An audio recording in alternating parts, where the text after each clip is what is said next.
it's a traveler's dream. Might stumble, fall, but we rise again. For the banner of PHG flies our friend. Great racers, yeah, better people. Rising like a phoenix, ain't no sequel. PHG, baby, we roll the steeple.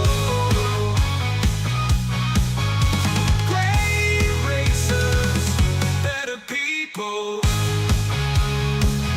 Better people. Oh, baby. Better people.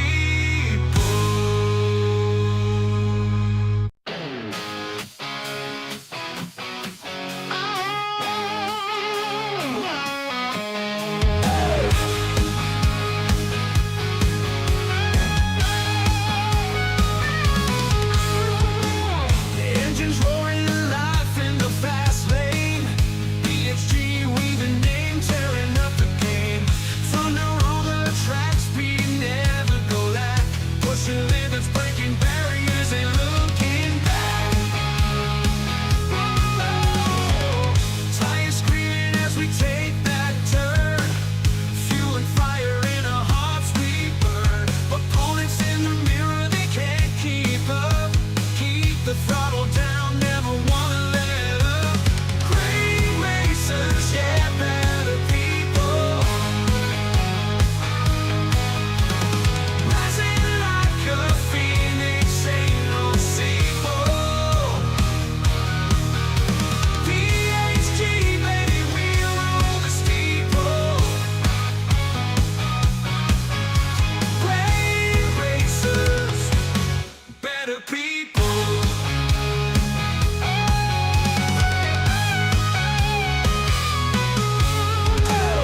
Team strong, bonds like no other. Brothers, sisters, ain't no undercover. Victory sweet, but honor even sweeter. Every race together makes the fight deeper. Crowds chant as the lights go green. Adrenaline rush, it's a traveler's dream. Might stumble, fall, but we rise again. For the banner of PHG flies our friend. Great racers, yeah, better people. Rising like a phoenix, ain't no sequel.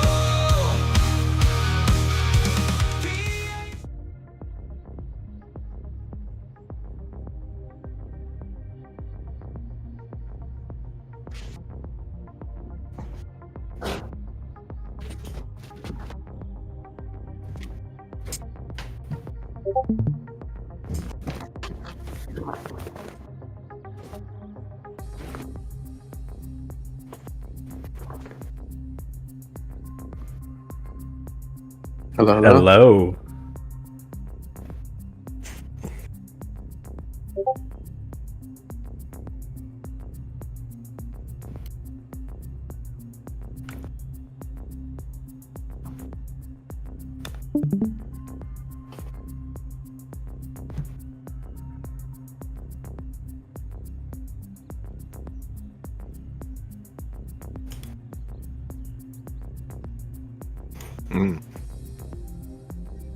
Whew.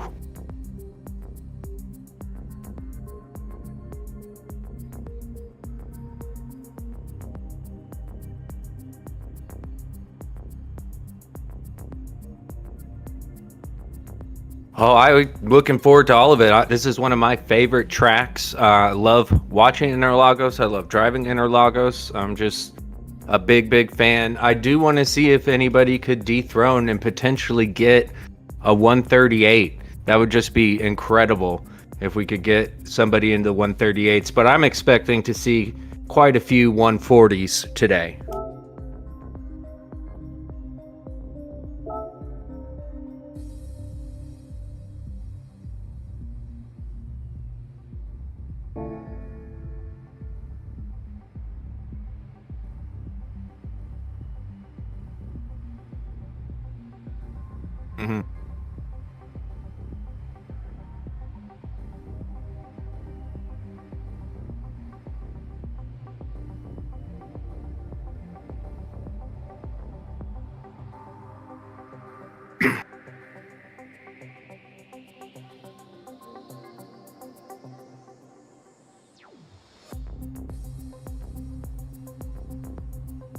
Yep.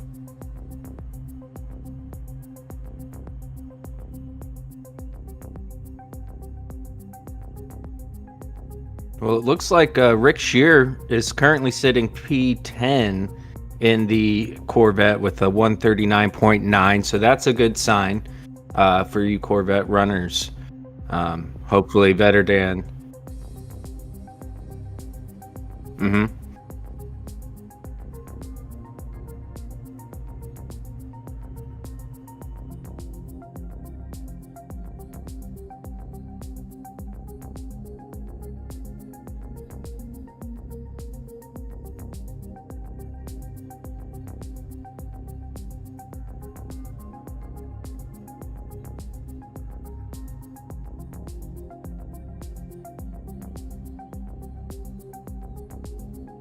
Mm-hmm.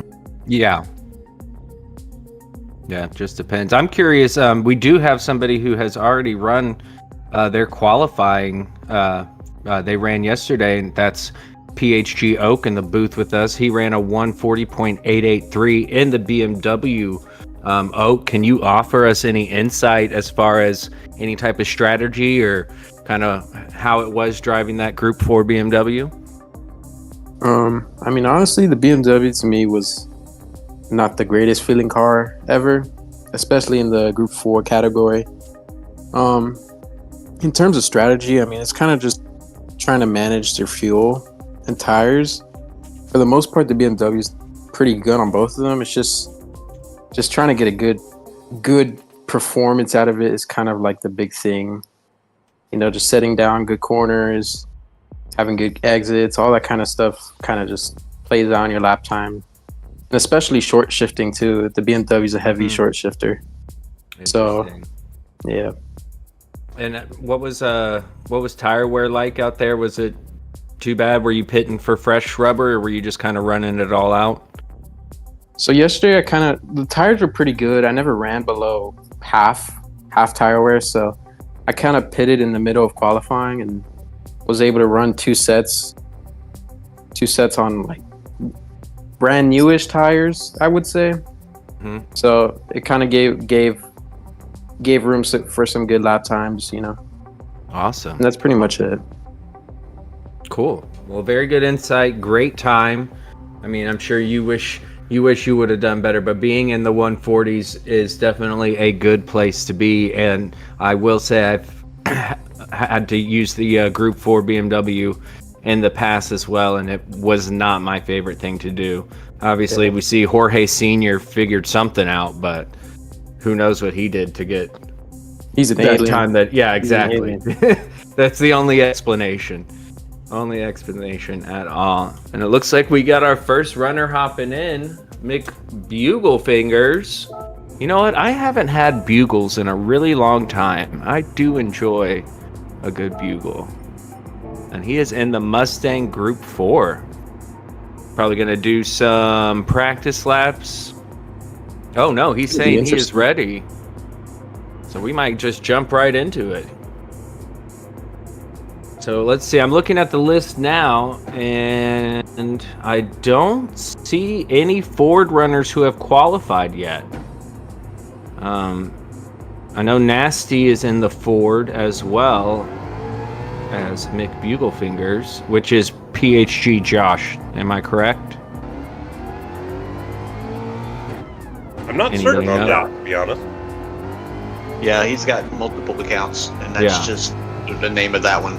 I think his main account is PHG Josh. Okay, just I wanted to confirm. I thought that was true, but names are confusing. Thanks, Shaggy. And y'all, Shaggy's here with us as well. You know, he's running the lobby, doing a lot of the behind-the-scenes stuff. But make sure y'all, you know, show Shaggy some love. He's the mastermind behind all this, and without him, we wouldn't be having this very, very fun season 2. Can't believe season 2 already. So, big shout out to you, Shaggy. Thanks, bud.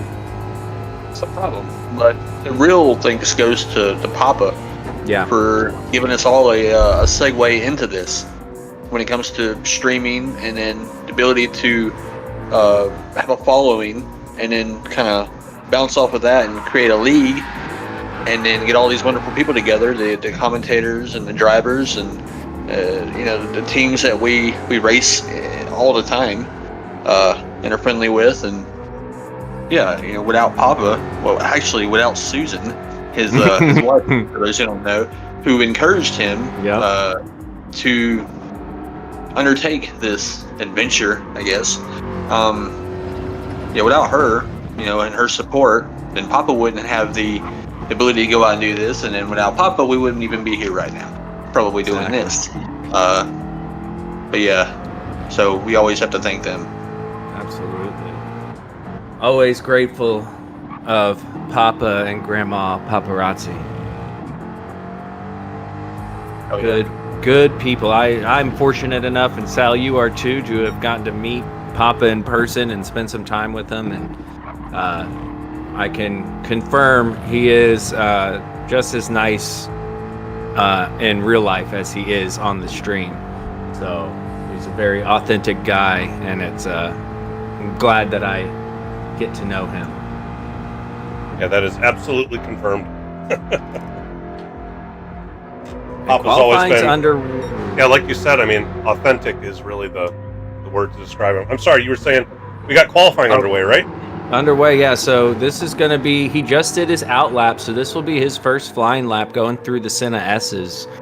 I'm not really familiar with the Group 4 Mustang, if I'm honest. I don't even know how quick it is, what its characteristics are. I imagine it should be like the Group 4 Jaguar, because they're essentially the exact same car. Ford and Jaguar partnered together for that venture. So the Jag has the same motor and basically same body. So I imagine it'd be pretty similar. And I do like the Group 4 Jag. Tussenbucks or Oak, have either of you driven this Mustang? I have not. I barely drive Group 4 myself. Okay. In my experience, a lot of the American cars in that class, they're not really all that great. They're just heavy, slow, usually bad on tires too. Sounds about right. As he comes around, he's about to, this is where I struggle the most. I love Sector 1, Sector 2, and Leo was talking about it too earlier. This turn makes or breaks your lap. If you get a bad exit out of here, which it doesn't look like he got a bad exit. I mean, this is such a long straight, and not only is it long, but it's uphill. And like you were saying, Tussum, these cars are heavy, and that's a lot to get powered up the hill. But we'll see as he comes across the line. 139, 140, 41, 42. So first time as a 142.539. He'll definitely get another opportunity, as we know. So, Oak, at this point, are you thinking about coming back in for another set of tires, or are you thinking you're on another hot lap? Personally, I think I would run maybe probably two laps on these softs and then go ahead and pit just to get that second half on kind of the same tires. Gotcha. So, yeah, that makes sense. Yeah, and Tussum, are you running this week or no? I haven't even entered. Oh, okay. Gotcha. Yeah, it looks like the tire wear isn't too bad on these. I mean, it's only, 5-10% down on his tires. He seems to have a lot to go. Although you're suggesting, anytime you can come in for some fresh rubber and a little bit of your fuel gone, generally translates into a little bit faster lap time. So we'll see how it goes. We know certain drivers certainly want to get into a rhythm, and just staying out on track and getting into that rhythm is beneficial to them. And then there's others that can certainly maximize the strategy and do that whole, come in for tires and try to get the best that you can out of it. Mm-hmm. He comes around. Go ahead, Tussum. I was gonna say, one thing I noticed is that he's revving out the car. Usually with cars with larger engines, you tend to short shift them, but I don't know if that's ideal. That's just what I've learned for like these American cars. Usually they shift on the shorter side. Interesting. Yeah, I'm not sure about that either. He does improve his time though with a 142.084. So he is making improvements. Now we're on a third flyer here. And yeah, it's always interesting, the shifting points for these cars. And, you know, I struggle to remember to look and check, like, because you can find it out for any car in the settings and see where the peak power is. But I often completely forget to do that and then just rely on chat, because there's usually somebody way faster than me in chat to correct me and tell me what I'm doing wrong. Yeah, one thing that you know, myself and Team Corvette were talking about just yesterday was exactly that, the shifting points. And with the like BOP update, it appears that at least with the Corvette, the optimal shifting range for the Group 4 has changed. Like with Group 3, it's always been a short shifter, and the Group 4 was more of a rev it out kind of car. Right. But with the latest update, the Corvette is also, in Group 4 is also a short shifter now. So Oh, so it changed. yeah, so Interesting. I'm curious to know how that would have updated the Mustang. I don't think a lot of people run that, like either in the dailies and stuff like that. I typically don't see it in the GT World Series either, unless it's the Ford GT. Right. So, not sure just how much experience people have to draw from, or if, you know, McBugleFingers here is a Ford fan and runs it more normally. I'm not as familiar with their driving, getting more familiar with them as the league progresses, of course. But I know some of these guys are certainly picking a Manu just to, you know, to have fun with it, than others, like Leo, you know, choose the Manu that they love and kind of stick with that. So I'd be curious to know with some of these drivers just which camp they fall into for this series. Yeah, well, we know Leo is in the love of Mazda, and he will never break their hearts. But one that we were surprised to see last week was McNaughty in the Lamborghini. So he was going with something that maybe he thought he could have an advantage at over what we all know he loves, which is the AMG. So, and I wonder if that has a little to do with the Group 4 races, because the AMG Group 4, the SLS, isn't necessarily the best car, whereas the Group 4 Lambo does a really good job. Yeah, that may very well have factored into his decision. When we did the Season 2 exhibition, I remember that McNaughty had chosen AMG, and on the Group 4 races, he struggled mightily and complained that the SLS was quite the pig. So that may very well have factored into his choice for this season. And McBugleFingers was purple last sector, and he has gone purple again with a 141.296. So he is really getting a lot out of this car now that he's got the tires warmed up, going down into the Senna S's again. I just love this part. You got to be confident to get on the gas there as you exit that right-hander for this long left. And then you come up after this straight. One of my favorite places to overtake in the race. Obviously, we're qualifying now, but I love being late on the brakes here up the inside. You have that awkward kind of sloping away from you camber, trying to get the traction and the throttle on. And it can be so much fun. I think some of the racing here is the best if you can get clean racing, because this sector right here that he's entering is a lot of heavy braking. You got to go slow. You got to be patient, and it allows the pack to catch back up to each other. So it's like they may have pulled away from you in the first sector, but now you've caught back up to them in the second sector, and then it's the crazy long straight up the hill to cross the finish line. And I have so many shorts and videos of drag races to the end on this track, and I think it just really does create great racing. It can be frustrating on the qualifying side, though, because there are some weird track limit issues. This turn right here, if you don't get it right, it's a long run up the hill, and if you mess it up, it can be a very slow run up the hill. Yeah, that's the thing, that middle sector that's so twisty turny can be, that could be pretty make or break as well. You can make some mistakes there and not have a big deal, but there's so many more opportunities to go wide and to go off. That can be frustrating too. Looks like this qualifying is done. The 141.296 is what McBugle Fingers is going to bank. He did make improvements throughout this session. He started off 26th on the speed chart and worked his way up to 22nd. Wow. So made up a few spots. Slots himself right behind KW47, also in an American car in the Dodge, and right ahead of BHR's Fernando in the Corvette. So little Team America right there. Team America, World Police. Tussin, were you going to say something? No. Okay. Just making sure. Want to make I'm sure surprised that he didn't pit. Yeah, you're right. Okay. We didn't even touch on that, as he just did flying lap after flying lap, and it seemed to work. And based on his tire wear, maybe it's better in that car to just have really hot tires than it is fresh tires. Yeah.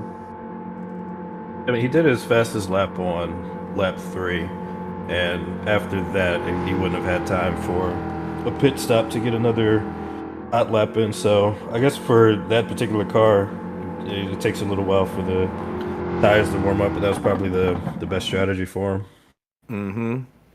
And it's good to see these drivers practicing during the week, putting in a lot of time, and it's a lot of fun to take a break from those dailies and just practice with your friends, with your teammates, and then race with them as well. As I see one of my buddies who I have become good friends with and met him almost 3 years ago at the 24 Hours of Daytona, Mr. PHG Turbo.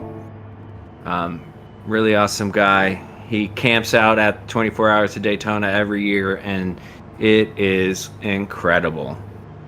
He's a quick driver. He's definitely helped make me a faster driver. He has gone with Porsche. He wasn't able to make round 1, and I'm curious how this Cayman performs, because that's also another one that people tend to stay away from. It also looks like we got Speed Bump and TCR Stiggy in as well. Don't know what Stiggy or Stiggy and Speed Bump driving. Speed Bump's in the Honda. Everybody left the practice round. Yeah, they're ready. Papa's and everybody ready. Well, Stiggy's in the Alfa Romeo.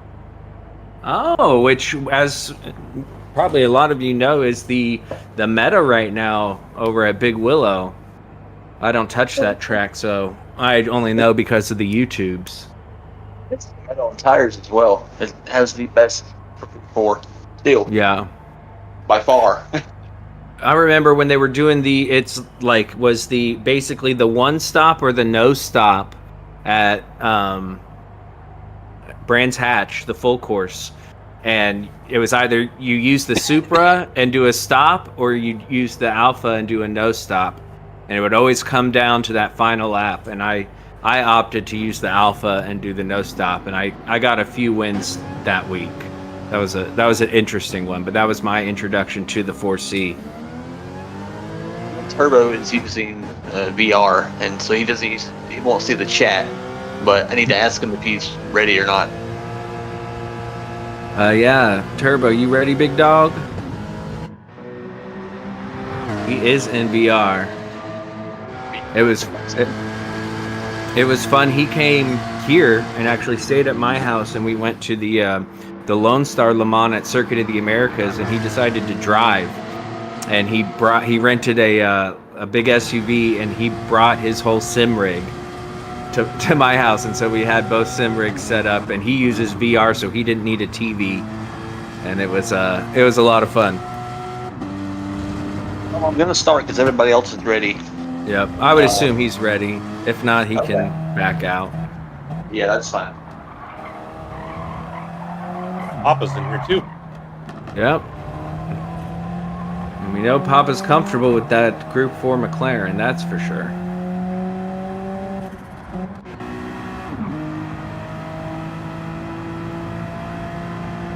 And Leo Las Vegas has joined as well.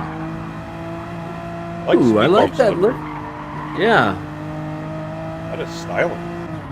You've got the expertise on the liveries. What techniques are you seeing here? Well, it looks like he's certainly got a fade going on in the back. He's definitely using multiple layers to do the ghosting of the PHG in the middle. Yeah, all in all, it's just like good, clean lines on this one. I like how the blue kind of almost has that sort of ghostly. It's sort of that Tron color. Yes. But it's sort of a ghost image to most of the stuff, and the fact that he's got a couple fades on there really kind of leads to that. In fact, on the back, it almost looks like you're entering a portal. I like it. Right there in the middle, that's like that concentrated bit of green. That's cool. That's really cool. Well done, sir. Actually glad somebody went with the 4C. It picked up a few points in round 1, and it's really underrated in Group 4. Group 3, I'm not sure about though. It's been hurt a lot with the recent update. I struggled with the Group 3 one. What was it? Grand Valley Highway. It kind of became the meta, and I thought I'd give it a try, and just really struggled to get to grips with it. As our drivers are now out on the track, and Leo, I believe that is Tool, the band Tool, has inspired such a livery. I love it. You know, I'm all about the colors. And we got the PHG on there, America, Canada. The way he put Papa on the hood, it looks like he has a mustache. It does. Fantastic. I think we need to campaign for Papa to grow a mustache. Oh, I had seen in Discord here that somebody made this livery for Papa. Very much the what is this? The donut. Krispy Kreme. Krispy Kreme donuts. That's what it is. That looks Krispy very Kreme, well you done. gotta Oh, go it's when Joe the Collins light's that on. did this one. Oh, Joe. Shout out Draxus. Joe Collins getting everybody's decals in the game, it seems. I love it. I love it. Krispy Kreme is fantastic. My dad, growing up, had a rule. You're only allowed to stop at Krispy Kreme when the light's on, but if the light is on, you have to stop. It's not an option. That was his rule. And sometimes he'd purposefully go that direction, even though there was a quicker way, just in case the light was on and we needed to hop in for some donuts. Looks like Turbo's doing his flying lap now. I guess they didn't get the memo. Leo and Papa, seem to be doing a bit of toe. Oh no, that's speed bump in Leo. No, Leo and Papa, a little toe and go, if you will. Trying to work together. Everybody, They're not even in the same manufacturer. What are they doing? And Stiggy's not far behind them, so the three of them are definitely going to get slipstream while Turbo is out on his, just kind of by himself, hanging out, doing Turbo things. Word on the street is he likes turtles, so just turtling around. I will say in the Group 4 cars, because they aren't such high downforce cars, the slipstream isn't quite as effective, but I mean, any little bit helps. Yeah, it definitely doesn't hurt you as much, just because the dirty air isn't as big of a deal. Because like you said, they're not relying on the downforce, so that they're not losing as much mechanical grip. But with these cars being so low powered, having a car in front punching a hole in the air is really, really helpful. You see it a lot in like the lower cups, like the GR86 or the MX5 Cup. The slipstream is so crucial once you get over 100 miles an hour, as we're seeing Turbo easily going 130, so he's going to be the first across the line, but he's got no help. And Leo is diving in the pits. Interesting. So that has Turbo going minute 41.014. Speed bump betters him barely with a 140.952. Papa across the line with a 141.380, and Stiggy with a 141.540. Where Leo has gone into the pits and it's getting fresh rubber. Now this Mazda is front wheel drive, so it eats up the tires, and I'm liking Stiggy's livery as well. Looking good out there. Everybody's just looking great. I love to see it. Looking good is half the battle. If you look good out there, you feel right. Looks like you can take a bite out of it. I always say I like colors that look like they would taste good, and those colors look like they would taste good. Ice cream. It's very cotton candy-ish.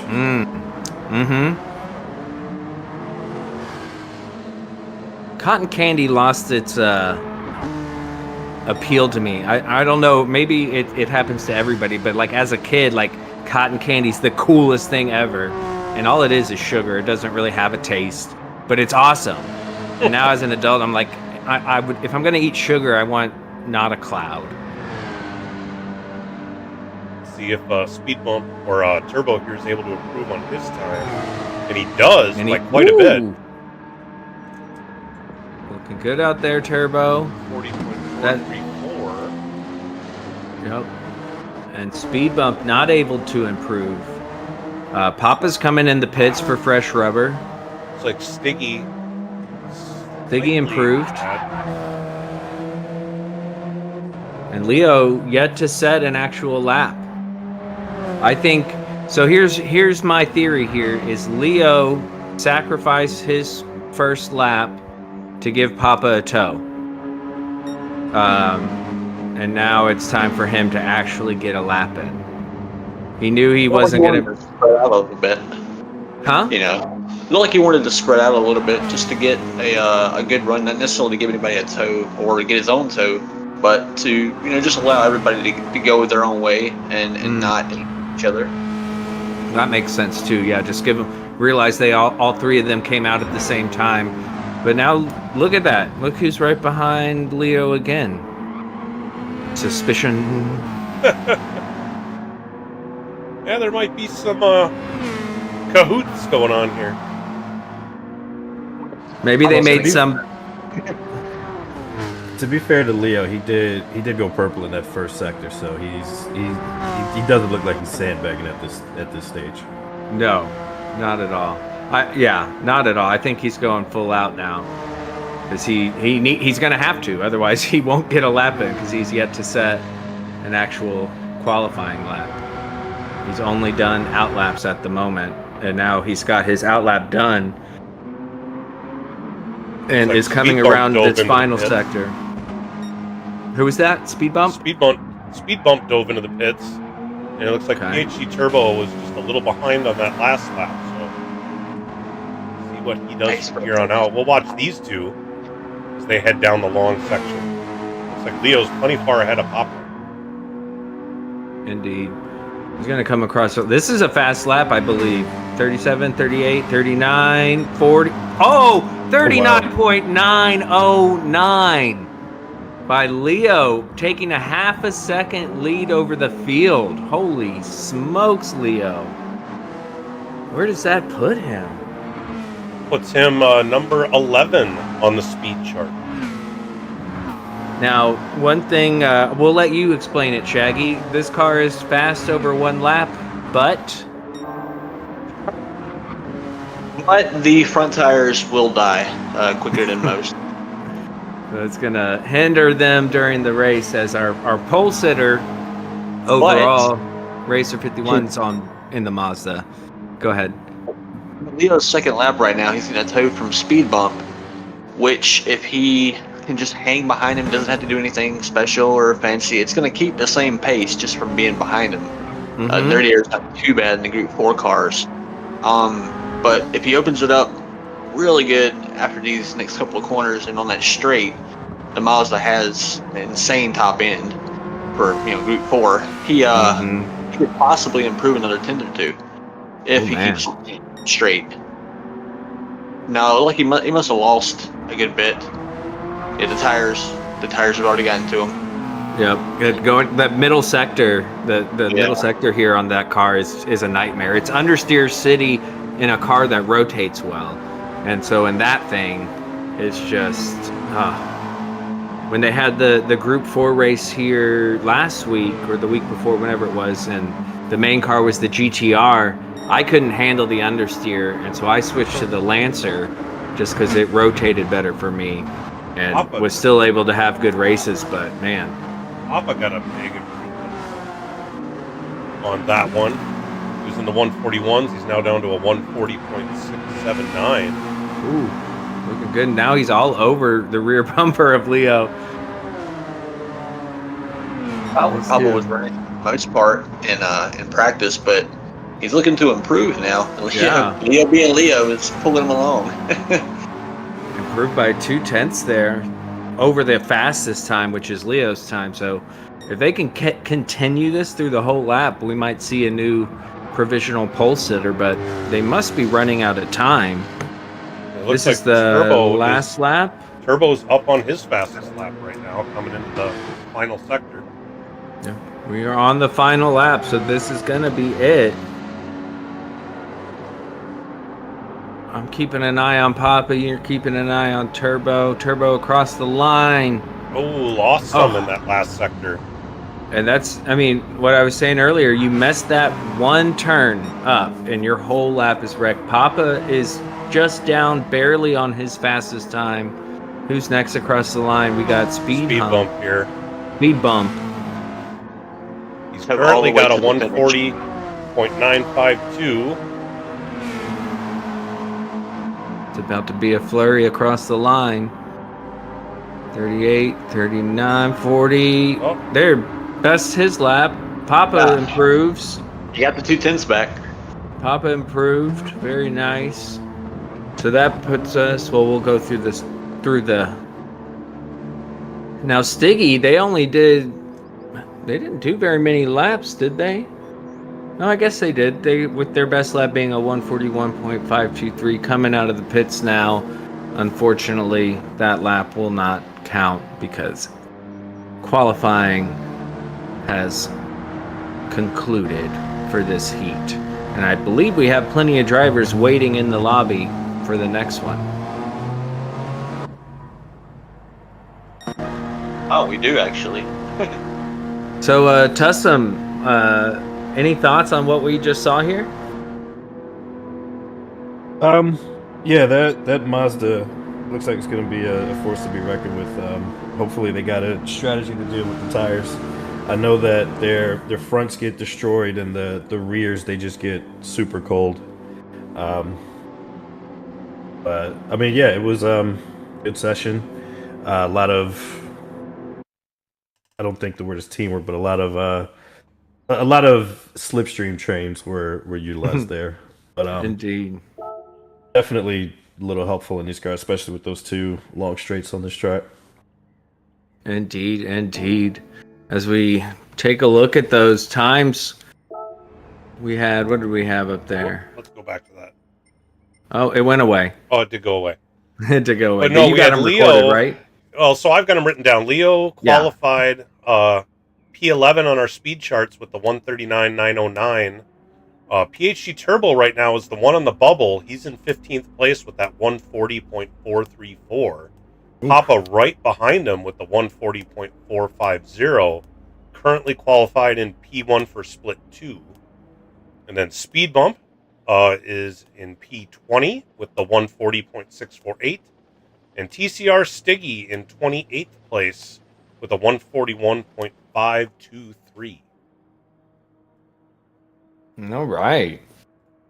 Very nice. Well, that was fun. We had a single qualifier and then a pretty full lobby, and it looks like we're going to get another one with another Mustang. We got Nasty in the Group 4 Mustang. We got It's Just Carl in the G70, and then McNervy in the Genesis, which, well, you know, it's the Hyundai Genesis, not the Genesis. And T. Calvert also in the BMW, so it'll be interesting to see some of the shift points here, because, Oak, you were saying short shift in that Group 4 M4 is the way to go, right? Yeah, you lose about, I'd say maybe a second, half a second if you're not short shifting. So, yeah, it's a big difference. Yeah, short shifting isn't even a word. I hear that you're supposed to shift it just as you see the tachometer light up. Like not Yeah. light up, but like as soon as you see the revs on the on-screen tachometer, which is extremely early. Yeah. I realized that midway through my qualifying session. Dang it. That's how it seems to go sometimes. Oh, and we also have Stratos in here in the NSX. That's been a pretty solid Group 4 car, in my experience. It's the only mid-engine we have at the moment.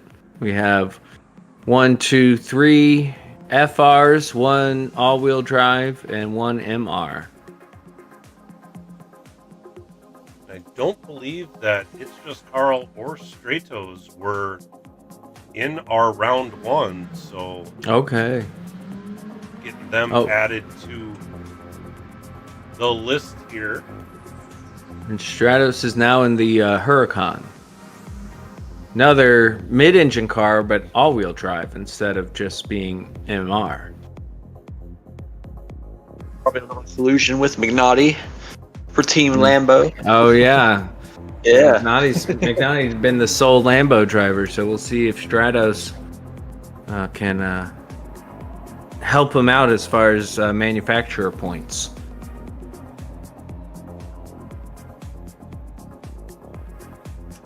All right, I think I got everybody marked on the sheet here. We got, what, 5 of them? Yep, we do. All right, so let's get into spectate mode, check these cars out.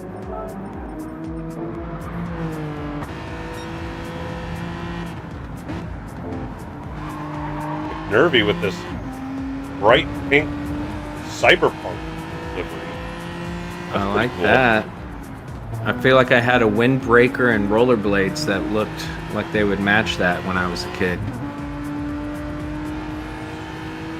See, he's got a 68 on his car. Assuming that's the car number he's going to want to go with. Doesn't look like anybody's claimed the number 68. Give that to him. It's just Carl.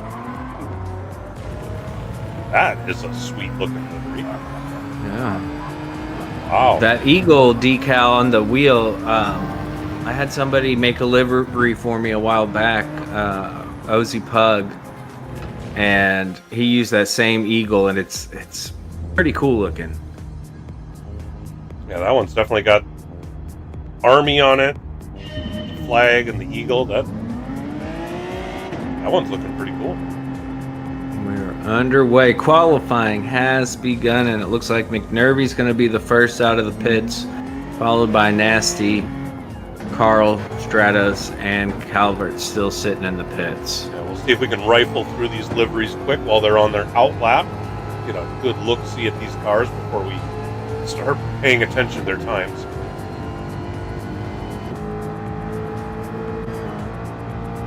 And Nasty, Carl will have the best shot at topping this group, being in the Genesis. It's a literal cheat code. it's his Game Shark, his Game Genie. And is Yeah, that you what's the word for that? Patinaed?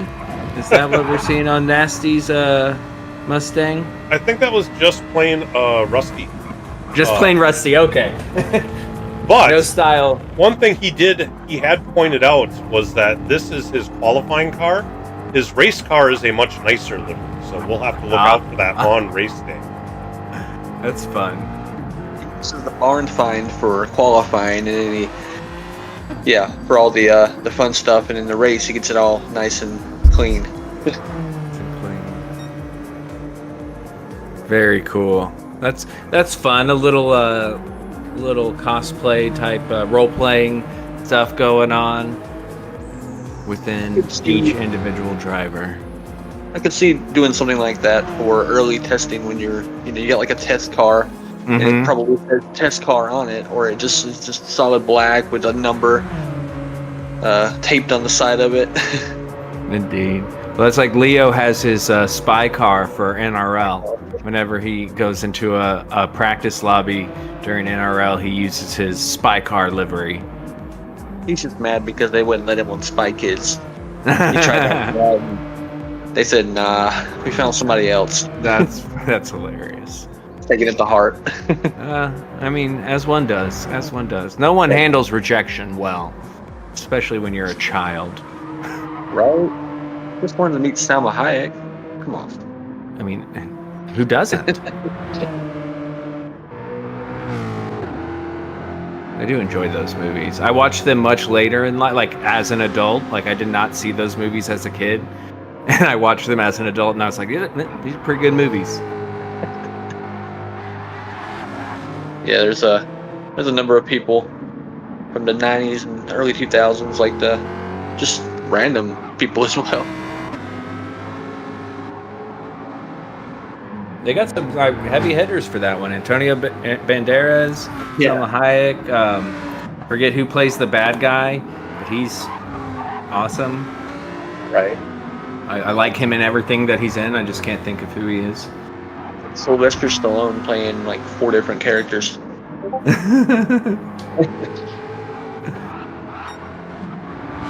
So who's going to be first across the line on this flying lap? It will be McNervy. He's about to finish his first flying lap in the epic Cyberpunk livery. It's going to be a 141.414, and just behind him it's going to be Nasty.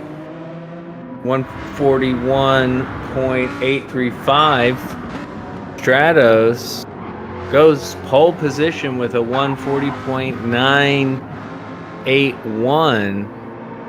And T. Calvert yet to set a time, but is about to come across the line in the BMW.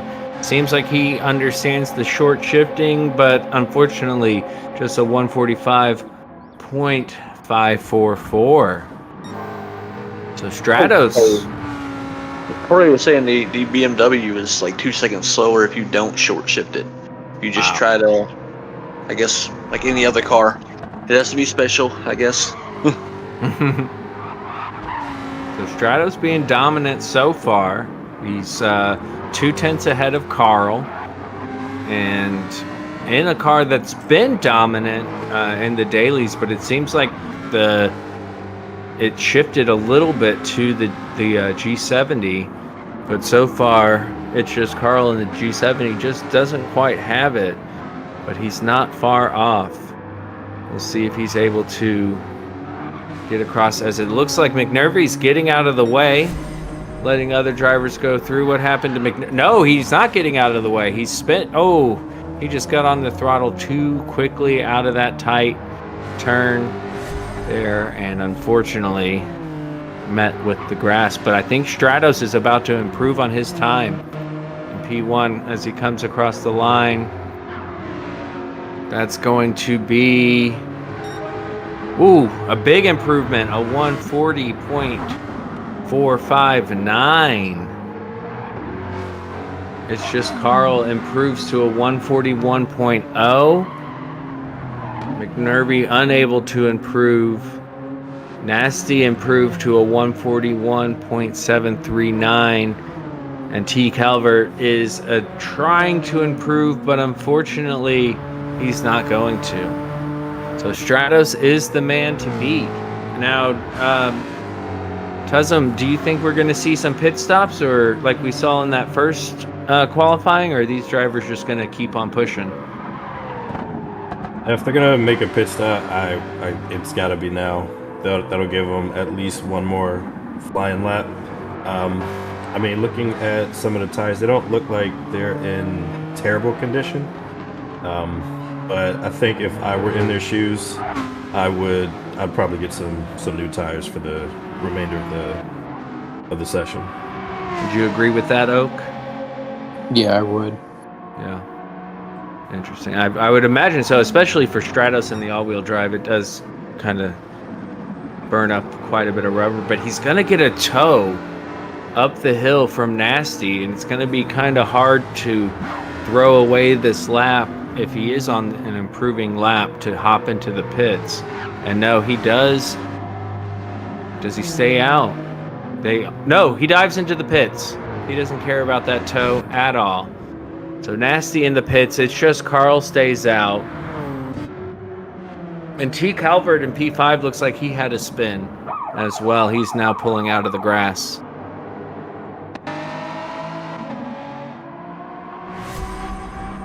See if we can see what happens. Is it the same thing as McNervy? Yep, just it's hard. You want to get on the throttle so quickly coming out of these tight turns, and especially in the FR cars, it's really easy for them to spin around. So now Stratos, Carl, Nasty all in the pits. McNervy is out there, and he just picks up a 1 second penalty. Oh, this penalty line here is terrible. Oak, in your practice or in your qualifying, did you ever manage to get a penalty, and how much did it hurt coming up the hill? I ended up getting a penalty in my outlap. It didn't really cost much since it was an outlap, so I was able to recover from it. It does also look like he's not really short shifting the car, I would say. I mean, he just exited to the pits, but previously he wasn't really short shifting, and that does end up costing you a lot of time throughout the course of a full lap. I don't know if you guys saw, but I think Nasty refueled. That's interesting. You're right. I'm looking at his fuel tank right now, and it is very full, whereas Stratos is at 2/3 of it, or 2/4 of a tank, 3/4 of a tank. If I could do fractions, stay in school, everybody. And McNervy into the pits. So serve that penalty. Are they going to have enough time? I don't We're think approaching so. 9 minutes. Yeah, it might be it for McNervy. He might be settling for P2.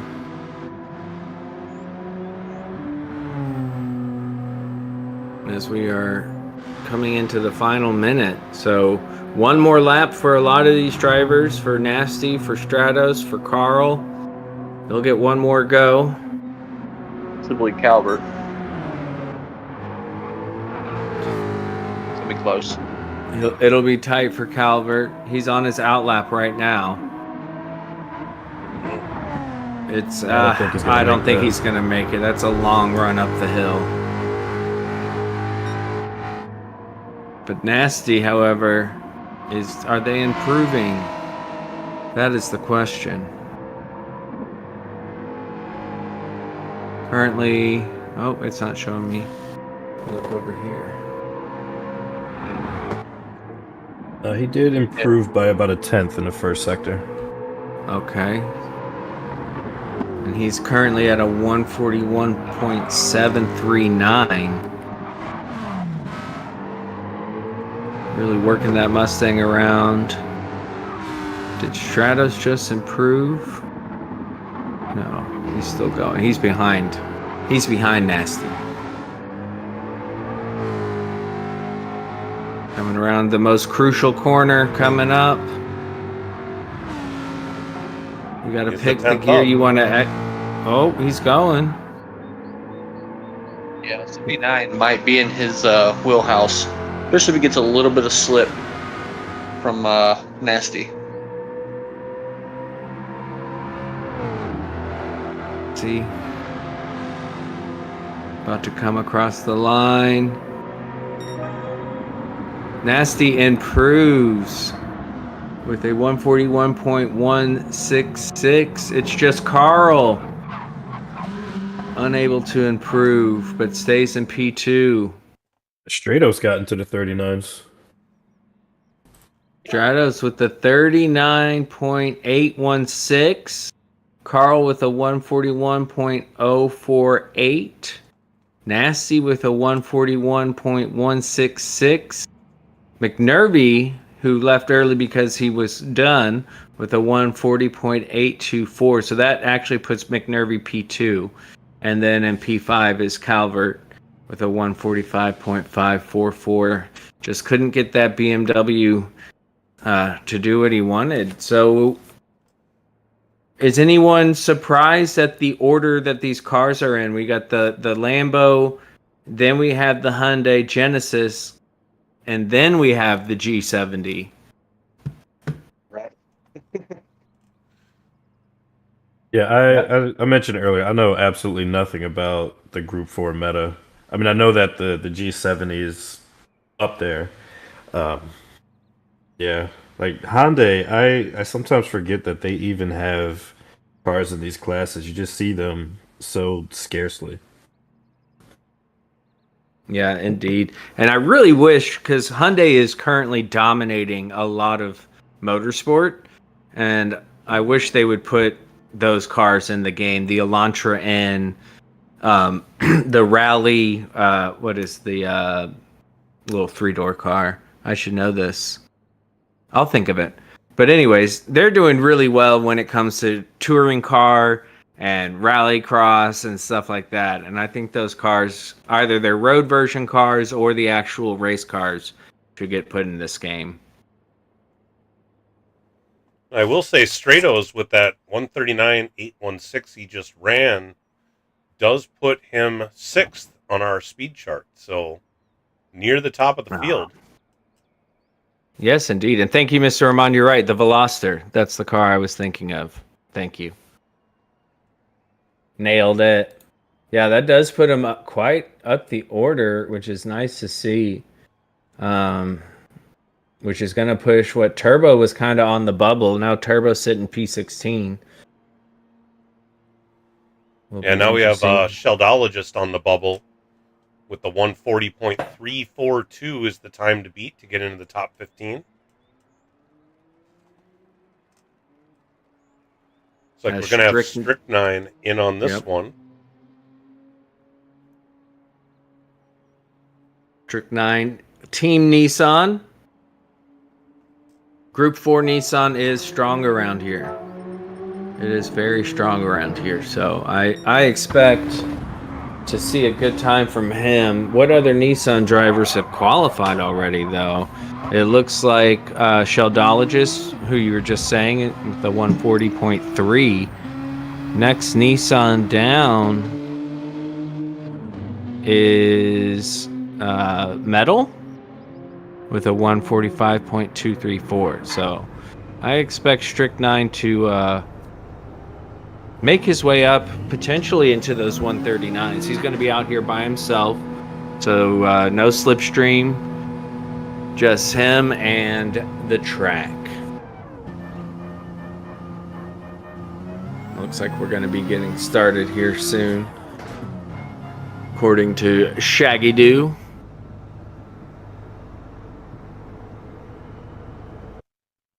And also, I want to point out, if y'all are watching and you have no clue what you're watching, this is qualifying for round 2 of season 2 of the PHG World Series, and there is a link pinned in the chat. So if you look up at Salamander's pinned chat, that is a link to the website. All the information for this league is there. If you're interested, you want to be a part of it, you want to watch, all the streams will be posted there, or links to the streams will be posted there all the times. Everything's there. So please go check it out. Take a look at that website. A lot of work's been put into it. So it's there for you. And Strychnine is now on the outlap. And, oh, I like that. The red and orange looks nice with the black. What else do we got going on there? Kind of a skeleton Medusa. Looks like fish scales, so kind of pirate Medusa themed is what I'm taking away from that. I was almost thinking like Halloween, Day of the Dead type stuff. Ah, some Dia de los Muertos. Yeah, that. Indeed. Indeed. Well, being in San Antonio, I'm very familiar. It is very big here, and it's fun to see. It's funny here, people go out more for Halloween / Day of the Dead than they do for Christmas. Like, people have more lights on their house, huge 18-foot tall skeletons in their yard.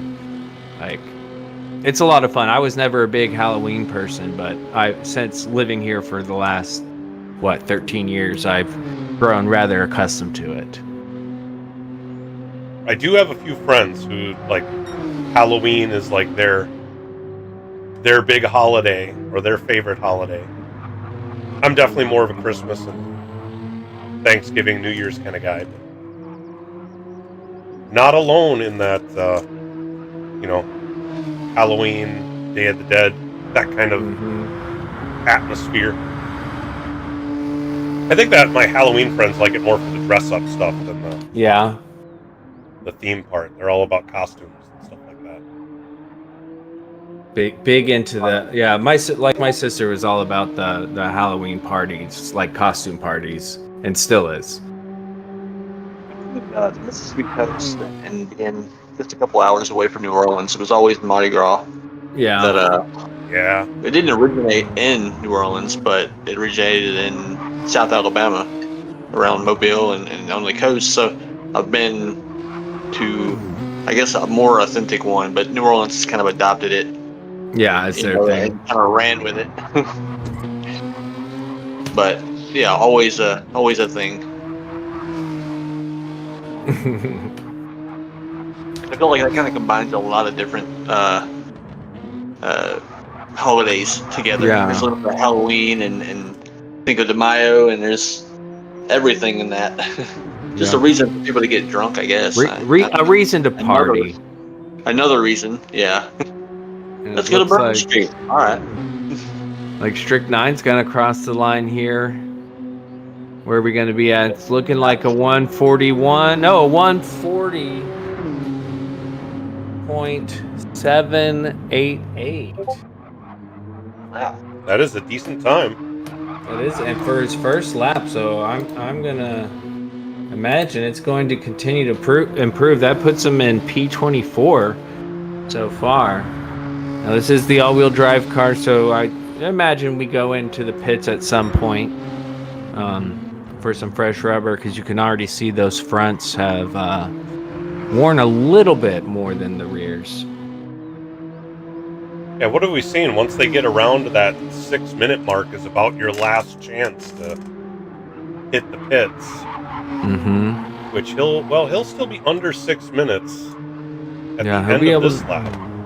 He'll either dive in now. I bet it'll depend on what his lap time is. Like if he's improving, he's gonna stay out.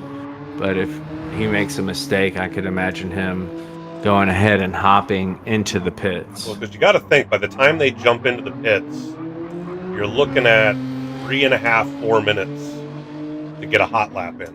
Mm-hmm. It looks like he is down 0.4 at this point, so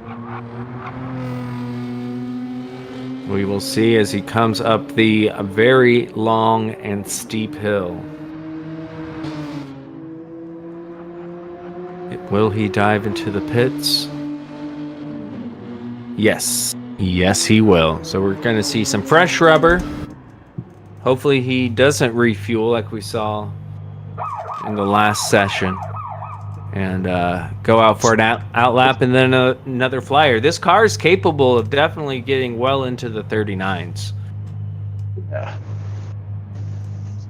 But I think along with the G70 would be what you would call the metas on as far as top end or speed.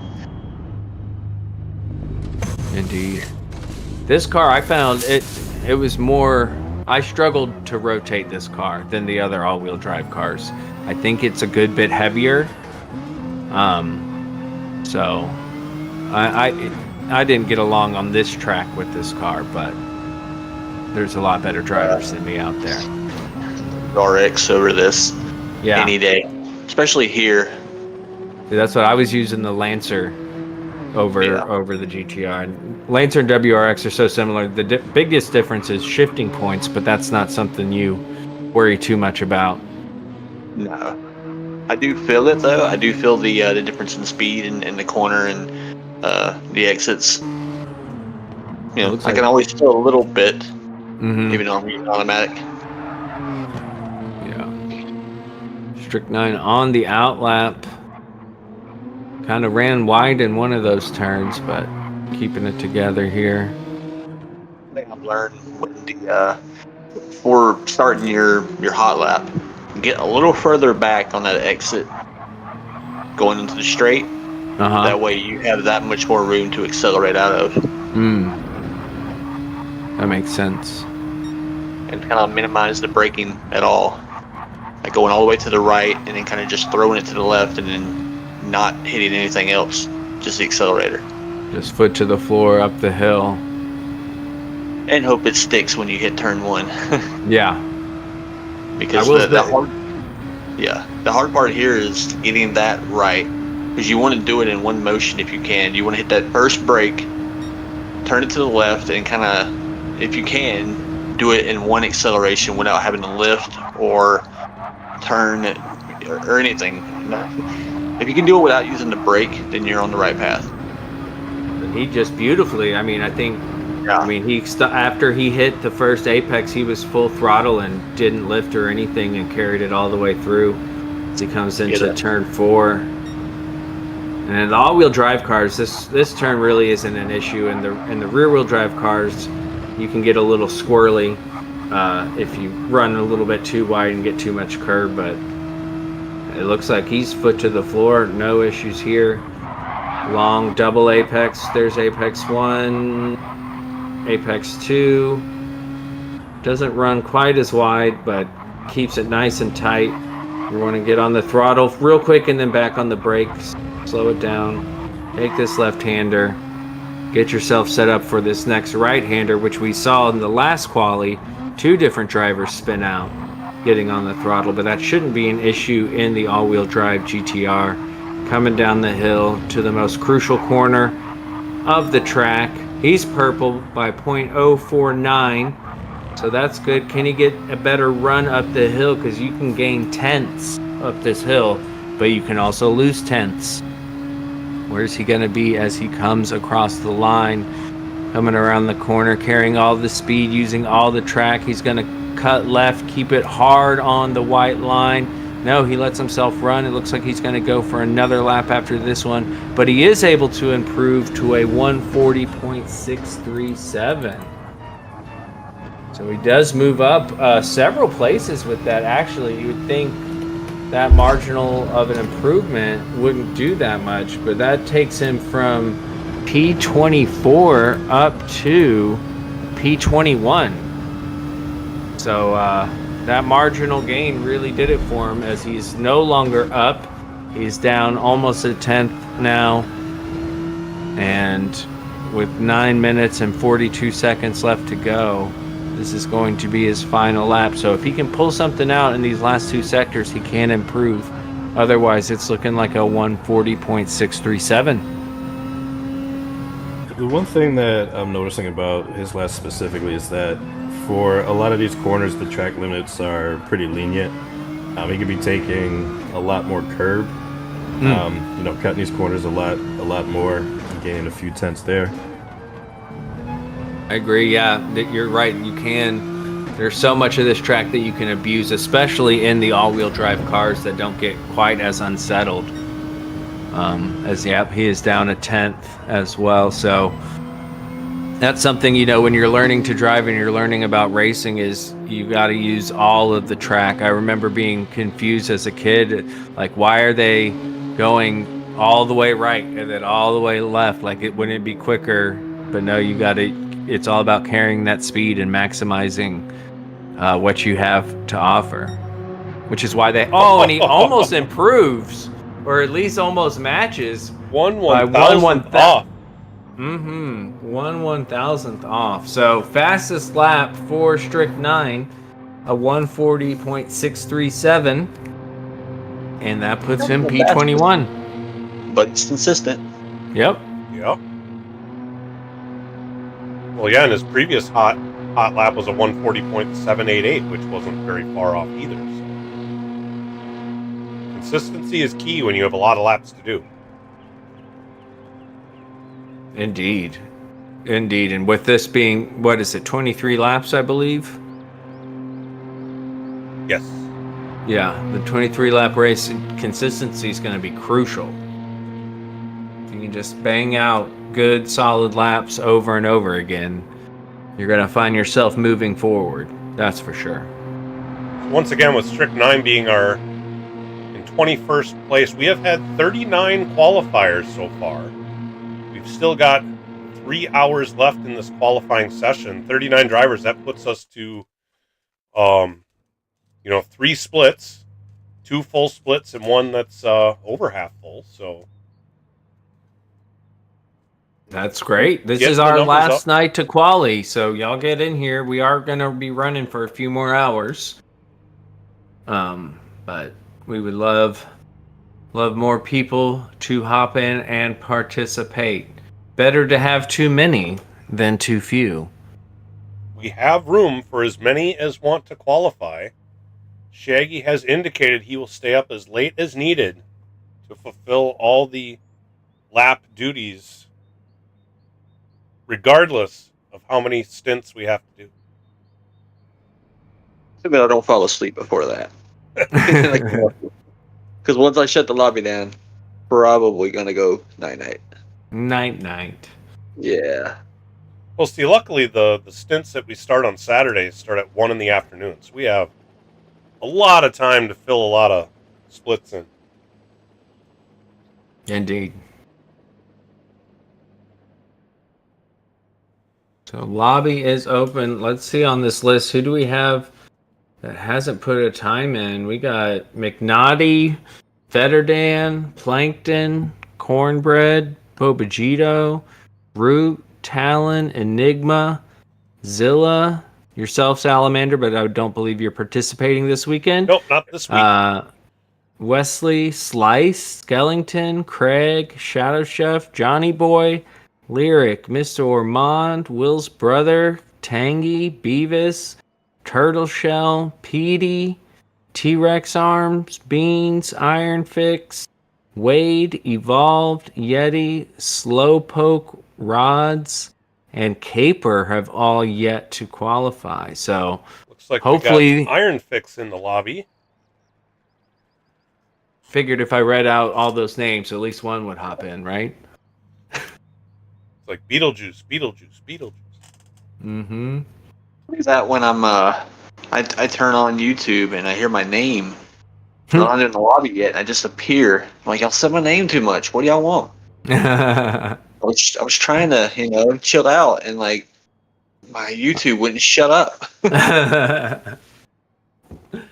An Iron Fix and the TT. That is a solid Group 4 car for sure. Audi TT.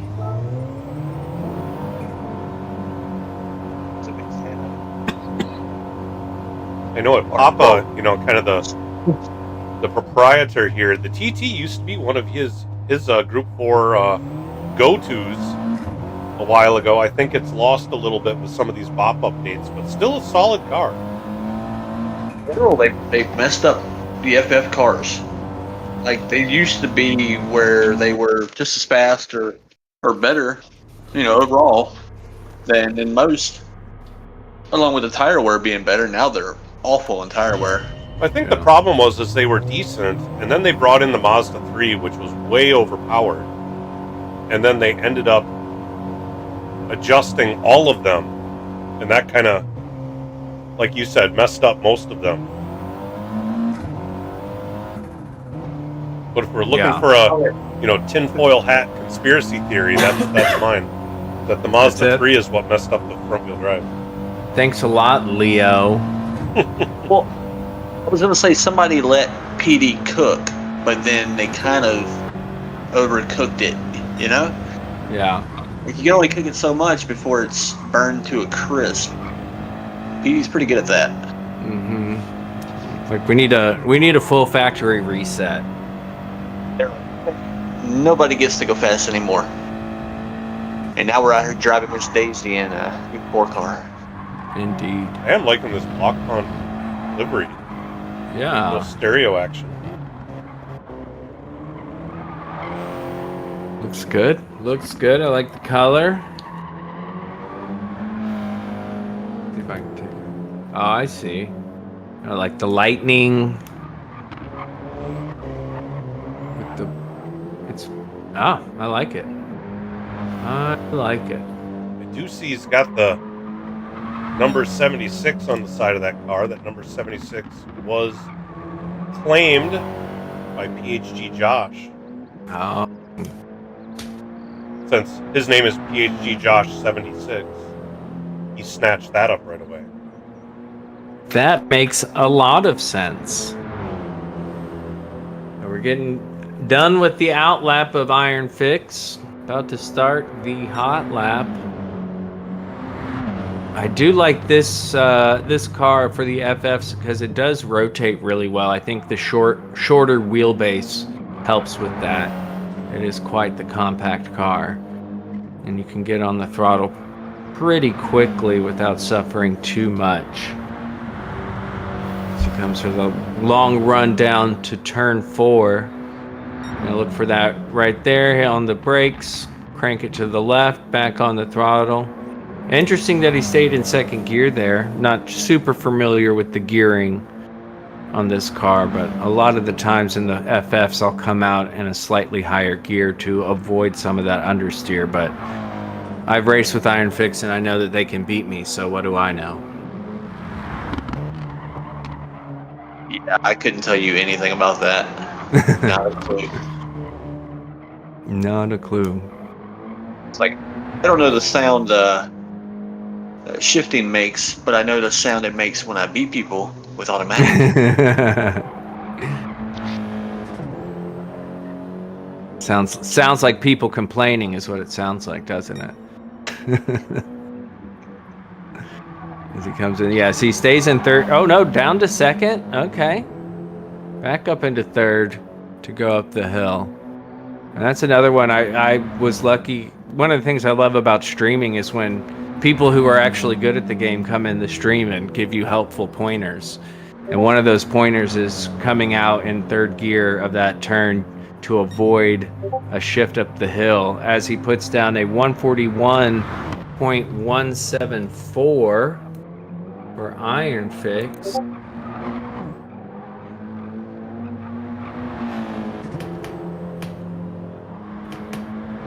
Very nicely done. And where does that put you, Iron Fix? That puts you up to P29. P29, Iron Fix with the 141.174. And I believe he's our only Audi driver? So far. Yeah, so far. So y'all want to team up with Iron Fix? Threes are great for Audi, and in a TT when it's not being affected by tire wear too bad is a nice car. So it would be nice to see more Audis out there. You always see the at least one person in the Group 3 R8 in the dailies doing well. I've never had much success with that car, but it has been a while since I've driven it. And they've improved almost 4/10, so if they get this last turn right, back on the throttle to go up the hill, we could see a 140 for sure. Let's see what happens. Tire wear does not look too bad. Let's see if they hug the inside line, try to get that shortest distance to the line. No, they're prepping for another lap with a 140.929. Very nice. He lost about 1/10 and a half in that last sector, though. Yes, I noticed that, and that's that last turn trying to get up the hill. It can make or break your lap. He could have potentially improved, but instead marginally improved. And I imagine he comes in for fresh rubber at this point. What do you think, Oak? I'm sorry, repeat that question. I wasn't. Oh, I said I imagine he's going to pit this lap for fresh rubber. Yeah, I would personally. Yeah, we're looking at he's 6 minutes in, and those fronts are pretty worn. Give him enough time for another hot lap. See if he can't get that time down, because there's time on the table. Just a matter of making it happen. It's pretty interesting seeing these, different variety of cars. It's nice to see what they could do. Indeed, I agree. It makes it a lot more fun. Anytime, I love one make races, but it's a lot of fun when there's a variety out there. Yeah. Tussum, if you were to be doing this, I'm curious, what manufacturer would you go with? You know, I was hoping that you wouldn't ask me this because I've been thinking about this since we started, and I can't decide. Can't decide. So I would probably focus on Group 3. I don't know. I was thinking AMG, but then you guys said that the Group 4 AMG is not the greatest. I don't know. I would probably go BMW. Okay. I know McNaughty would hate me for saying that, but yeah, I mean, I know the Group 3 was the M6 it's a solid choice. Yeah. And yeah, I guess from what I've seen so far, the Group 4 BMW isn't too bad as long as you know the secret. And now we know. I learned that because of McNaughty. For NRL, the latest season, I guess season 5. Yep. We had the qualifying round was in the BMW at Tokyo Central Clockwise. Or, I don't Yeah, it was one of the central. Yeah, it was a Tokyo. Yeah, and it had to be short shifted, and since I don't shift, I drive automatic, I didn't end up in the top division, and I pretty much did all I could with it, but it is what it is. But I'm like, the car sucked anyway, so what was you gonna do? Doesn't matter if you can shift it or not, it sucks. But that was before the update, so I honestly can't tell if it sucks now. Yeah. Well, I mean, Jorge's number 2 on the speed chart with the BMW, so it has potential. It does have potential. Once you find the hiccups and then you get rid of them, and then you can pretty much max out, even if it is kind of probably an annoyance. I think Jorge probably has said it is a little bit of an annoyance, but it's fuel efficient. I think he said as well, because you're short shifting. Well, that's the nice thing about the Corvettes, too, is that being a short shift car, you naturally get a little bit better mileage out of that one as well. True. Yeah, I will say it is really a matter of just learning what the pros and cons are to each car. I think I mentioned this on a previous broadcast. In the IRO races I've been doing, we started off with Porsche as our manufacturer in Group 3, thinking that it was going to be a really well-rounded car, and we did not do very well in the first few races. Some of those were because of some penalties we incurred, but we're near the bottom in the points, and we're all sitting there going, the Porsche sucks. Let's switch to something else. The problem was the second place team in the standings was also running Porsche and was putting down some blazing fast times. So they had obviously figured it out, whereas we hadn't. Now, with that being said, we ultimately did switch to BMW and ended up getting, a P4 in our first race. So it's sometimes just about driving style, and with our team, the BMW just seemed to fit that. Although Porsche could be a quick car, we just weren't able to quite figure it out.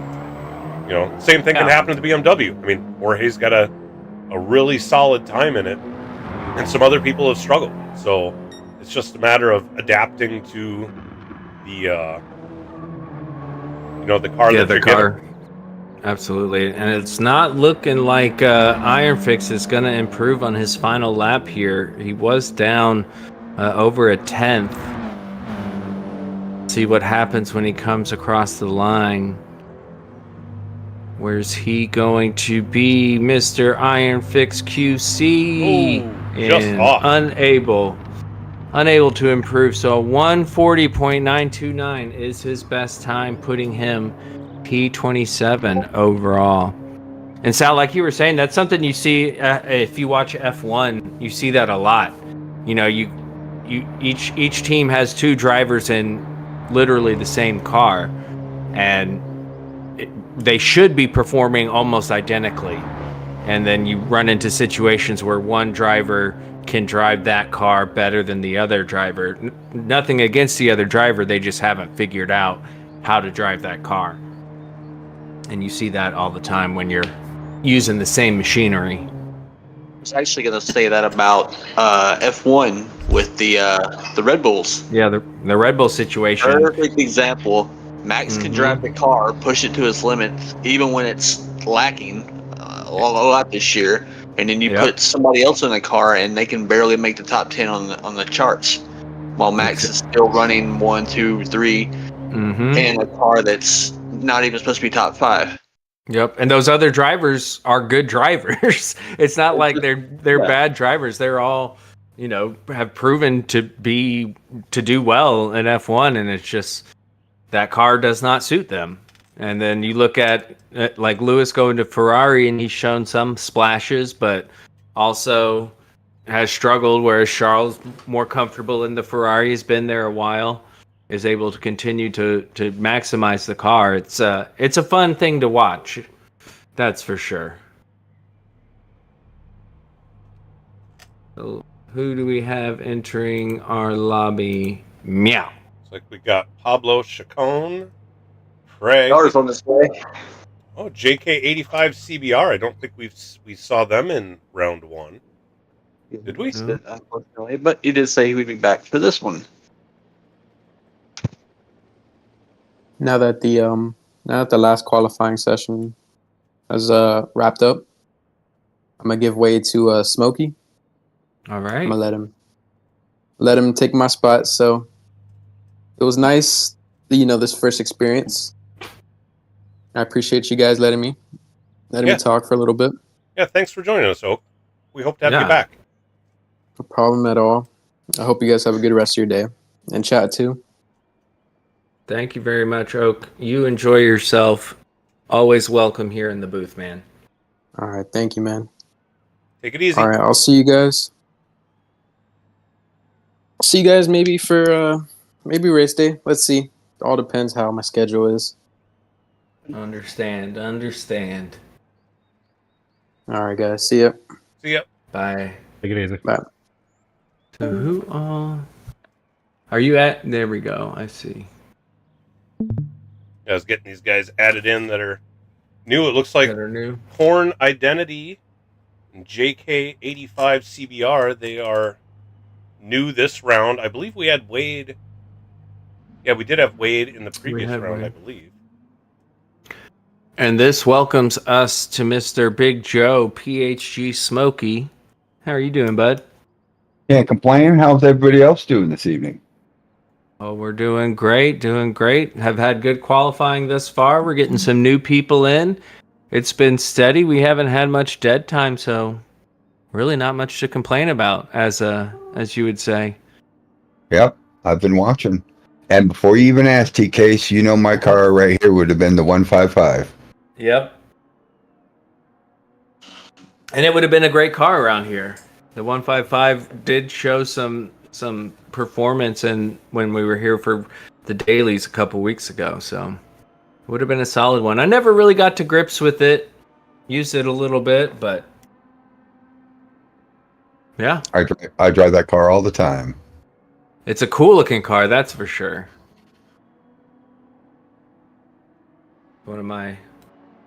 You can do so many good liveries with it.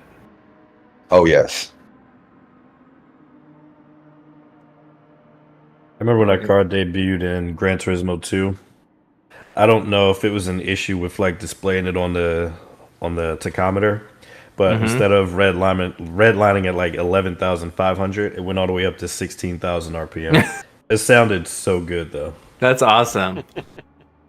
That's awesome. Gentlemen, I'm going to step away just for 1 second. I will be right back. Sounds good.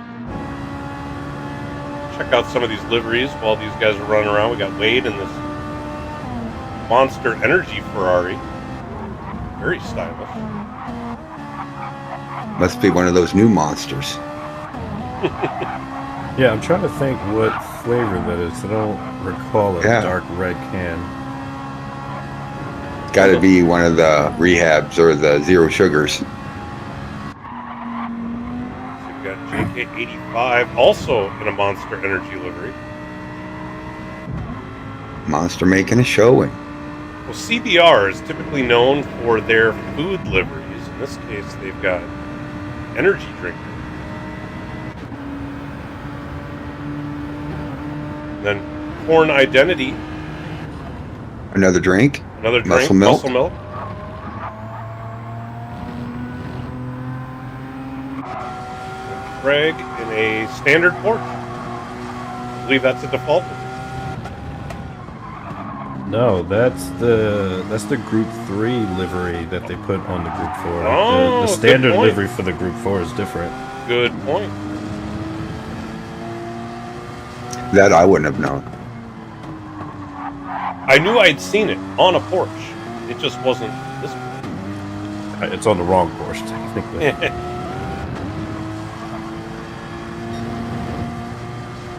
Start these guys soon. Just let them get a little warm-up lap in here. I didn't want to cut them short when they were already on their laps. That'd be just mean. Looks like we got RSR Pablo Chacon in here as well.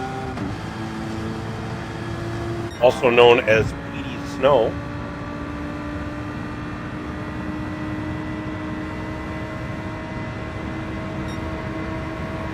Petey's done a number of the graphics for our race day live stream, so we thank him for his efforts there.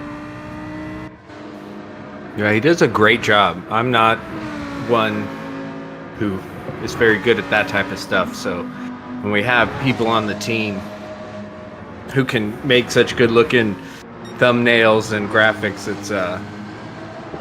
it's quite nice. So thank you, Petey.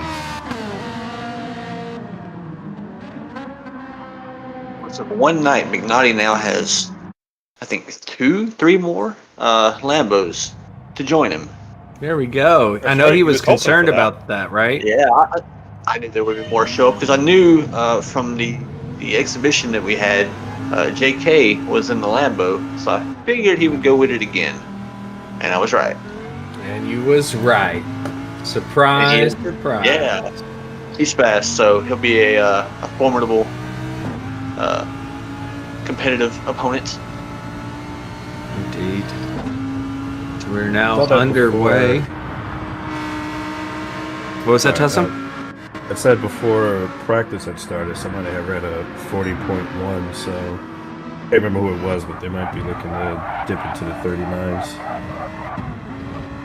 Sounds about right. I think with the low fuel, they'll add another 3 or 4 tenths lower, so I'm expecting at least 0.8s from JK and Wade.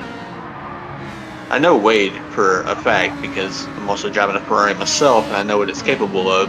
Mm-hmm. At least a 0.6 at the best for myself, but a 0.8 definitely. A little fuel management and then some fresh tires and easily done.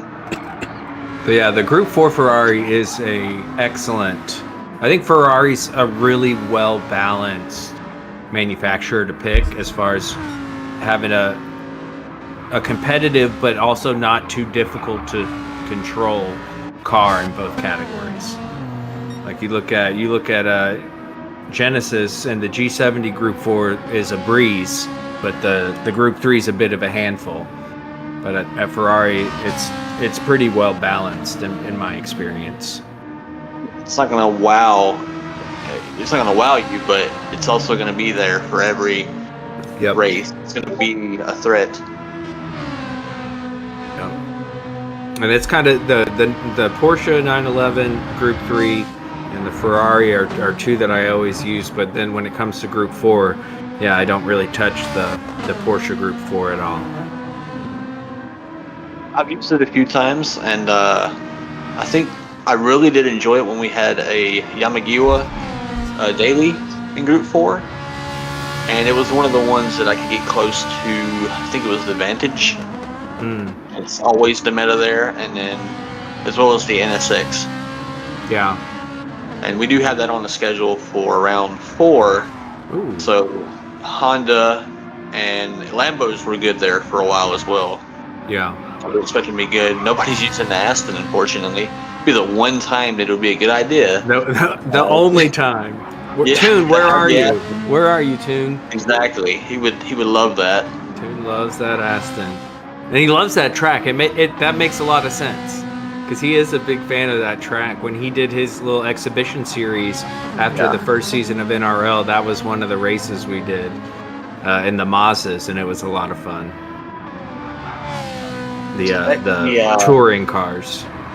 Yeah, I do expect the all-wheel drives to struggle there. I've never been able to pick them up and do anything with, except for the Lambo. It's the exception to the rule. I think because it feels like an MR a lot of time. Well, yeah, and it's the only one with the mid-engine. As JK85 does a 140.213. And then Pablo Chacon with a 141.332. I was watching Wade while he was doing his laps, and Wade, wow. Before he set as fast as I saw that he set the fastest first and second sector time that I've seen all night. That first sector, that little chicane on turn 1, if you get that just right, the Ferrari feels so good. I don't know, it's so satisfying when you can nail it. Right? I know exactly what you're talking about. I know exactly. From here. Yep. You nail that, you know your lap is going. And what do we see here? In the Cayman, going too deep, way too late on the brakes. And that's not going to do it. It's just not going to do it. Craig currently with a 202.909. Hey, he's sounding like my times.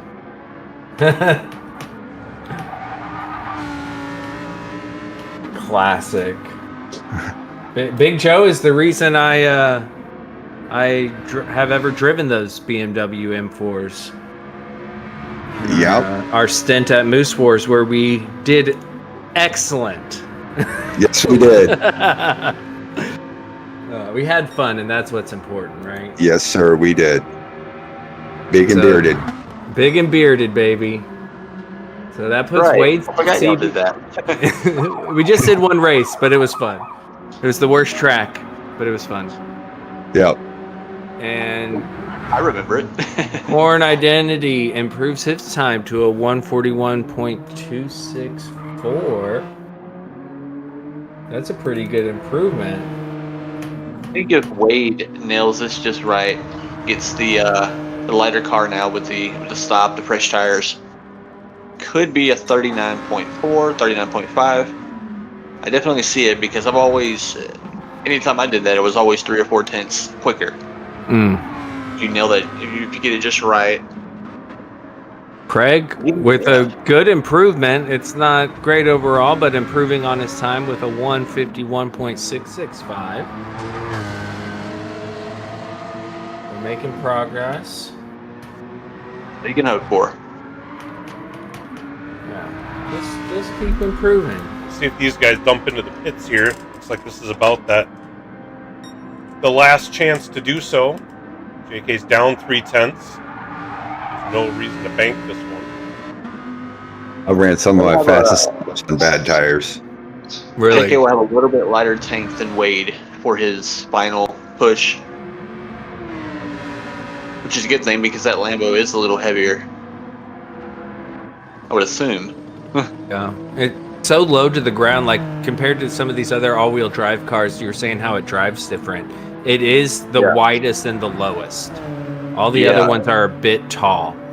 I never cared for it though. It must be the automatic thing, but at the same time, the way I would take an all-wheel drive, and it's the curves, the way they would feel. You could go over the curves with a WRX or a GTR or the Evo, and it would feel like you could go smoothly over. But at the same time, the Lambo felt like an MR. In the worst kind of way, when you would hit a curve, and it would be like, why are you like this? And it's the ride height. It's so low.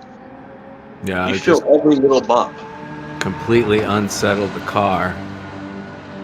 And that was always the problem with the Yamagiwa. Yes, it was fast, but you're probably going to die. Craig improves again. Big improvement. 142.466. Better. Much Did he better. have a spin or an off on the first Yeah, lap? he went way too deep Yeah. into turn 1. Has anybody else put a time in? Since then? No? Nope. I'm just seeing Craig on the board. Just wanted to make sure I wasn't Well, missing. Yeah, JK Because will be Wade up and next JK had been for in the his pits lately. his hot lap. And Wade is currently on his hot lap. Yep. So we'll switch to him as soon as Pablo Chacon here either goes across the line or goes in the pits.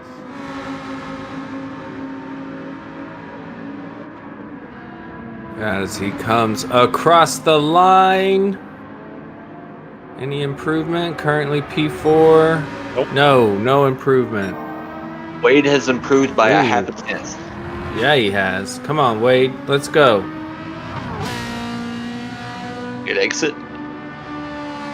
Got the You always have monster that livery. fear of hitting the right too hard, hitting Yep. right on that curb, and it unsettles the car.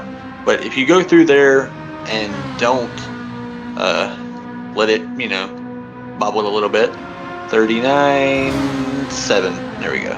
Barely improved. He was at a 139.788, and now he's at the 139.716. So actually, that moves him up one position overall, ahead of Pyro. So even though it wasn't a huge improvement, it definitely made a difference. So he's now sitting pretty in P4. Really Oh. good time.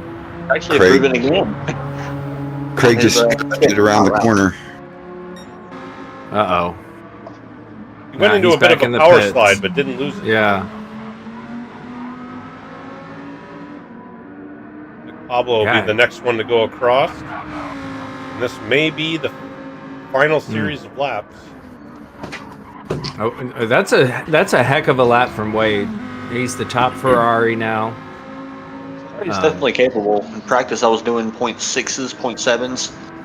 So I'm certain he has more in him.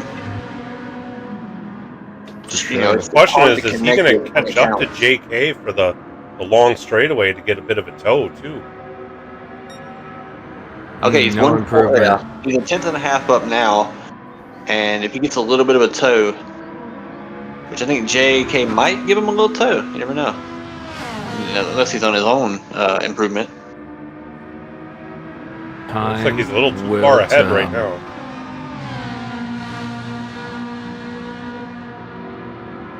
And no improvement from JK.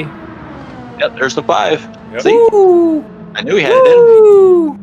Yep. 139.564. That moves him up into P3 overall. Well done, Wade. So a lot of the drivers really not able to improve much on their overall.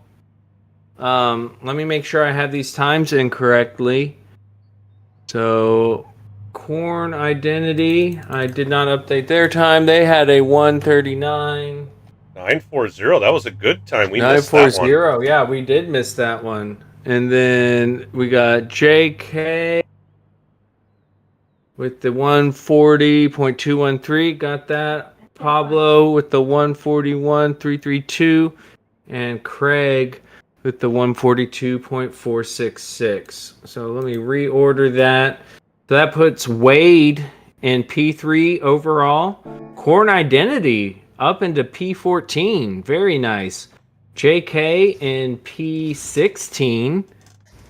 Pablo Chacon, part of RSR, in P36. And Craig got himself into P41. Very nicely done.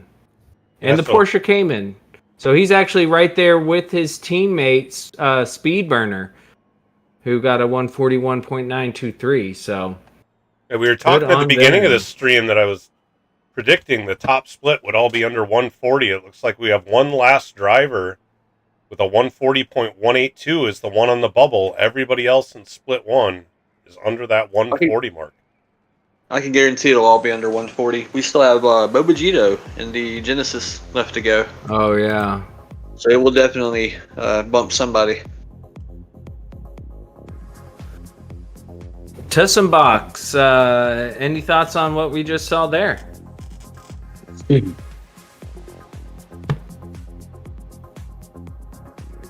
Sorry about that. How about you, Big Joe? Oh, what was the question again? I'm sorry. Oh, just any thoughts on what we saw as far as that qualifying goes compared to some of the others? For me, it would be much faster than me, but yeah, it looks like that first split's going to be completely under 140. Yeah, for sure. For sure. I'm surprised we didn't see a little more CBR shenanigans, as we should call them. Not shenanigans, but teamwork. They do a good job. They practice together. They have strategy, and as we see on the leaderboard, they do really well. So I just You mean like the noticed that. PHG shenanigans we saw? exactly like the little bit of PHG shenanigans we saw. When I just noticed that Korn Identity, their username is Jason Korn CBR, so they're another CBR driver.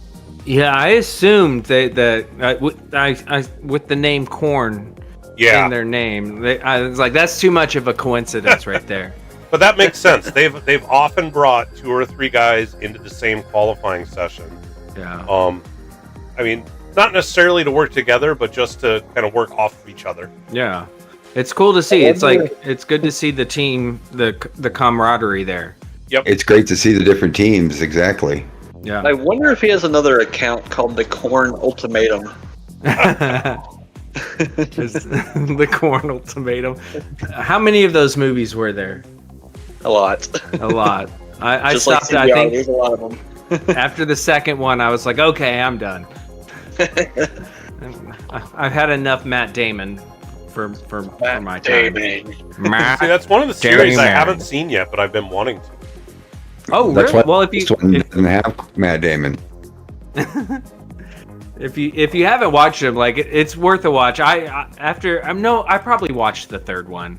It was probably the second one. I was like, okay, and then I saw the third one. I was like, all right, I just remember when the I'm first over one this. came out, and I was going, Matt Damon as an action hero? Like, all I've ever seen him in is our comedies. Like, this isn't going to work. And then apparently they were really good movies. The first one is amazing. Like there's a reason there's so many of those movies. Is Gotcha. because the first one is incredible. They did stuff in, I think it's the second one. They did a lot of like really close handheld camera work, and the concept behind it is very cool, but it makes for a very jarring visual. Like it was hard for my brain to process what was going on in some of the scenes because it was cool. It hadn't been done like that before. Conspiracies, there we go.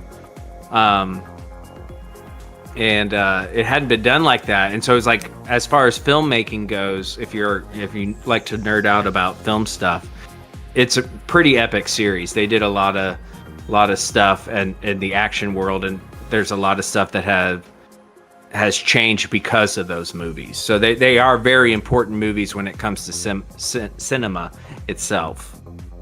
But if you haven't seen them, definitely at least check out the first one and then go from there. Definitely worth the watch. Yeah. I mean, I know I've seen the first one at least 4 times. So.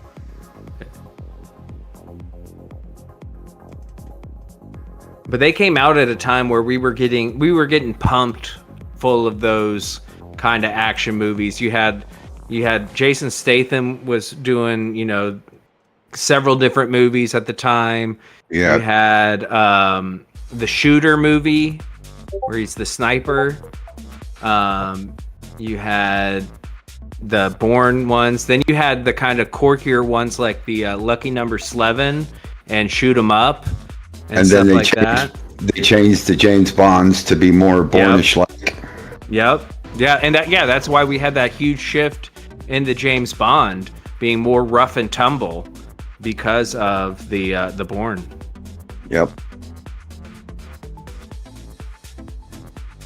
Hey, But we all wish how to Matt just Damon go back. came in and did some different stuff. I think it was kind of the same thing with like Keanu Reeves when he started off in The Matrix. Bill and Ted. The Matrix. Well, he started off in Bill and Ted being that goofy character, and then came along in Speed as like an action hero. But which was a really cool movie, but didn't necessarily have great dialogue. But he did Point Break before that. Yeah, Point Break. Can't Oh, forget that's that right. one. I forgot about Point Break. Surfer Cops. Let's go. Which again, was kind of along that Bill and Ted line of just kind of being the surfer guy. But then the Matrix came along, which was a totally different thing, and had, you're talking about differences in filmmaking and how they did those wraparound shots and stuff like that. Which was, the Matrix pretty much defined that. And then Keanu Reeves is now, like in John Wick, which is another serious action thriller. Couldn't be further from Bill and Ted. He's also racing the GR86s now. He's a race car driver. I did not know that. Yeah, he does. He doesn't participate in all of them, but he does the GR86 Cup. But on the Matrix, that changed video games too. If you guys remember, Max Payne came out. Yep. And that was the first game to introduce slow motion concepts, really, that we saw from the Matrix, and that kind of changed a lot of video games going forward as well. I was going to say a number of stars are racing now, so it's possible to see Malcolm in the Middle versus Magneto versus Neo versus McDreamy. I'm glad you said McDreamy. Yes.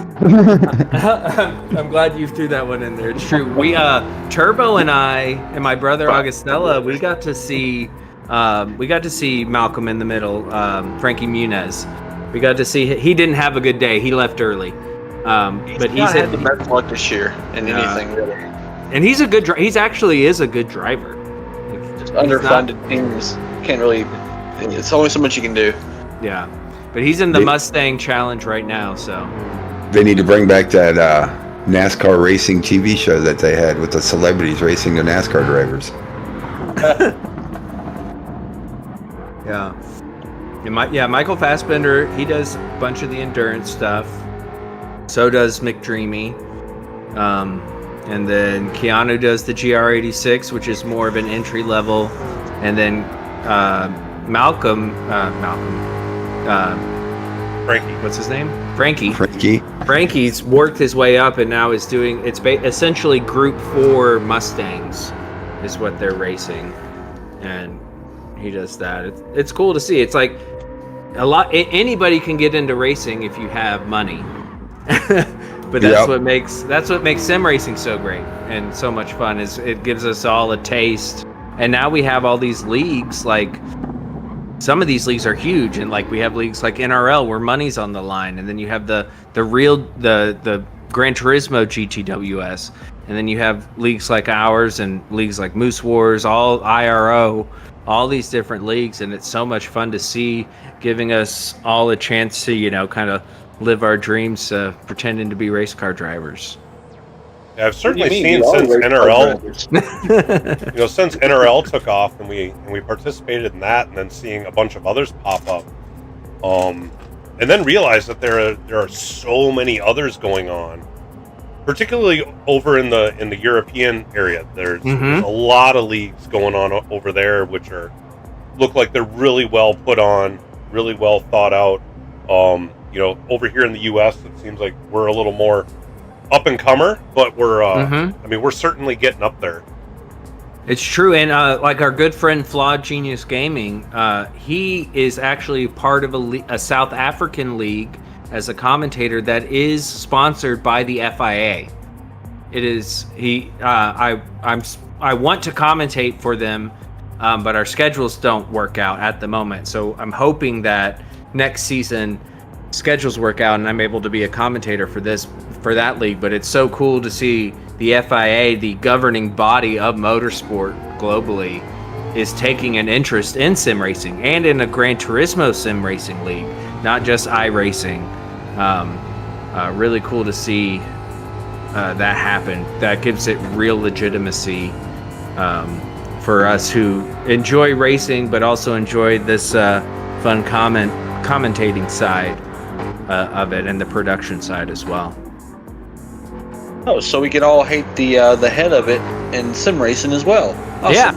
Just like Yeah, I mean, well, no, because it's about to be Carlos Sainz Sr. and you I know, can't I know. hate Carlos Well, we Sainz. love You can't him. hate Carlos Sainz Sr. Well, I mean, assuming he gets it, I don't know if that's going to happen, but No. if he gets it, yes, I'm going to love it more. But the guy now, no, he has. No, I want a guy who has experience in what he's governing.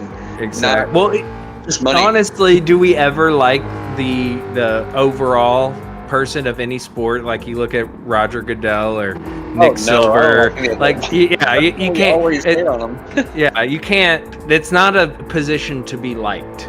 It's a position to do, and you're just gonna get hate on. Unfortunately. Operator's daddy, so of course we're gonna like him. Mhm. Also, he's like a world-renowned rally racer. Yeah. How can you not love the guy? Yeah, he's awesome. He seems really cool. He seems like a good dad. Like Exactly.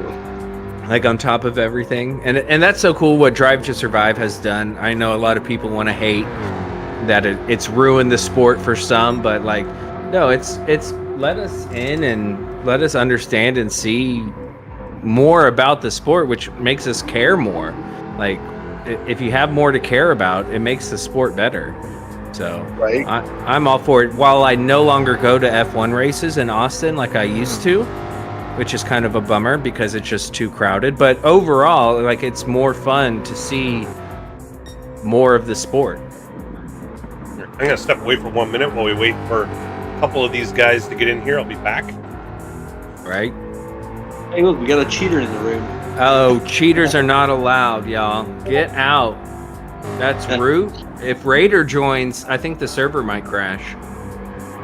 That or every other car in the lobby will. Oh no, it's Mr. Ormond. So we got Ormond in the Porsche, rocking that Gulf livery again. Cole in the Mustang. Root and Evolved. All right, let's see if they're ready. Should wait for Salamander to get back because he's running the camera. Yeah, that's fine. Why does my mouse stop working all of a sudden? Uh-oh. It's the USB port. I have two computers running. One is my old laptop, and the USB ports sometimes. So. Classic old computers. That's what I have Yes, all sir. the data entry on. That's why I had to update all of mine computers. Yeah. Now that I have the so I have the Mac Mini for streaming and all that, and I have a new work computer for when I travel. And so my old work computer has just kind of become on the side so I can have something pulled up and not interfere with the streaming stuff. Oh, Yeah. Evolved left and says he will be coming back. I remember your setup video. Oh yeah. Cheater is using the meta car. What? Surprise. The cheat code for the cheater. There you go. The cheat is grounded. Anybody? Any Nope. Homestar Runner fans out there? Homestarrunner.net. It's .com. If you don't know, you should check out Homestar Runner. That was the jam back when I was in like high school. It was this weird. I think they're back. They actually rebooted the website, but it's this weird animated, goofy website, and they just had weird videos and characters. And Basically, what they make Adult Swim out of. yeah. Like content. Exactly, and they're back. It popped up on my YouTube, and they're like, "We're relaunching the website," so the website's back. Homestarrunner.com, not sponsored. For now. For now. Hashtag not spawn. Coming soon.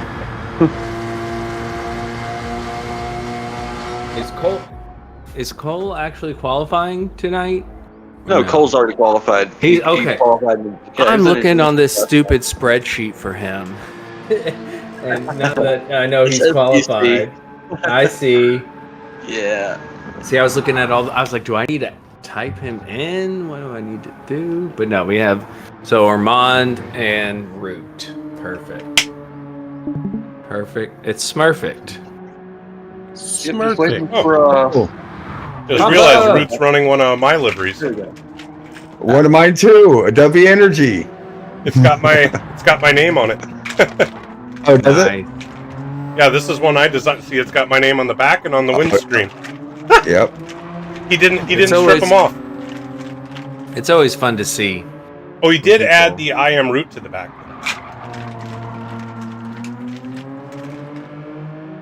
I believe Papa has stepped in here. How you doing, Papa? I'm doing good. How's everything tonight? Oh, it's been fantizzle-tastic. We got some quick times. Fantastic, except for my quality time. I wasn't going to talk about that. You make one of the splits, Papa. I did make one of the splits. You are correct. Well said. I just wanted to jump in and thank everybody for qualifying. Thank you for participating in the PHG World Series. Next Friday, Saturday should be a few great races, man. Oh, yeah. I expect top-notch racing. Oh yeah. This track, it provides it. And then in these cars, it allows everybody to race close and control. So I think we're going to see some good stuff. Yep. And then the way Shaggy's got qualifying set up, putting everybody the same skill set together. Yep. I think it's going to be great racing. It's going to be fun. It makes it so close. It makes the racing so close. Or I'd win my race. I'd be all by myself. And you know what? That's okay. That's okay. Well, I just wanted to pop in for a minute. Thank everybody for doing what you do and making this whole thing happen. Well, it's because of you, Papa. Indeed. Oh, You have set the platform. there's a lot that goes on in the background, as you're about to find out, Joe. Oh, I already know, Papa. Fully think- aware.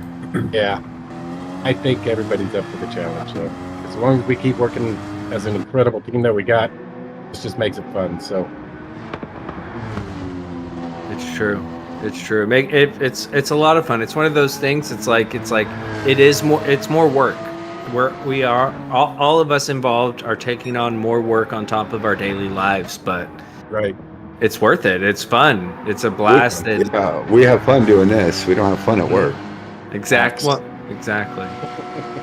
Sometimes I have fun at work, but most of the time, no. If it was supposed to be fun, they'd call it fun. They wouldn't call it work. Indeed. I And literally do nothing but drive, so it's all work. it's all work. all right, you guys have a great rest of your night. All right, take it Papa, easy, Papa. thank you, sir. Try and catch everybody tomorrow. Oh yeah. All righty, guys. Talk to you later. Bye. Well, good night, Papa. See, Papa's got his happy face on, but he secretly hates this place. Yeah, he does. he's gonna become a comic. It's a good track. Like once you figure it out, it's a good track. I'll always like this track. I got my first winning. It's got good flow. It has a variety of options. Not too long. A lot of cars can be competitive. It's fun. I think one of the great things about this track is like it's a short track, but they managed to get like a lot of variety into it. You got like chicanes, hairpins, you got your undulations, uphill braking, downhill braking. Like it's a lot in such a short time frame for a lap. Yeah, exactly. Well said. Well, it's provided some of the best F1 races Oh, in recent history. seriously. Especially with the fact that it can rain in real life here, as it can in most places, but for some reason, PD's like, nah, we don't want it to rain. And Brazil, of all places, It's the rain in Brazil. I don't think PD is aware that it can rain in North or South America because no tracks in North or South America have rain. We get a 141.269 from Ormond and a 141.174 from Root. Very close times together. So here's the actual interaction with PD. My Interlagos is full of water. And PD is like, oh, it must not be the water. It must not be the water. It's definitely not the water. We are checking. We are checking. I was in an F1 fantasy league that I dominated, by the way. And one of the guys, his team name was We Are Checking. Made me laugh every time. Weird. But must be the water is the best one. It is wet. Must be the water. But here, yeah, you were saying like we saw Lewis come from the back and charge through for a win a few years back. We saw Max do the same thing. It's like the Rooney here, didn't he? Yeah. What was that? There was somewhere Max. He did what? Like just spun it flat out here. Oh, that was his first time. That was his first podium. That was like, or did he end up winning? It was insane. He did a full 360 right here where Mr. Armand is. Yeah. 360, keeps it going. And he was 17 years old? It was insane. That was his rookie season. And that's when everybody was like, da da da da. Max Verstappen, and Ormond improves with the 141.132, and Root improves with the 140.657. Max saw a shadow. That means 4 more years of do.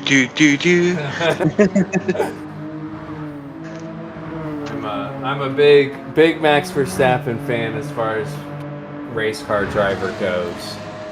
As far as actual skills. Yeah. Yeah, like I'm not trying to hang out with him, but when it comes to who am I gonna bet on? Yeah, it's gonna be that guy. You think he's going to take the title this year? It's not this year, no.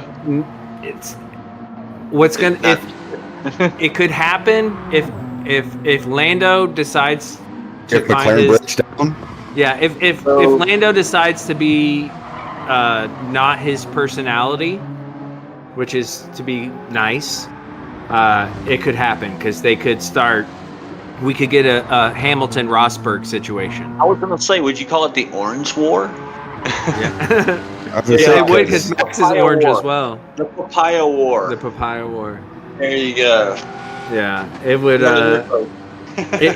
I think it's all in Lando's court because Lando is not the type to just be a jerk, but I could also see him just being tired of it all and become the jerk that you have to be. You can't be a F1 champion without being a jerk. It's just, unfortunately, that's how the sport works. And Root with a 140.657. Oh, did he just get 2 identical times? Or was that he just Mr. went in the Armand? pits. Okay. What have I seen? Okay, sorry. My apologies. I got too many screens. Mr. Ormond just reset back to the pits as well. Okay. Oh, you reset. Reset, so that's a full tank of fuel. Yeah, unfortunately. Maybe he didn't have the option. I don't think he had the option to go back. And I don't know. He was on a heater, and he was going to put down his fastest lap. He may have just banked it and then reset. Okay. That's what confused me. I saw the purple, so I was ready for...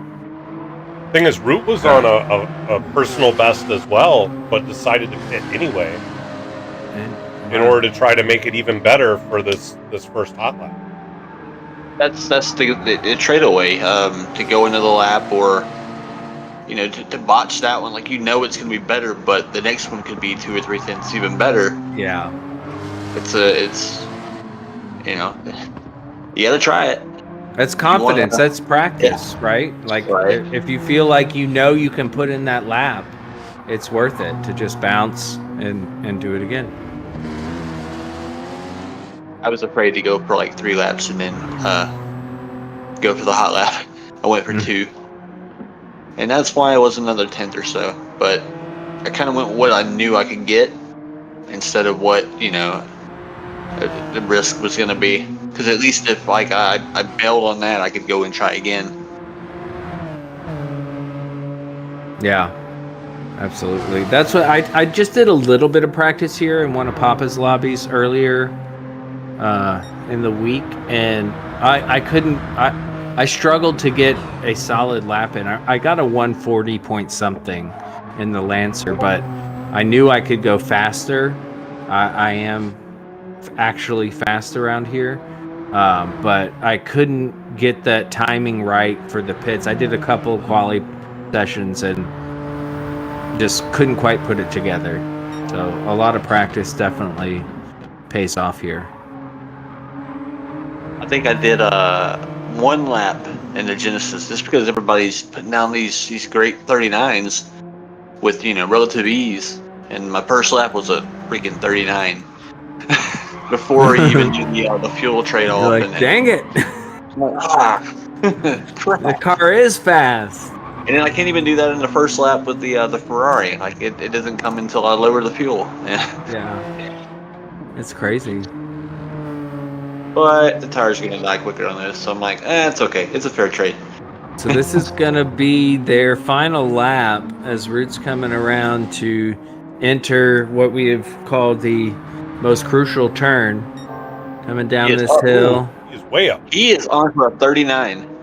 I never Holy did. That's cow. a really good second sector. He nailed the exit. Coming up the hill, and not too far behind is Mr. Ormond, who has showed a lot of promise out here. Let's see what Root is able to do. He keeps it tight, avoid the track limits penalty, and he is across the line with a 139.900. Very nice. Ooh, Mr. Ormond improves by 0.4 with a 140.725. That officially makes It is literally the easiest thing to do. Is just drive it normal. Don't even try hard. You're gonna get a 39. And that makes moves. the top split all 139. Yep, it sure does. That puts Root in P12 with a 139.9 in between a Genesis and a Corvette. And then that puts Mr. Ormond P28 in between a Toyota and a McLaren. And geez, we got Genesis in 10th, 11th, and 12th, along with 4th and 5th. So right now there are 5 Genesis in top split. What's going to be fun is, because of how long our season is, this is a very long season, y'all. PD's definitely going to have an update before this season's over. And we could see a huge shakeup between the start and the finish, depending on what they choose to do as far as BOP goes. So that's going to be fun to see. Take advantage of the fast G70s for now, because you know they're going to get bopped if that's the case. I actually don't see an update coming in anytime soon. Like maybe for 1 or 2 cars, but I don't see like a major update.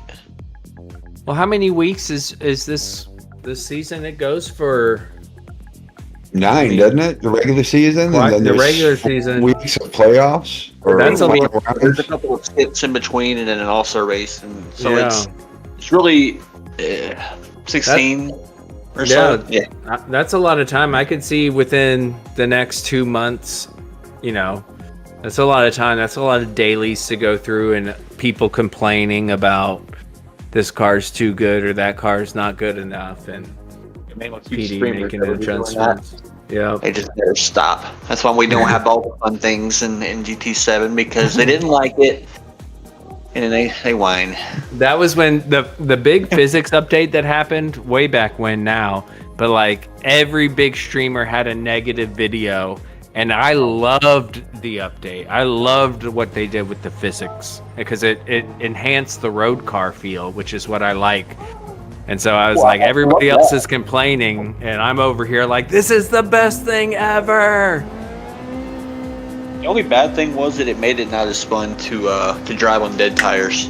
Right, they did take that away. That's the only thing I hated them for, but everything else was solid. Like the cars do have a more realistic feel. The road cars, the handling was just improved as far as being more like the real thing, instead of it just being weird and always wanting to slide no matter what tire you're on. Yep. They definitely adjusted it, and it got them more like, if you tried to put a way faster tire on a slow car, it made them so unruly under braking. Like, if you tried to put a sport soft on a car that came on comfort mediums, like, it did not like it. No. And that made it more fun. That's when we started adopting and using the sport hards more than the sport softs in my lobbies, was when those updates came, and I think it makes it more fun. So Turtle Shell, aka Geezer Gears, on the track. He is somebody I also got to spend time with at the Rolex 24 this past year. He drove all the way down from Maryland, I believe it was. He is in the Ferrari as well, so Team Shaggy Doosters, looking fly, the black and red.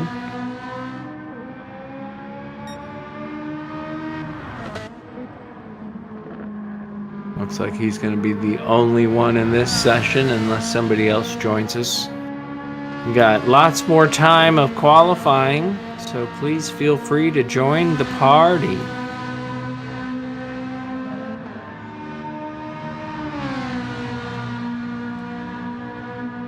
Refresh my screen here. I do appreciate everyone watching here on Salamander's channel.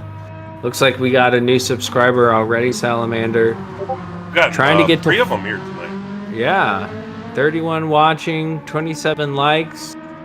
Y'all, if you haven't hit the like button, please do. It really does help. If you haven't subscribed, please subscribe. Salamander has a great channel, great streaming, good shorts, awesome guy. You will not regret it, and it's free. So please and thank you. Thank you for that, TK. Of course, of course. We gotta get everybody on the train, as you know. As we And, tell everybody, I mean, like and subscribe. Like and subscribe. everybody knows the YouTube things, and we ask you to do them. It's a Helps weird with thing. the It's algorithm. what was that, Joe? Helps with the algorithm. It helps exactly. The more you chat, comment on after the stream, all that stuff helps. It's so funny. Like when I started my channel, I guess a couple years ago, you know, it was just as a fun way for me and my brother to kind of communicate and race as we live halfway across the country from each other. But it was a fun way to do that. And then I started learning more, and the channel started growing. And then, like, there's videos out there on how to grow your channel, right? And most of them were just ask people to like and subscribe. It's awkward, it's uncomfortable, but in your video, and it's in every video, and we all roll our eyes at it, but it's true. Like, sometimes people do come in and spend 2 hours watching your stream and just forget to hit the like button, or they forget to subscribe. So it's a silly little reminder that we do, but it does help, because the more that happens, it's going to get people who watch the same content as you to get their eyes on the channel. It's a fun little game that we have learned to play that 20 years ago nobody cared about. Yeah, 20 years, definitely not. Nobody even thought about these algorithms that we now people try to break down. Like, there's the I have a friend who's a tattooer, and the Instagram algorithm is designed not to be figured out. And the second it's figured out, it gets changed. And I listen to them complain and talk about with other people who have to use Instagram as for their business.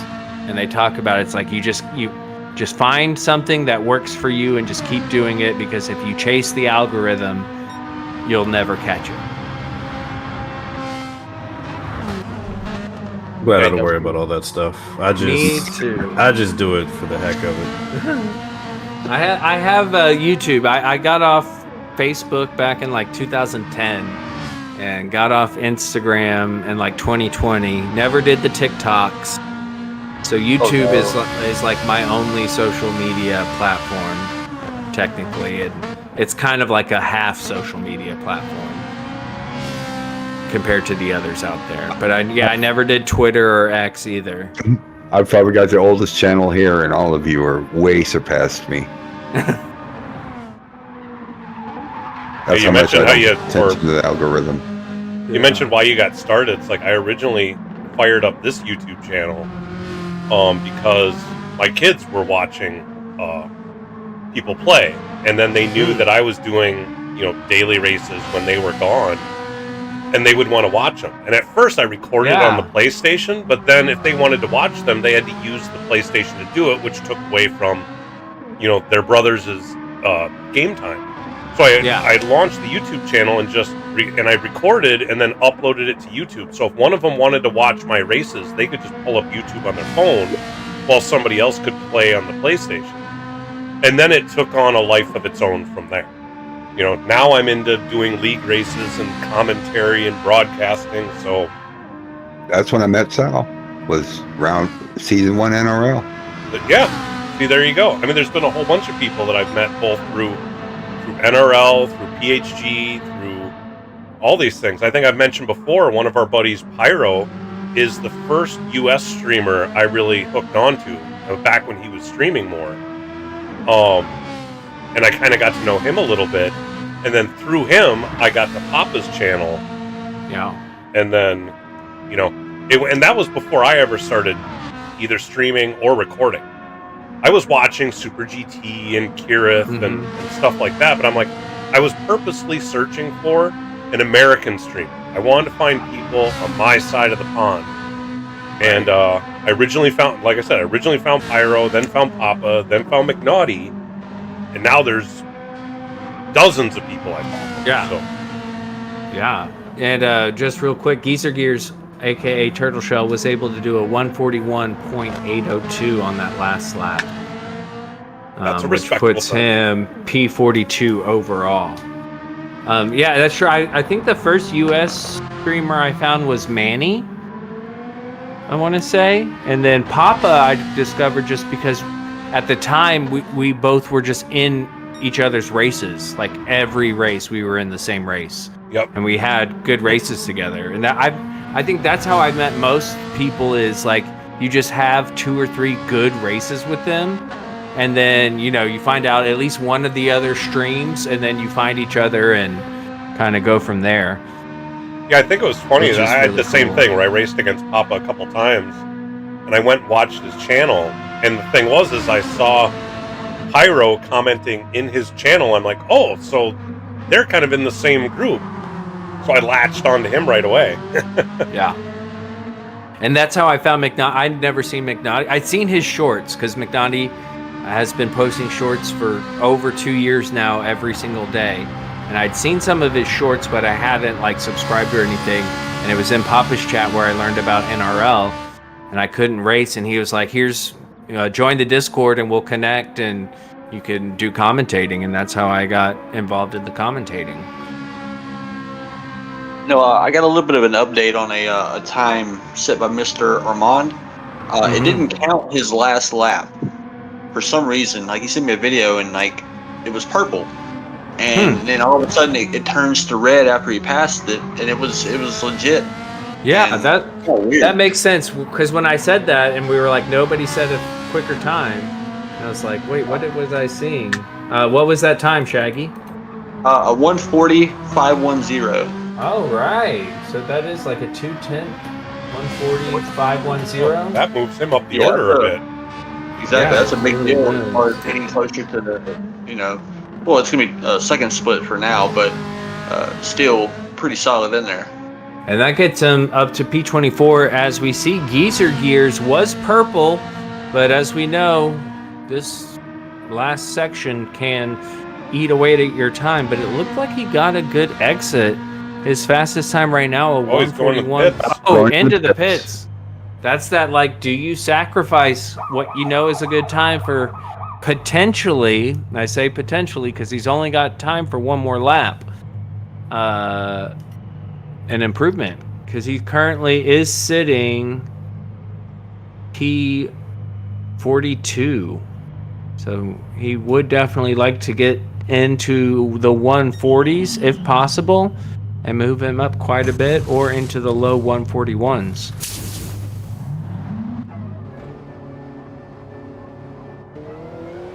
As he comes out of the pits now. And that beautiful Ferrari.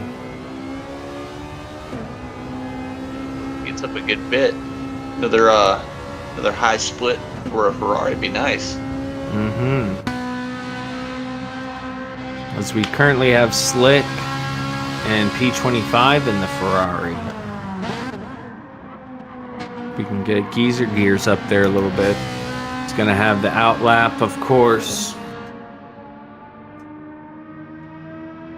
Well, did you mention Wade? Wade's up there in P3 in a Ferrari. Yep. Well, yeah, I think me and Wade in the Ferrari was kind of a shoe-in. Yeah. Us Gotcha. and probably anything is, going to be solid.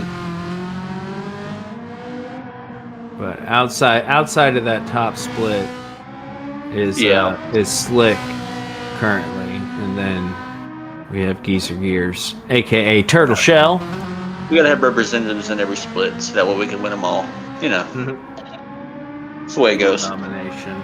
Well, and, Yeah. and as Shaggy, I don't know if you want to give a reminder of how the manufacturer points work. It's just the top 30 drivers each week provide points to the manufacturer standings. So it's pretty much the top 2 splits. You're guaranteed, to give your manufacturers points. And then it's just the top 1 or 2 guys in split 3 will also. It depends on how many show up for race day. If a few are missing from second split or top split, then it makes it where there's more counted from third split. Like, because there was enough qualified, there was 15 in top split and 14 in second split. So we were assuming that, the winner of third split was going to get the points, and it ended up being McNaughty, but a few people missed overall from first and second, so it really made it where I think the top 4 or 5 from third split actually got points. So it does change depending on how many people actually make the races and show up in the top splits. So it does make it where there's something to fight for in third split. It looks like Geezer Gears, his strategy is paying off. He went purple there. I didn't quite see exactly how much he was up. It was less than a 10th. Okay, less than a tenth as he enters into the more technical section. And it is official. It is the final lap. This is his last opportunity to improve. Makes me nervous. It makes me nervous as they abandon what is a quicker lap to try to get this maximum lap here as he comes down the hill. Is he still going to be up on his time? He is up on his time significantly. As he comes quicker than his fastest stint before. Indeed, and he gets a good exit using all the track like we talked about earlier. Getting the foot down, I imagine he's going to tuck it tight to the line, trying to make the shortest distance since he's not going to get another lap after this. Oh, nope. Where's he going to be? And he does improve to a 41.209. That is a big improvement. 41.209. That moves him well up the order to P35, just behind Nasty. And ahead of Zilla. Very nicely done, Turtle Shell, aka PHG Geezer Gears. Yeah, it was definitely a risky choice, but I mean, in the end, it worked out for him. It definitely did. It definitely did. And, they say no risk, no reward. Whoa, that little Xbox controller thing on the front of his bumper is really cool looking. It's like a sphere with the X, the square, triangle, and circle. I like that. A neat little addition there, right? Is that what I'm seeing? I think that's the PlayStation. not Xbox. Did I say Xbox? You I did. meant PlayStation, y'all. I don't have an Xbox. I meant that system that we're all using to play this game. One of them. PlayStation. Not A, B, or X and Y. X, square, triangle, circle. You ever think about how they come up with the letters that they use for controllers? Well, now I can't stop thinking about it. Exactly, because like the first you had Nintendo and they had A and B, and then Super Nintendo had A, B, X, and Y, and then Nintendo 64 they added Z and C, and then you go Xbox copied Super Nintendo with A, B, X, and Y in the same position, and of course R. PlayStation was the first to do R1 and R2. And I guess PlayStation has always stuck with the X, square, triangle, and 0. Like Well, A and B always made sense because A was like advance and B was back. That's how I always looked at it. I always just thought of them as 1 and 2. A curious little trivia or factoid is that apparently on the PlayStation, it is not the X. It is the Crosshatch. cross. Oh, cross? Yeah, in fact, Sony, they don't call it the X. They call it the cross button, Like a railroad crossing. which I have always X. called it the X, but Yeah, it's always been because the other is circle. Well, no, the others are shapes. right, Yep. they're not letters. Oh, snap. I just You just blew my- felt the light bulb go off. That's a lot to take in. Childhood Cross is just sounds so Yeah. awkward instead of just Yeah. X. Like X just rolls off the tongue. I'm gonna call it an X. I'm still gonna call it an X.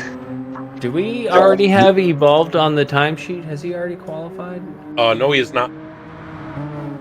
There's some game I play that calls it the crosshatch. Please press the crosshatch button. Really? Yeah. Oh, there you are, Evolved. What games are those? I'm curious. I think it might be a set of Corso. Ah, that makes sense. See, now the X button would make sense on the Xbox. Yep. Well, they use letters. You know, there's an Xbox 360 on the PlayStation controller, on every PlayStation controller. 'Cause you got your X button, then you got the square button. That's the box, and then the circle is 360 It's degrees. 360.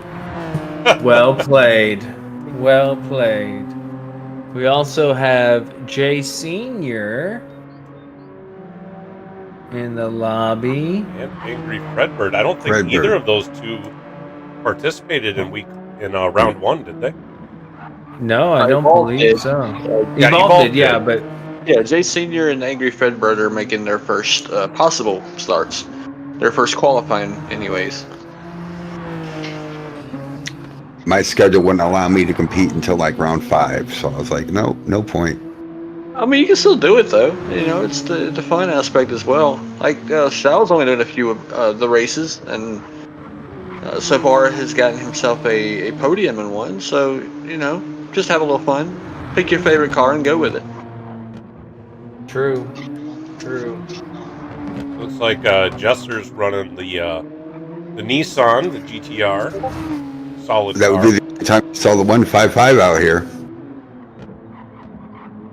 I love the 155. Yeah. It would be good to see. Angry Jester. Fredbird in the Genesis. Oh, 139 incoming. It's a gimme. Okay, all Looks the like Genesis Evolved drivers already with put the down a Euro blindfold. 139.989 here in practice. And angry in the Genesis. The thing is, I raced against Jester in a NRL. He's no slouch, so No, he really isn't. I know he raced in the season 2 exhibition and ran into some bad luck there, but I'm always looking forward to see what he's going to do. Yeah. And Evolved had a solid outing in Split 2 last week. So Yes. it'd be good to see them back out. Angry Fredbird, relation to another commentator who we're trying to bring into the booth, Slow-Mo, my fellow NRL commentator. I believe they are brothers. So fun to see family involved. We saw father-son duo in NRL this past season. Gonna see some brotherly love here. And it looks like Slow-Mo has entered the YouTube chat as well. Hello, Slow-Mo. Welcome, sir. I think he came to cheer on his brother. Yeah, buddy. Well, they're still practicing. I'm gonna step away momentarily, and I will be right back, gentlemen.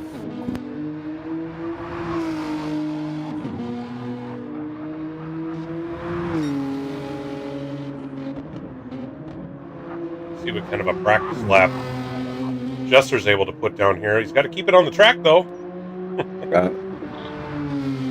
That cost him a few tenths at least. Oh yeah, that hurts for the whole long section here.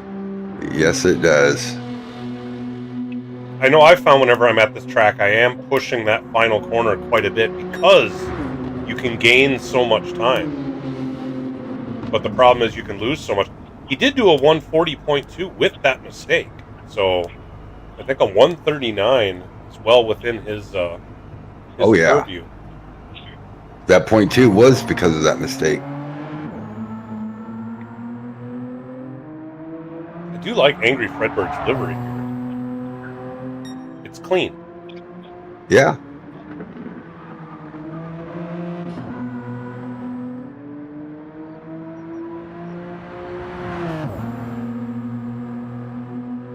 Yeah, I'm going to complete this this little practice lap here, and then we'll see if he's ready.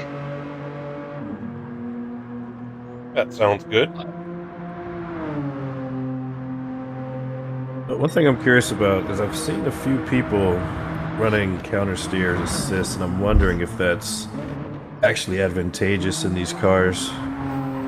Group 4, I would say it would actually hurt you more than help in Group 4. In Group 4, you don't really need any assist. Even for people that say you need assist and it helps them, I don't feel like it helps at all in Group 4. I find minimal help in Group 3 with them, but Group 4, maybe ASM, but that's about it. No, for myself, anyways. Especially when you're racing close and all.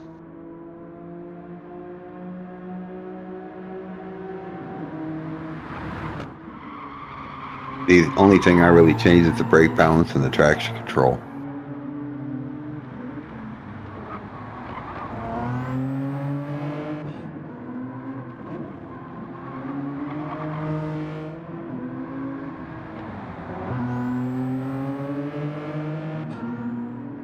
I see Evolved is in the 39s with a 989. Yes, he is. That actually won't. If he sets that lap in quali, though, that actually won't be enough to put him in stint 1. That's how tight it is up top. Like top 15, they're all within 1 second of each other. Yeah, it looks like we got a 139.940 is 15th place. In fact, there are 4 drivers that have a 139.9. So I mean, it's pretty tight up there. Yeah, we're gonna have some 139s in the second. In fact, there's split. 6 more that are in the 139.8s. So I mean, that's 10 drivers that are 1/10 apart. That's incredible. That really is, to see how tight of a field it is. And I want somebody to get a 138. I really do. But I'm looking at the remaining drivers we have, and I don't know that Gito would be the only one I think that could get it. Bobagito, yeah. That's putting all his luck in the one lap. Nerve-wracking. I don't know. McNaughty could possibly hammer one out. McNaughty, Shadow Chef. Shadow Chef proved that he is fast. I mean, Yeah. I had no chance of catching him in my race. He's in the Nissan. I knew he was fast. I raced against him in the Syndicate League. We also got, well, Enigma, but he's going to be in the RCF. I don't see that happening. Oh, there's McNaughty now. The Lambo is definitely capable. So we'll see. I think the Indeed. best you could probably hope for is a mid 39 in the Lambo, which would be just fine.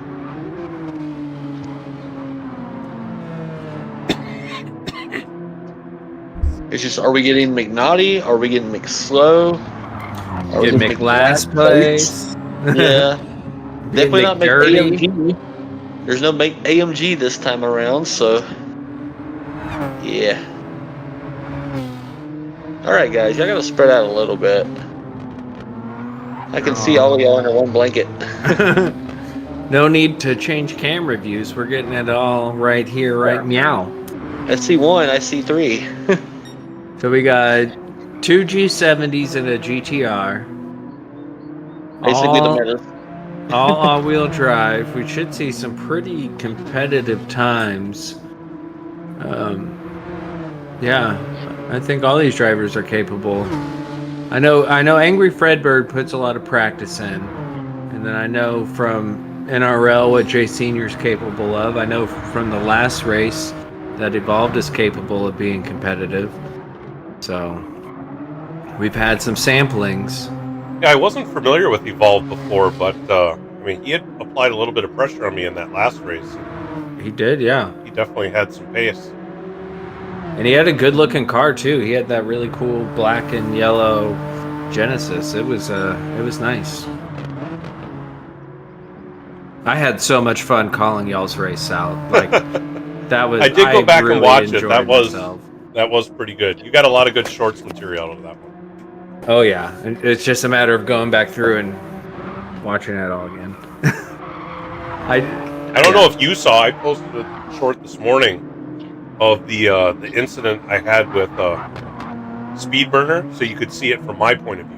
From your no, I couldn't see it because when we showed it on the replay, your car did go inside his car, but neither car ghosted. It was bizarro. Yeah, if you watch my short, it shows that he ghosted. And I was like in there, but he like bounced to the side, and then all of a sudden started spinning out. And I'm like, what just happened?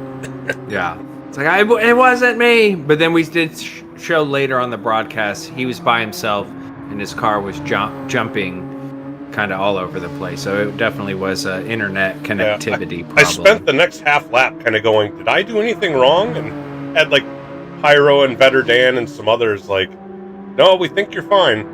Yeah, like, I hope and Pyro jumping in the stream while he was out running errands. Yeah, that was kind of make sure that was clear. That was great. That was a good thing to see. As Evolve does a 140.3 on his first lap. Jay Senior 39.9 on his first lap, and Angry Fredbird at 141.0. So solid first laps all around. Evolved a 140.336. Jay Senior, we got a 139.967.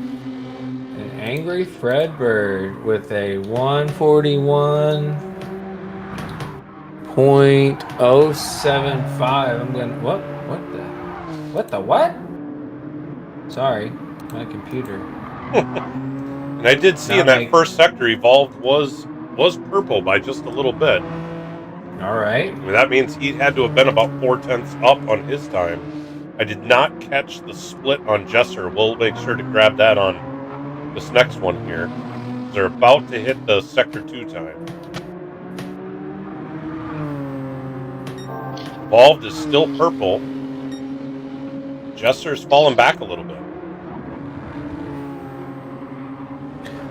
Ooh, Jesser almost runs wide there. So Evolved might take pole position provisionally. As he comes across the line, what's it gonna be? And yes, 139.7. Jesser looks like he ducked into the pits. Evolved reset to the pits. I don't know why he reset. He probably could have won and gained another 2 or 3 tenths with the Yeah, with the new tires. He might not know. You really never know. Angry Fredbird improves by a full second, a 140.089. A very, very competitive bunch here. Yeah. Yeah, very tight. All three are moving up the order from their first laps. We have Evolved currently sitting in P6. Jay Senior currently P17, and just behind him is Angry Fredbird. They're not even a tenth off each other here. So it's getting very tight. We got one split one driver and two split twos.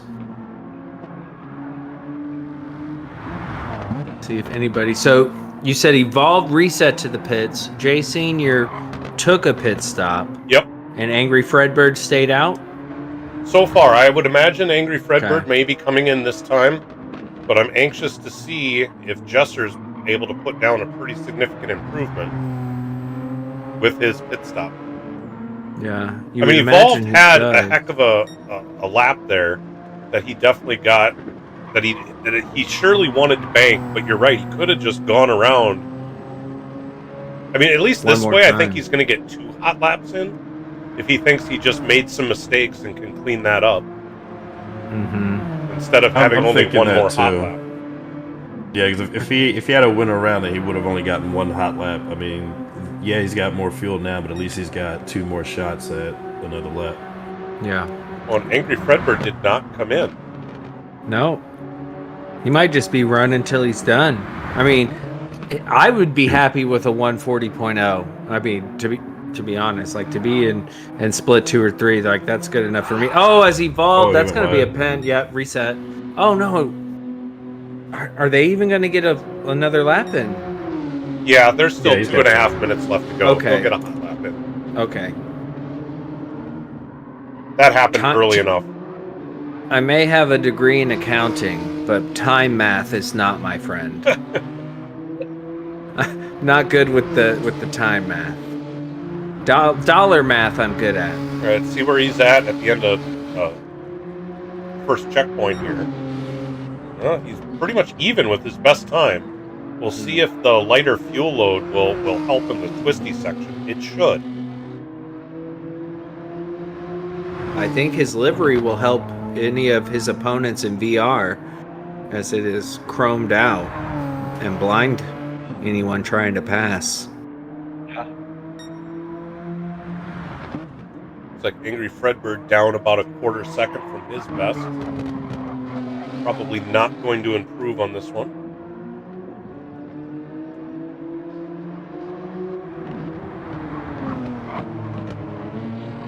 Coming up on the second time check. What's it gonna be? Down the hill. Ooh, lost a bit there. Yeah, he botched a couple little corners here and there. Just a little off, and he'll have one more shot at it. Yeah.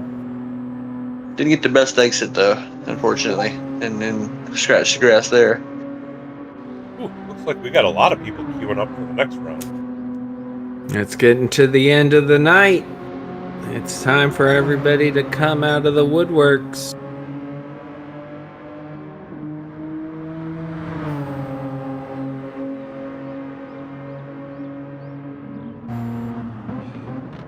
Yeah, running laps around here. I can run laps around this track better than others, like because I just don't like running laps. I prefer to race, but this is one of the tracks where I don't necessarily mind putting in solo laps. I definitely prefer to be racing around here, but some of the tracks I can't go around by myself. Like I'll set whatever time I set on Monday or Tuesday as something happened with Jesser. Going too deep or getting on the throttle too early. Oh, he runs wide, and yeah, it gets a little slippery out there. And full commitment into Barrier. I think that was a frustration move there. Yeah. You know, when you just dip a little bit too wide there, it's so easy to do, and then that's a penalty, and that's the next 2 laps done with. As Angry Fredbird comes across the line, unable to improve. And I This time's believe all- Evolve is happy down with too. Evolve's down 2. By I mean- almost 7/10. So it looks like this is what we got. It's what we got, and it's good stuff. You know, it's Yeah. hard to improve. When our slowest time of that session was a 140.0, was the slowest time. So like we were sitting here like, why aren't they improving? But honestly, that's probably their best that they had right there. Angry Fredbird improved, but Evolved and Jay Senior kind of kept that same first lap time, and it was good. That puts Evolve P6, Jay Senior, Jesser P17, and Angry Fredbird P18. I know Very good sometimes that running. first lap can get in your head. I don't know how many times I've gone out, put down a really nice first lap, and been like, "Oh, now I should be able to get like 3/10, 5/10 better than this," and then I just can't. Like Yeah, the tires that- are better, you- the fuel load's lower. It's like, why am I not getting faster? You like the push first- too hard. I do it all the time. Like I usually don't improve my qualifying time because I overthink it and think, okay, I did this here, this here, this here, and then you push too hard, go Yep. over the limit, and you just can't. Or you do one sector way better than the other two, and then you can't get you just can't put the lap together in one go. And now it looks like we got McNaughty in the building.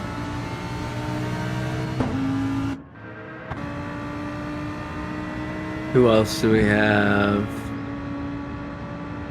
I think Drodo's just watching. This looks like another RJ special livery here. RJ Special. It is cool to see Salamander, like, with the way liveries are, you can still see a distinct difference in style. Like, you and RJ are some of the best livery designers in the game. It is fun to see, like, you can see what a Salamander livery is or an RJ livery is. I like that. I try to do a lot of different styles, try different things quite a bit. But with that said, I'm sure there's got to be something identifiable that I don't even realize I'm doing, but other people see it. For me, I see you do very hard color changes, or put like a small color in between two color changes, like a little white line in between, or it's a very bold blue to black, Right. or something like that. Like it's very hard and sharp, which I like. Me too. That's why I do it. The funny Mine thing is is, the- and RJ's it's- told me the same thing, is I'll look at his livery and go, oh man, that looks nice. I wish I could do that. But he's told me the same thing for me. He's looked Yeah. at mine going, God, that looks really good. I wish I could do that. Like, we just have these different styles and just Mhm. what we're good at. And I use matte fluorescent orange, matte fluorescent blue, and flames. But it's golf. And that's the best color combo. See, I was really The- proud of the Huracan that we did in NRL. I used all those colors on it with the white and blue flames on the front. I don't know if you remember that one. That was one of my favorites. Yes, indeed.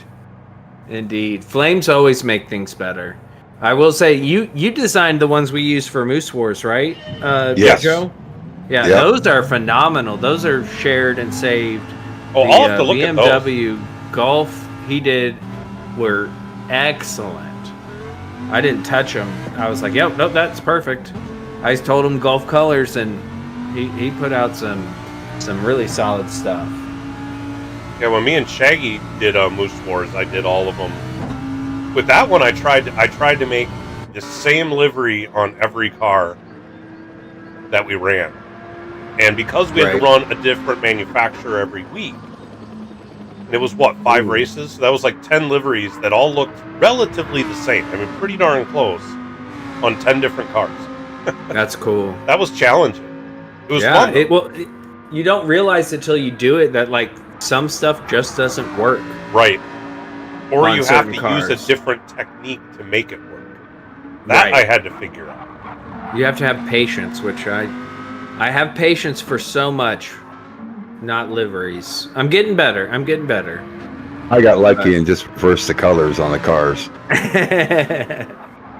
Nice. See, I I can't made it wait till easy for Better myself. Dan comes out, because you'll see what I did on the Corvettes this week. Originally, I was planning on doing the exact opposite of what we did on the Group 3s, but that didn't really work out, so we ended up taking yet another livery I'd done before and just modifying it for the different colors Oh, nice. for this one, so I really like how they turned out. It was funny, because Better Dan had suggested, he's like, I like this one you did. Let's do the color change on that. And I originally fought the idea, but then when he showed me the color change, I'm like, yeah, that does look really good. So we ended up going that route. And I love that. That's what I mean. That's how Cadillac runs their GTP. You know, they had my favorite, which was the yellow and black. They got rid of that one. But they have a red and black, and then a blue and black, and like a chrome and black. But it's all the same, exact same livery, just you change the color combo. Yep. And it's really cool. Well, it's neat on these cars if you can use the paint and have the paint go through, because then changing the paint is really easy. Mm-hmm. But I've had so many cars where the entire car is covered in decals. Like the base paint doesn't matter. Like it's just getting covered by different things. So, but then you can't change it. If you want to change the color scheme, you got to go modify. It 50 takes decals. forever. I've done it. Because for when they did that big van race wherever it was, it was right when the the PHG teams were created, and so I wanted to make an A-team van, and so I downloaded the black and red A-team, but then I changed it to the PHG A-team colors, which are Gulf colors. And it was all decal. It had nothing to do with the color of the paint. And like some of the decals were just like little 1-inch squares to fill a space. Yep. It took so long, but I did it and it looked great. But then because it was somebody else's, I couldn't share it. So I was disappointed. And I was like, I'm not going to do that on my own. No, thank you. That reason right there is the exact reason why I keep all my liveries almost exactly the same. Where did he get a But like they're penalty way simpler. from? Where That did he was get weird. that? Yeah, I think he he might might have have cut. Yeah, too far to Yeah, the he left. cut too much of kind of where the pit lane entry is. Yeah, Huh. that was interesting. Yeah, that forced a reset. And yeah, Tustin Box, like all my liveries are almost exactly the same. I use my logo, some PHG logos, probably an NRL logo. It's either matte fluorescent orange or matte fluorescent blue, and I do opposite color flames, and like that's my livery every time. I have a different livery for every car. You're crazy. I used to do that back in GT Sport, but it just took way too long. The only I thing just- that stays the same on mine is a limited edition sticker. There you go. See, my logo lines up perfectly with a lot of different taillights. Like the Corvette, the Porsche makes me look like LeVar Burton in Star Trek. And the GTR also. The GTR is probably the best one. The Mazda, the Group 4 Mazda is really good. But basically, I just make the tail lights replace the eyeballs in my skull decal. And so every time I hit the brakes, it's like my eyes glow at the person behind me. You talk about instantly identifiable liveries. You've got that nailed down.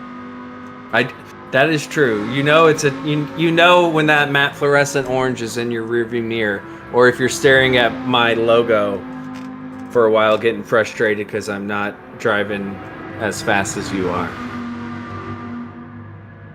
No wonder I never see that thing. Your streets ahead. Streets ahead. No way. You're I think, wait, Joe, it was you. So this is way back in the early parts of my lobbies. I think we were still changing the day, but we were using the Fiats and we did Rallycross. Yeah, and I didn't know that we were supposed to have a base model. And we were like, holy cow, Joe is so fast. He is the fastest person ever.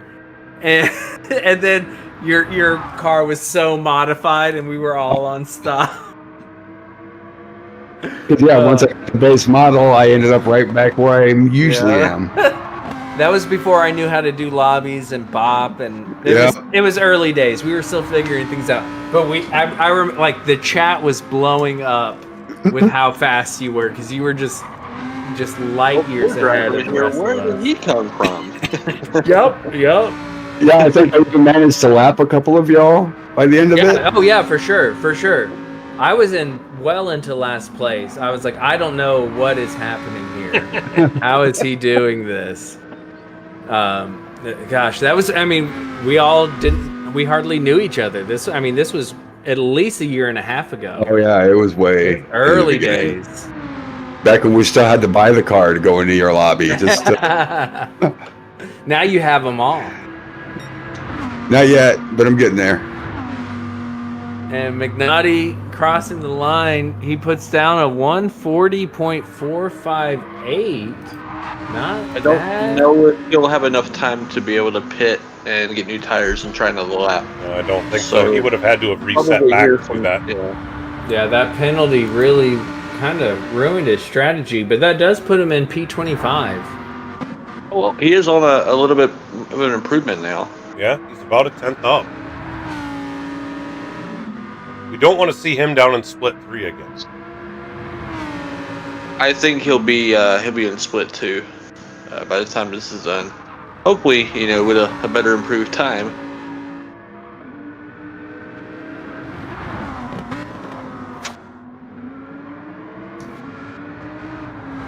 At first, for that race, TKs, I thought y'all had just crashed like in the corner, and you were to catch me eventually. Yeah, it was the Catalunya Rallycross circuit, and it was just like, it was nuts because you were flying, like, but you had engine swap, you had it was just tuned up. But yeah, maxed out completely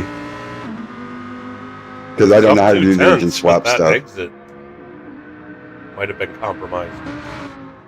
Yeah, he didn't quite get it all correctly. See if he You loses kinda that wanna- entire 2/10 or not. Yeah, hopefully hang on to it. Oh no! Got 3.5. Yeah, he's safely in second split. 40.109. McNaughty being naughty. Would have loved to have had a lighter car for that last lap, though. Yeah, you know, I don't know if he's streaming, but you know he's frustrated that. he's got one more Right. chance here. See if he can pull a rabbit out of a hat. No, he's Hey, purple. P9 He's purple. I mean, his P19, tires not aren't very bad. worn. Mr. Tire Conserver, Tire Whisperer. If he could do the George same Russell. thing but have a better final exit, he could drop another 10th or 2. There's a possibility of getting a 39. The thing is that even a 39, just Still getting a split. 39 is not even a guarantee for top split. Well, It's gonna be right. really close. Really close. Isn't 139.4 the cutoff for a top split now? No, it's still 139.909. Yeah, Oh, 909. But you go from 15th is 139.909 to 7th is God, this is tight. 139.811. Yeah, we all decided to be really close on that one. Now he's up. He's on for a 39. I mean, it's going to be close. This And he got a good being- exit. Really This good being exit. a daily recently, I think, is to everyone's benefit who participated. Yeah, and I was telling everybody, get your practice in right now.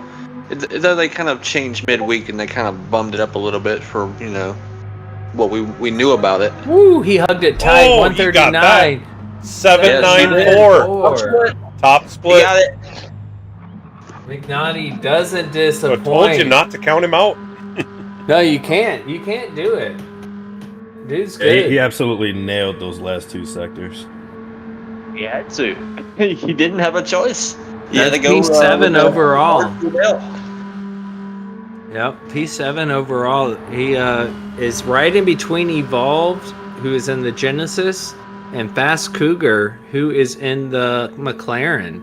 And he is And now puts him the ahead Puts him ahead of his Lamborghini teammate of Stratos. Yeah, I was just going to say that he's 2/100ths faster than Stratos, and is now the fastest Lamborghini.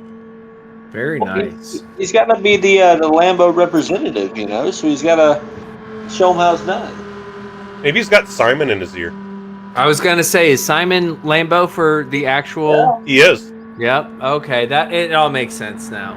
I think that's what Pyro was saying last week. That's the conspiracy, is that he's being negatively influenced by a world tour driver. Negatively? That's what he's. I'm just giving you his words. Those were his words. Positive, negative. It appears to be working. Yeah, indeed. So We gotta make sure that it's actually McNaughty on his account. Right. We don't need another Renault situation. We don't need that Renault drama. So who would this be? What, Raider? Because we haven't seen Raider. You notice we haven't seen him in the same room yet. So or it's just Simon on there. So we got Bobagito, we got Slowpoke Rod CBR. Are they already on the list? Yes, they are. Pair of CBRs in together. Of course, you never see a CBR on its own. Bobagito, Slowpoke Rods. Well, everybody in chat seems to be talking about Bobagito definitely being near the top of this list, so we'll see if that pans out. Yeah, I think he's the last one that can do it, actually. Unless Chef is running, Shadow Chef. But I haven't heard anything from him. Yeah, we got an hour of qualifying left. I mean, I know Vetterdan's going to show up. I don't know if the Corvette's going to be able to do that kind of time, but I'd love to see it. I mean, right now coincidentally, we have Rick Shear is in 15th place. So the final top split spot is a Corvette. Well, dang. Looking at these times, someone is going to end up missing out on top split by just mere thousandths. Yeah. Yeah. Well, yeah, you got Rick Shear with a 906 and Leo with a 909. I mean, he's missing top split right now by 3 1,000ths. And Root ahead of him is only 6 1,000ths ahead of that. And SPC is only 8 1,000ths ahead of that. So, I mean, yeah, you got 4 spots within 14 1,000ths of each other. That's wild. I mean, you tend to see these tighter times on the tracks that have, that are shorter, that, in the 140 range, as opposed to, tracks that are, 2 minutes, 2.5 minutes, they naturally get spread out. At Nürburgring, we saw the times really spread out. But it's still impressive just how tight they get. Oh, and Dirt McGirt is CBR as well. All 3 of these guys are CBR. I didn't realize that.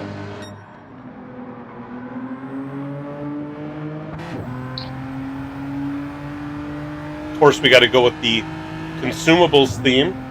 We got Crush, Orange Crush.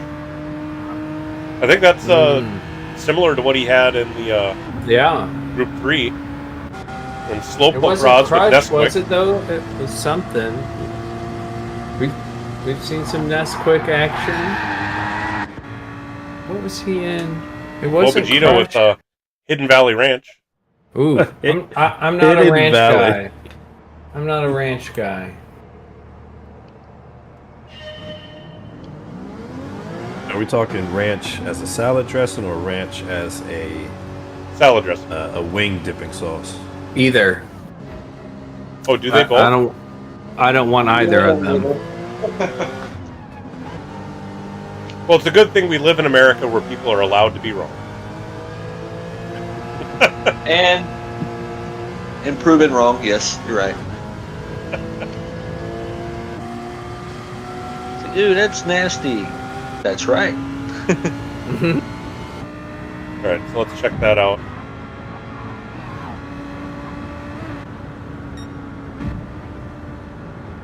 There's some interesting graphics. Got a chicken punching a pig. I'm not antisocial, I'm anti-idiot. I love that. That's a good one. I feel that.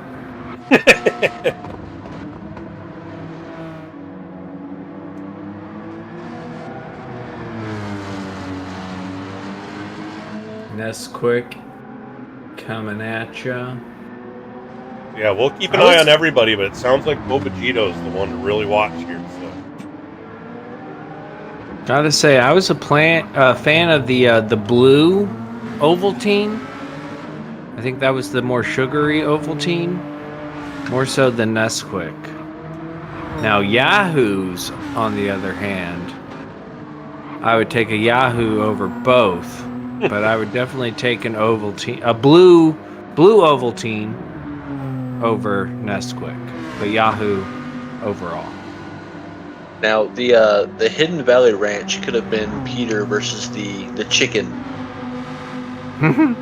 Chicken Man. Mm-hmm.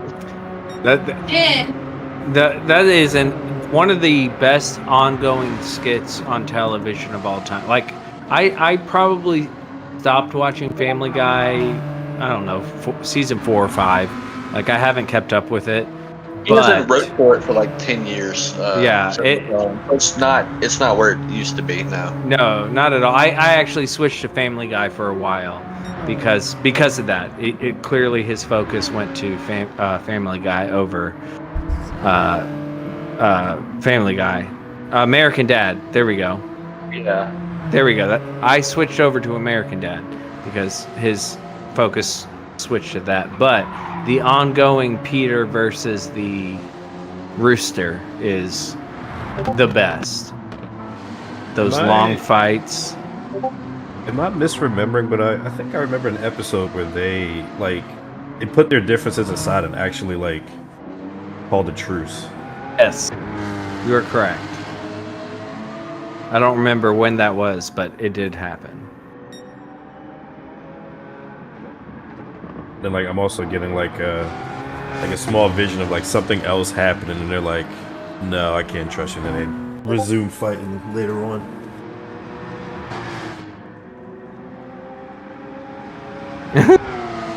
Leo, did I say Yahoo and not Yoo-hoo, Horn? My mistake. Yahoo. You definitely did. You know what you guys know what I meant. Well, I wasn't talking about a search browser. And a 139 flat. Oh, wow. Dang. As a banker. That is P2. That is ahead of Jorge. And Hey, just we did behind Racer 51. The rumors were true. Okay. Obviously. Holy cow. I mean, he just marginally needs to improve to take P1 overall here. And that's a really solid lap from Slowpoke Rods as well. Yeah, that 140.5 is no slouch. Dirt McGirt with a 141.6.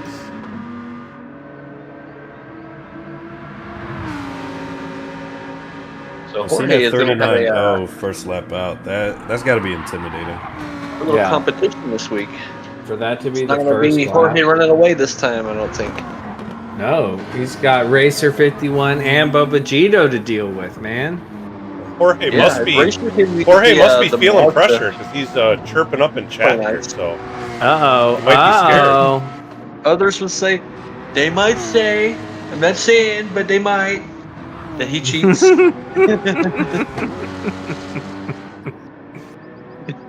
Oh, man. That was good. I did the little hand thing too, the little tiny hand thing. I closed my eyes and saw it. It was perfect. Yes, Folks it's coming it's in. pretty lopsided. It's all Genesis and then everybody else. Looks like Dirt McGirt's going to stay out, but the other two came in right away. Is he able to improve? He does improve. 141.157. So That was a decent 5/10 improvement. almost. Wish I had some kind of race editor, software through the game itself that we could do like they would do with the GTWS to assign pins and different things. And yeah, we just start black flagging people. Red flag, everybody stop. Oh, Session's over. Dirt Clear the McGirt's track. he's For 3 hours. He's on a personal best here in the first sector. Really? But he's just pushing. He's Yeah, already he's picked up another quarter second in that first sector. He's up to P40. I mean, the Lambo's good on tires, so... Yeah. We saw it with McNaughty. Right. Yeah, his third lap, or second hot lap was the fastest. Or third hot lap. Now I want Cheetos. Boba Cheeto.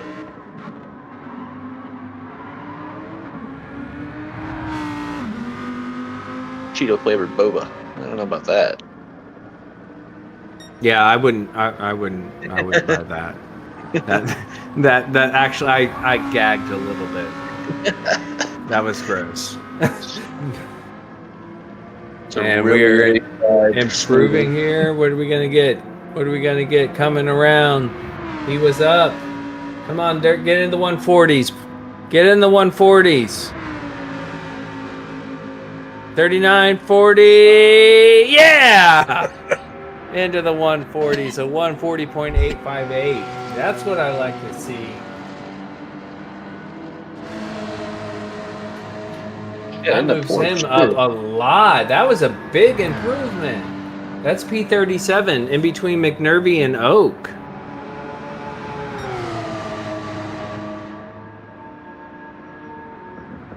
Let's see here.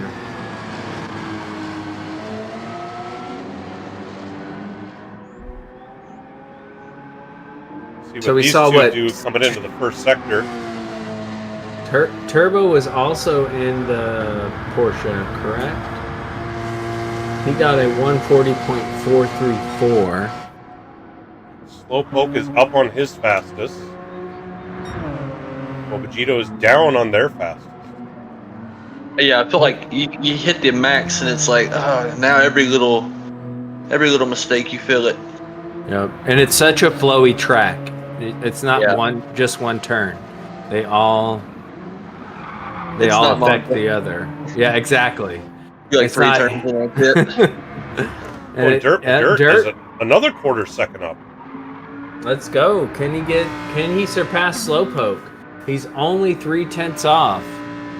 He's just getting faster, churning the laps. I mean, he's got to just keep going with it at this point. We Yeah. only have a minute and a half left in this qualifier. We'll get one more hot lap. 38, 39, and another improvement. That does put him above Slowpoke. Yep. That was a 140.472.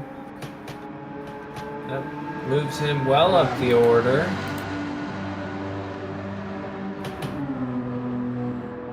Yeah, the lobby will be open until 10 p.m. Central Time. Slowpoke takes back second.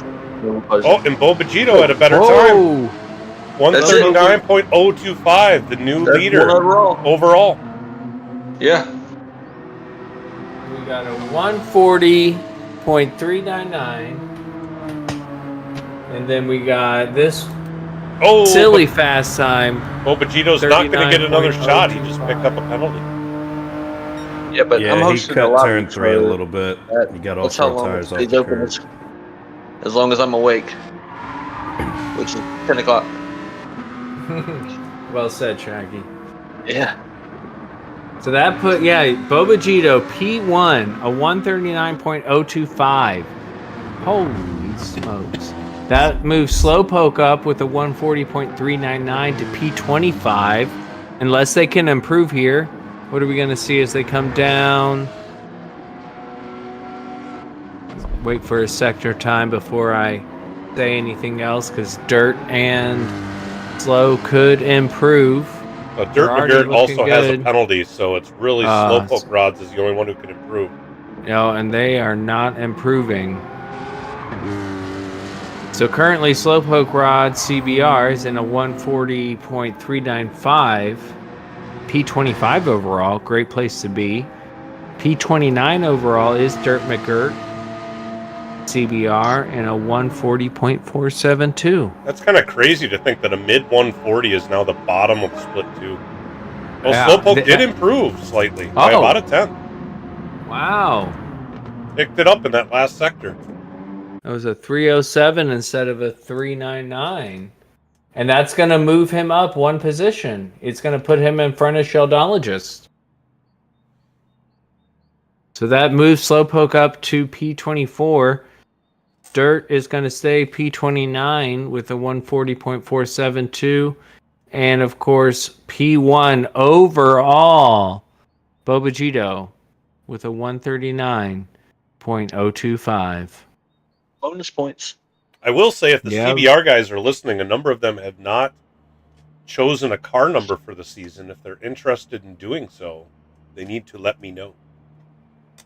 Let him know.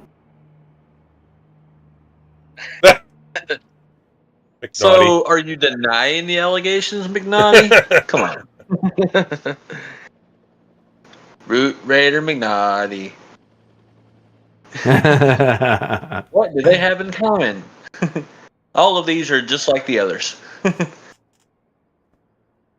No, I'm just kidding. Nothing to see But here. still. Nothing to see here.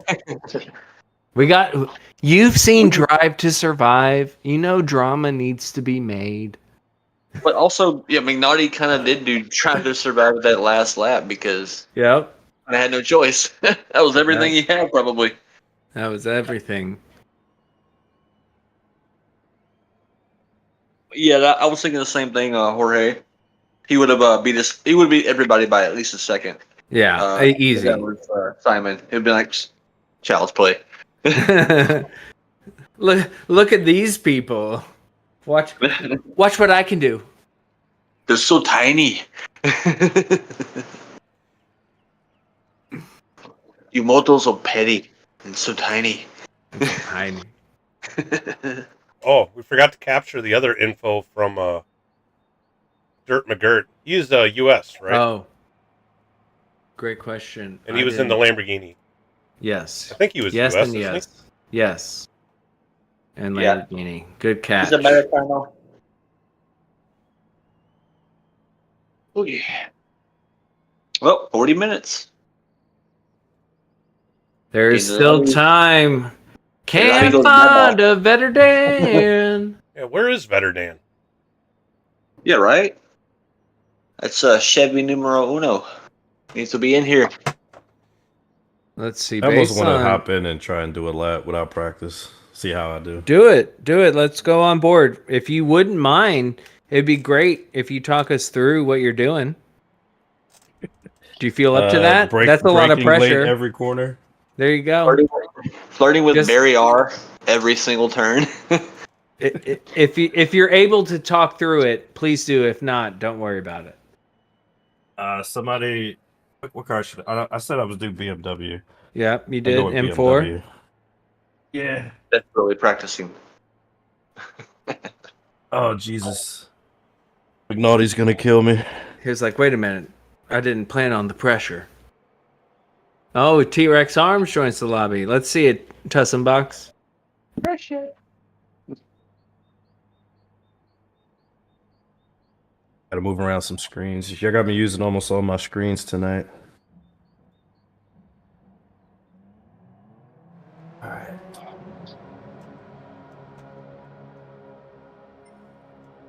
Once again in his Jurassic Park livery.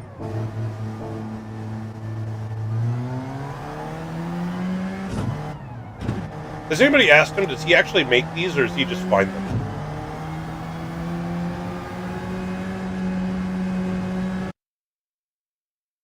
Somebody's worrying McNaughty that he thinks he's hurting somebody.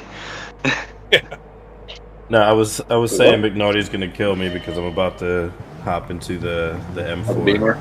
Yeah. No, I think he'd probably feel a little pity for you. It's like, poor thing. Right. Sounds like Beamer. Slick said that T-Rex Arms does make these, so impressive that he keeps making these Jurassic Park liveries. I like that. Also, I like the 4C, so good choice. Your tires will die about 3 Christmases from now.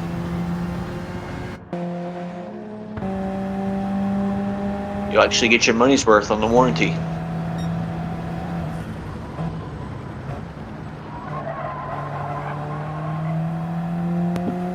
Sorry, I had headset connectivity problems. I don't know if he makes these, but he seems to run all the same livery. In the chat, they're saying he does. Yeah, I like it. I actually, so in my neighborhood, somebody had the Ford Escape / Mazda Tribute that they used in the Jurassic Park movies, and they had their car wrapped like the Jurassic Park Ford Escape. It was so cool. Very nice.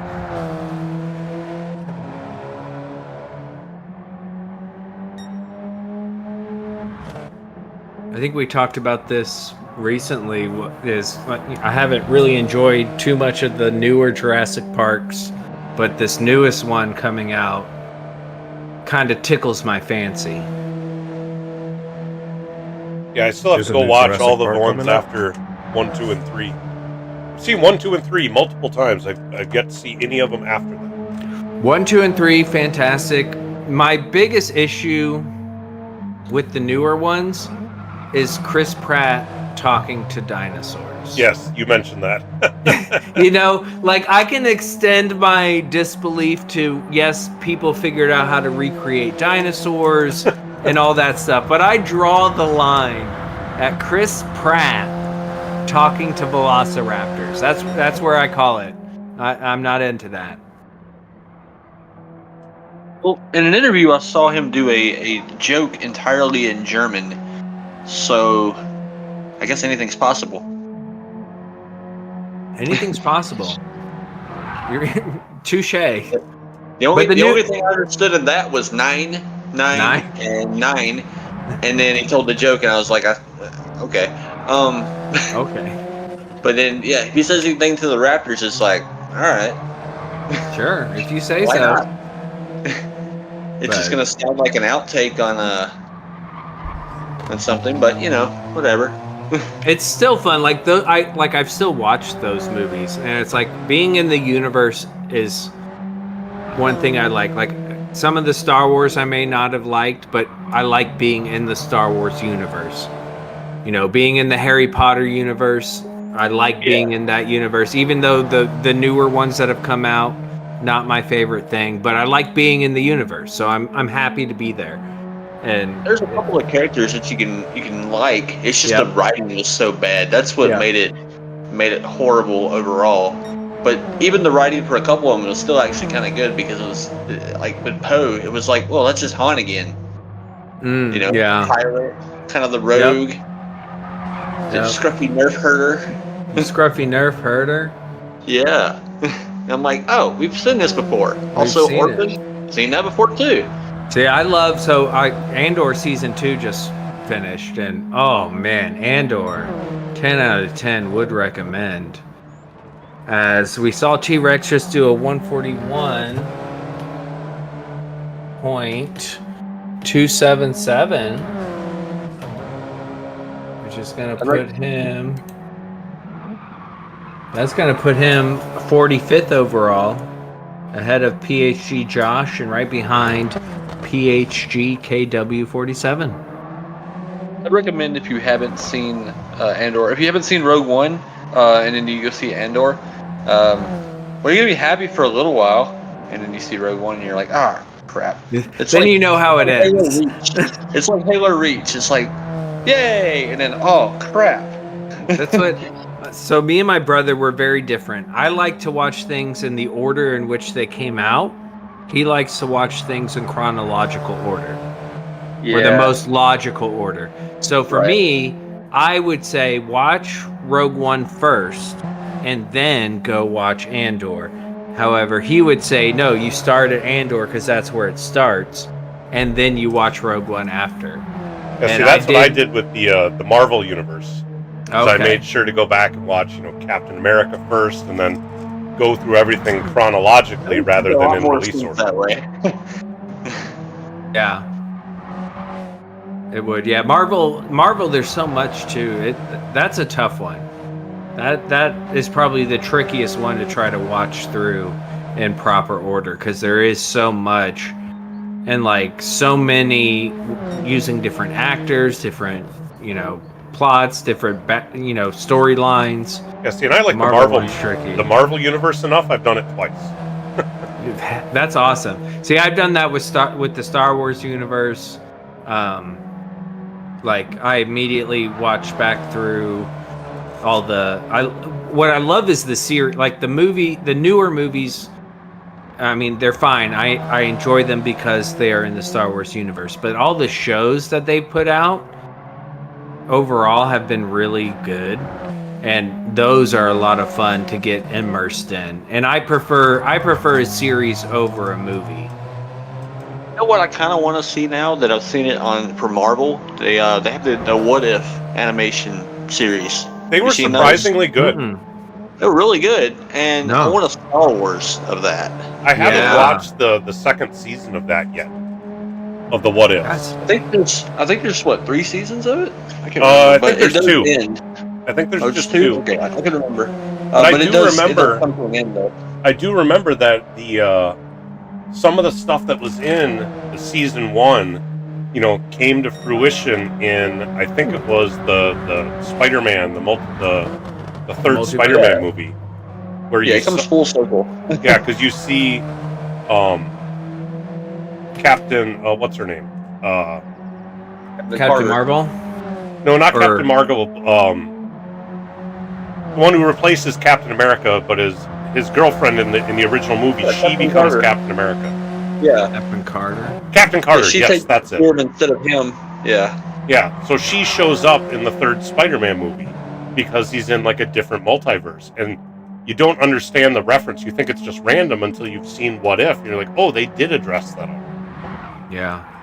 See, I was big into the 90s animated Marvel stuff. So Spider-Man and X-Men, which they've revamped X-Men 97. If you haven't watched it, holy cow, is that good. And I would love for them to bring back the OG one though. Huh? I still watch the OG one though. Just Oh, the because OG one's great. Yeah. And that Spider-Man series, because that's the first Spider-Man cartoon to like come into the multiverse. Like Madam Web comes in, and they introduce the multiverse. But the new X-Men 97 is awesome, and I'm so eager for season 2. Right. And let's see, hold on, we got T-Rex has been improving, currently on a 141.124. Looks like they're going to improve to a 141.048. They do improve. Oh, and they tie. That is a tie exactly with It's Just Carl. Now, the way those go, we do go the way that PD sets it up. Whoever sets it first has priority. And so that'll be It's Just Carl in P40. And T-Rex arms, while they improved their time, did not improve their position. They were P41 but he is purple anyways. Again. Oh, but he's okay. Gonna push it to the max. He's about 1/10 And that's Alfa Romeo versus Genesis. We'll see if he can keep it going through the rest of the lap.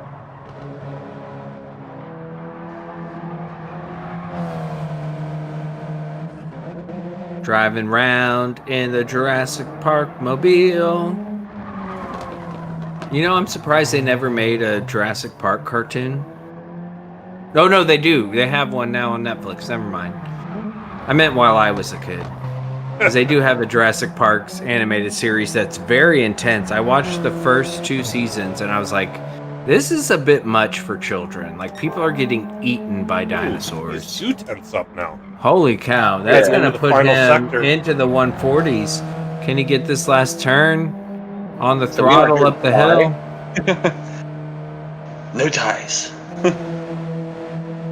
Got a very light fuel tank and a very light car. Yeah.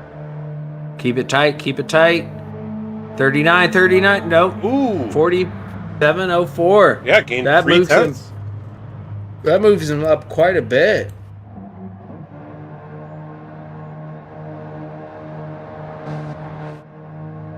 Not quite into split 2 territory, but close. It moves him up into P36 in between Jersey and Captain Howdy. Making that Alfa Romeo look good. Gonna be good in the race, we know that. All right, Yeah, chat you was can, asking for a rundown of where we're at. Can we just run through the list of names, not necessarily the times, but just the names. Sure. We got a half hour left to go, so this is kind of what you guys are looking for. Starting in P1, we have Bo Bajito. P2, Racer 51. P3, Jorge Sr. P4, Wade, CBR. P5, C-Dubs. P6, Pyro. P7, Evolved. P8, McNaughty. P9, Fast Cougar. P10, Stratos. P11, Banana. P12, Shaggy. P13, Arrow. P14, SPC, aka Cold Trickle. P15, the Cheater Root. P16, Rick Shear. P17, Leo. P18, Corn Identity. P19, J Senior. P20, Angry Fredbird. P21, Flux Flare. P22, JK85CBR. P23, RW. P24, Slowpoke Rod CBR. P25, Sheldologist. P26, Turbo. P27, Papa. P28, Old Man Pip. P29, Dirt McGirt CBR. P30, Essacy. P31, Mr. Ormond. P32, Slick. P33, Strychnine. P34, Speed Bump. P35, Jersey. P36, T-Rex Arms. P37, Captain Howdy. P38, McNervy. P39, Oak. P40, Iron Fix. P41, It's Just Carl. P42, Nasty. P43, Turtle Shell. P44, RSR Zilla. P45, KW47. P46, Josh. P47, RSR Pablo Chacon. P48, BHR Fernando. P49, TCR Stiggy.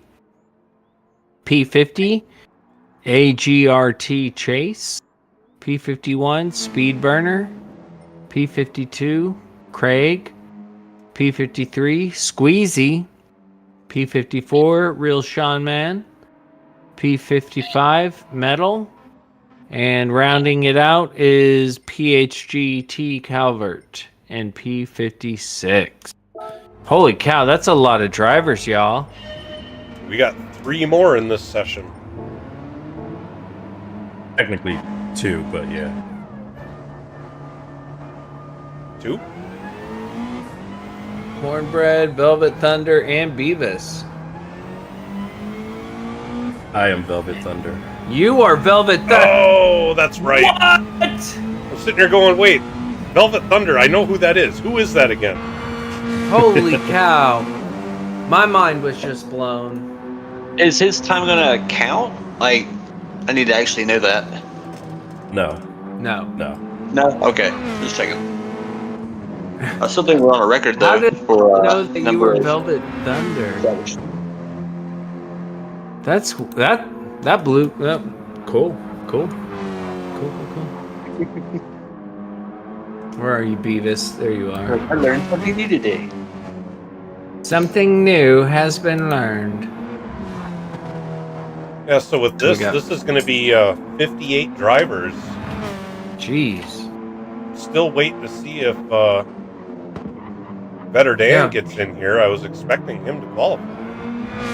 What's going on, Dan? We know you're better, Dan.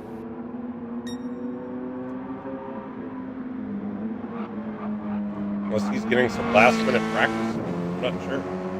Waiting to the last minute. Yeah.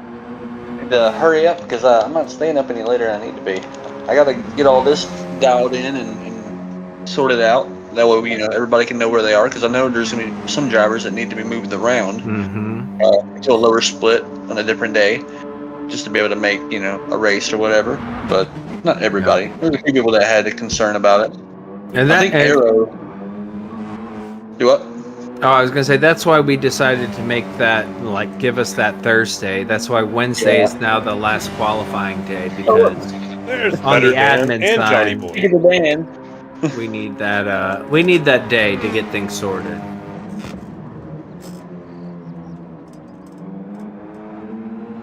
Now they were Better saying in Dan, the chat that Johnny Cornbread's Boy. kind of on pace with Bobagito in this Group 4 stuff, so we'll see if he's also going to be at the top of the list. I hope so. I love to see In the it. Mazda, I mean, we have a Mazda currently in P2, so it's certainly capable. It certainly is. Check Will this it be thing out. competitive in the race? That is yet to be seen. But in qualifying, it's showing. So currently we have. Just want to make sure I have everybody highlighted. Better Dan, Cornbread, Johnny Boy, and Beavis. Oh no, I'm sorry. I've been paying attention to the spreadsheet, so it's just Beavis and Cornbread in this current qualifying. Yes. Yes, But Johnny My Boy and Better apologies. Dan are in the lobby, so they're they're on presumably- deck. they're going to be on deck. My bad. I got sucked into the spreadsheet. Cornbread with a 1:39.531 on the first lap. Wow. Not quite as good as Bobagito's first lap, but that is a solid time. That's split One one. of those Mazdas. Those things are not. They're not exactly slow. After one lap. After one lap, though. Ooh. You start to want to need to be going to a tire shop after this. Beavis with the 141.833.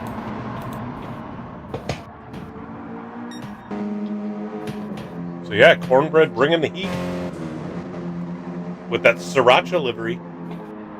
Ooh, I love sriracha. Livens up your ramen. If you're just making some boring cup of soup, get yourself some sriracha and mix it in. From my table to yours. So that puts Cornbread P4. That is a mighty time On the out first the lap. gate. Yeah. But that's what we were being told. So apparently the people know what they're talking about. Just missed the split. Is he ahead? I looked away as well, so I guess we're about to see. Or is he going to pit? He's Fresh pitting. tires, yep. Yeah, he's Fresh doing the same tires. thing the other guys are doing. I was gonna say with that Mazda. Yeah. Let's get some fresh ones. Now, Tussum, where did you pick up that penalty? I got one coming out of, I think, turn 3. Then I got another one coming out of turn 4, I believe. Okay. So at that point, I Beavis just is- started fuel burning, get some new tires, and start all over. Beavis That's must an have had it. improvement. Yeah, 141.136 from Oh, Beavis. yeah, it was showing up different. Okay. That wasn't it. Isn't it weird how the lobbies work? It's good. That's why it's good to have multiple people in these lobbies, because Yeah, I wasn't looking at the time in the middle. I was looking at the time on the sheet on the right, and it came up as a 1:48. yeah, it's weird. It's not always accurate, so it's good to have second eyes, and that's why it's important for those who are driving. Save your replays, all that stuff. If there's any discretions, it's good to see how it plays out, because lobbies are weird. Internet, people all over the world trying to race together at once. Well, and as evidenced by my race last week, that again to bring it up once again, that issue with Yeah. speed burner, looked very different on the live stream than what it looked like from my point of view. Yep. It looked very different. It looked the thing about that is it did look weird from the live stream, like from our point of view. It didn't look right, but then you go and look at your version versus his version, and you can see where the issue was. It was still weird though, because even from my point of view, he started spinning out, but he was ghosted. Like, so I didn't hit him. I don't know if he messed it up or if the game was like, I don't know. Yeah, I still don't fully understand how. Well, and nobody got damage from whatever the perceived contact was. There wasn't any damage on either side, so it was just a weird game internet thing. I used to play Diablo 2 back in the early 2000s. I love Diablo 2. Diablo 2 changed my life. That was the first game where I lost track of time. Where I was playing and it was 5 o'clock, and then in the evening, and the next thing I knew, it was 2 in the morning. That was the first game that like destroyed my concept of time. But then you would get on with people who had bad internet connections and the lag, and they'd be like, "Get off, log off. You're ruining the game."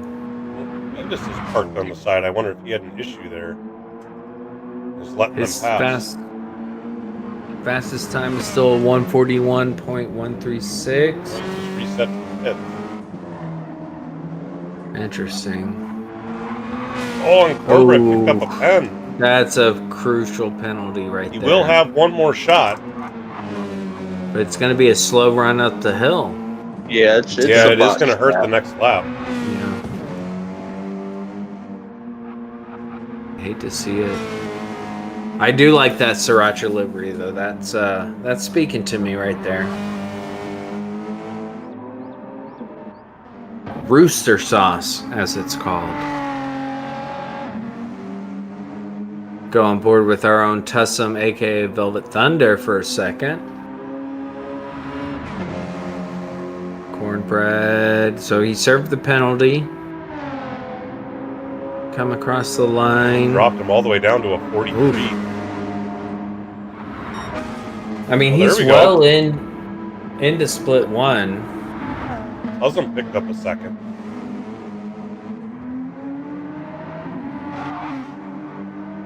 Ooh, Whirly. Getting on the throttle. Going into turn 3. See where Cornbread's at the first time check. Well, down by a quarter second. Ooh. That's hard to make up. The penalty here, and that's a penalty. He's done. He's done. Unfortunate. He knows it too. Yep. I mean, he's still P4 overall. That is a stellar time. This is exactly what I was talking about with mine earlier. You get that first lap out, and you end up with a heater, and your confidence goes up, and then like the rest of the session doesn't go well. But you can at least still bank on that first lap. He's still going to be top split. No question. Yeah, top split, and this doesn't set your place in the race. They're going to get to qualify again. This is just to set what split you're in. So P4, he could still be P1. Like he really could. There's no difference between qualifying P2 and P15. As long as you make do get those 5 bonus points. But aside from that, there's no difference. Yep. And that's cool. Like, I'm curious, Shaggy, like, what inspired this style? The set of qualifying for the split and then do it each week. Like, I don't know that I've seen that. Is that something that's commonly practiced? And I just don't know, or I've never seen it because everybody wants to make a division and then have everybody go to a qualifying round, and then they qualify on that one track in that one car, that one combo, and it determines their whole season. Okay. Yeah. So what if they don't like the track? What if they don't like Spa? They don't like Laguna Seca. They don't like having to use a BMW M4 to determine their entire season. Not pointing out anyone. But it basically proved my point. Yeah. It proved my point. No, this is cool. Yeah, this it's week to week, and you're not ever going to be racing the same people unless it's like towards the top, and we're going to see a lot of the same people. But at the same time, it goes up and down. You have a bad qualifying, you're in second split, you're in third split. You have a great qualifying, you're probably in the top split. Or if you're Jorge, you're just automatically in top split every single time. Every For time. just existing. But I think it makes it more fair that you're going to be racing for the most part. Yeah. You know, with the exception of a couple of things we can't, that are kind of out of our hands, especially with Nord and it being a 1 lap qualifying. Yeah, that was an outlier for sure. Yeah, but all these other ones are going to be really close because you're going to get multiple laps and multiple tries at a qualifying run, 2 or 3. So it's really fun. Like I personally, as a spectator, not as a participator, but just as a spectator, it's fun to see because we're going to get different drivers competing against different drivers.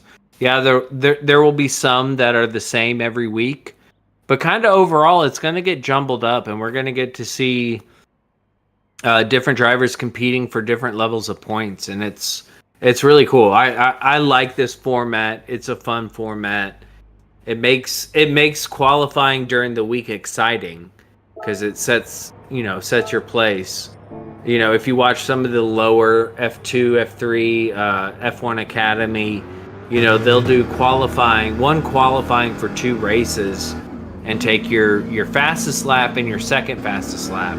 So your fastest lap sets you for the first race. Your second fastest lap sets you for the second race. So you might start on pole, but also your second fastest lap was terrible.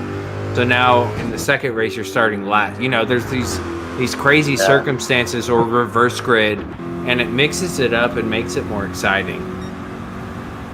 Yeah, that's. I mean, there's different takes on it, but I figured this was the best way to go with your strengths on the combo itself.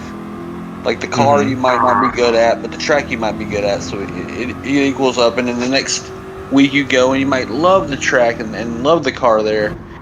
And that's why I staggered the Group 3 and Group 4, so you're not going Group 3, Group 3, Group 3, and you're just burnt out on it. And you go Group 4, and that way you don't really get to get a rhythm. You kind of have to stay on your toes with it, because each week is going to be different than the last for everything, including all the rain I put in these. Every track that can rain, it will rain at one point or another. Rain is the best. I love it. Rain, the great equalizer. Now, Vetter Dan, is running the Corvette livery I was talking about earlier, but he added the rainbow cheetah on the back. I did not put that there. So. Can't find a Vetter Dan. I got a shout out to Vetter Dan. Thank you for support. It does look like a cheetah, but technically we're saying it's a leopard. It's a rainbow cat. Oh, that's right, rainbow leopard. I forgot. It's a rainbow cat. That's what we'll go with. I don't mind as long as it's being represented. I'm happy, and I appreciate. I do and say a lot of things that get some flack, and I gotta love the support I get from this community. I feel like I have so many people who have my back and who are gonna be with me, and it shows when people like Vetter Dan do that. Shaggy showing up, everybody, supporting me, and it means a lot because this community is fantastic. This is not a community of haters. This is not a community of people who are trying to put anybody down for any reason, and it's a community that builds people up. And I am very grateful to be a part of it. Right? All are welcome. Exactly. Great racers, better people. Papa's House of Games. Unless you're a Broncos fan, I don't know about them guys. Yeah, we won't. Well, we'll be quiet about that. You just like a little bit. Dude, Elway, I don't care. No. McNaughty, I wear these rainbow leopard gloves. It just happened to be the gloves I picked, and so rainbow leopard became like my thing. So if you become a channel member on my channel, you become a member of the Rainbow Leopard. Also say it's your animal. The rainbow leopard. Oh, yeah, I would say, yeah, that's accurate. That's accurate. Yeah.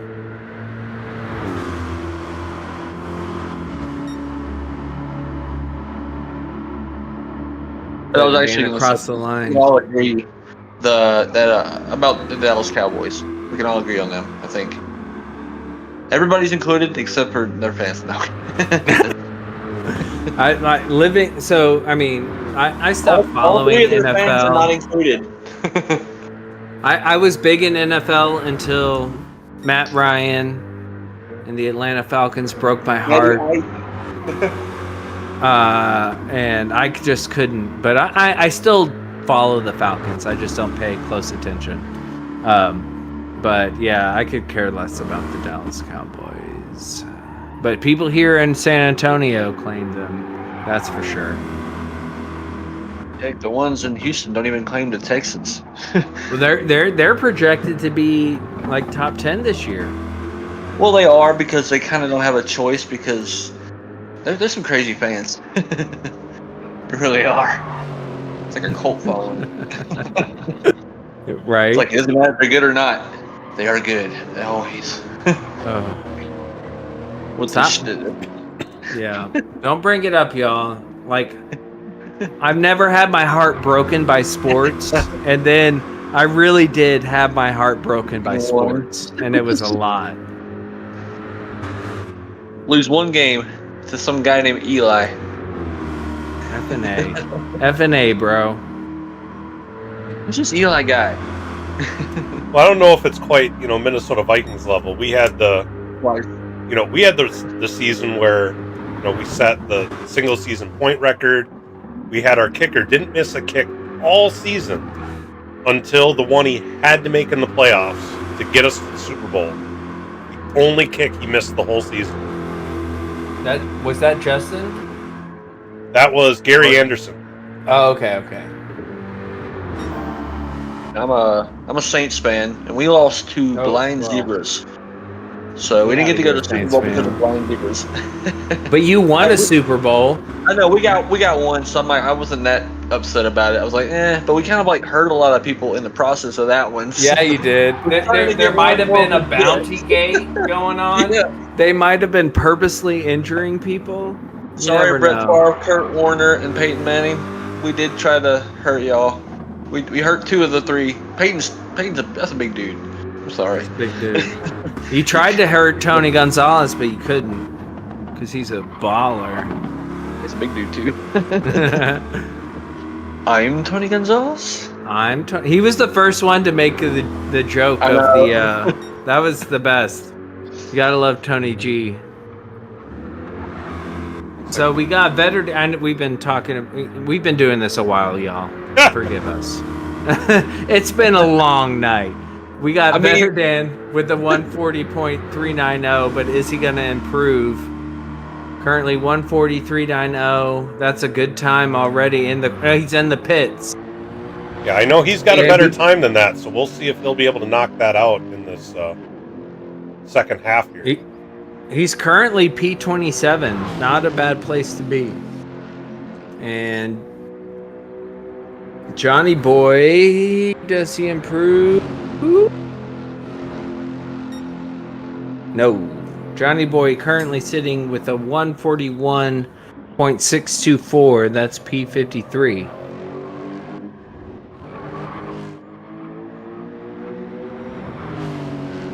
And Veterdan being released from the pits. I will say I love the sound of the Corvette. I don't know that anything beats that in this game.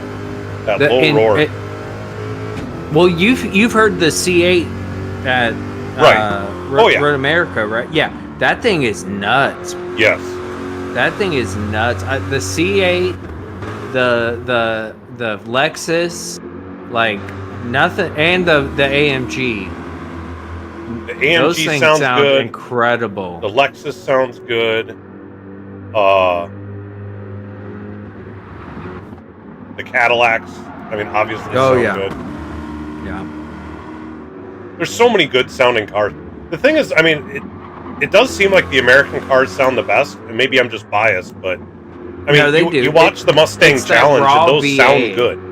Yeah, it's that V8. It's the V8, and somehow Lexus managed to do it too. It's Lexus and the American cars for the V8 sound. Yep. I mean, I agree. The Mercedes McLaren's sounds kind good of too. meh. The AMG sounds good.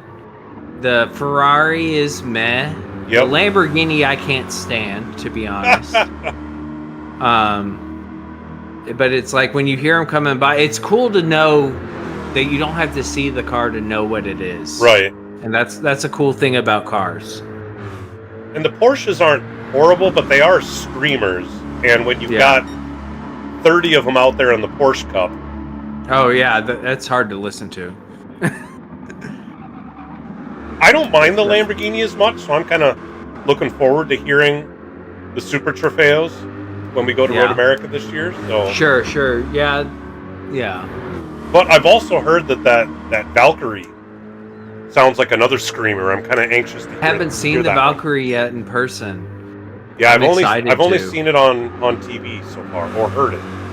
Now whatever their Group 3, whatever Aston Martin's Group 3 is, it does sound good too. It's I would say it's too deep. Like where the American cars and the Lexus and maybe the AMG have a little more growl. The Aston is just kind of low. It's very low. It's not as obnoxiously loud. Yeah. Like the American cars can be obnoxiously loud, which I like. Yeah. I got lucky when I was at COTA recently. I got to film both Corvettes to come out on track, and they both rev their engines for me, which made me so happy because I was like the only one standing there filming. Better Dan's and they were got like, about a quarter second. Oh, but he's going wide. Oh, that's going to lose a lot of that. Yeah. Oh, he had a really good lap corner. going. Crucial corner. We'll see how it plays out. I know he's got a 139 in him. We'll just see if he's able to do it. He's got one more lap to try.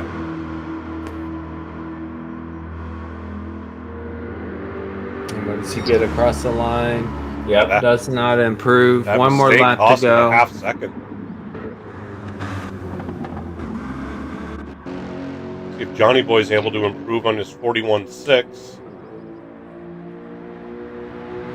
Corvette looks like it digs into the ground on the curbs like really bad. Like it doesn't seem like it floats. It seems like it just kind of rigid. Yeah, it just not flowy at all. I don't know if that's like just how they are or that's just Dan. I don't know. Because the line seems right, but it just seems like it's kicking up more dirt than it needs to. That's interesting. And the Group 4 Corvette is not one that's as commonly used. Like you'll see the Group 3 Corvette used, but Group 4 it could be suspension. You know the way I think it was good at Atlanta a while back. It's like an alternative to whatever was the meta. But they've since Bob changed and everything, so who knows? See where he's at the second time check here. Oh, he's behind. Yep, not gonna well that's the thing, you can be behind and nail this. That was a much better exit this time. Yeah, it's a good exit. He could make up the deficit to match his fastest time, which is not a bad time at all. Currently sitting P27 overall with a 140.390. He comes across the line. I don't think he's going to improve. No, he does not. And Shaggy, is this going to be the final qualifier for the night here? It's 10 p.m.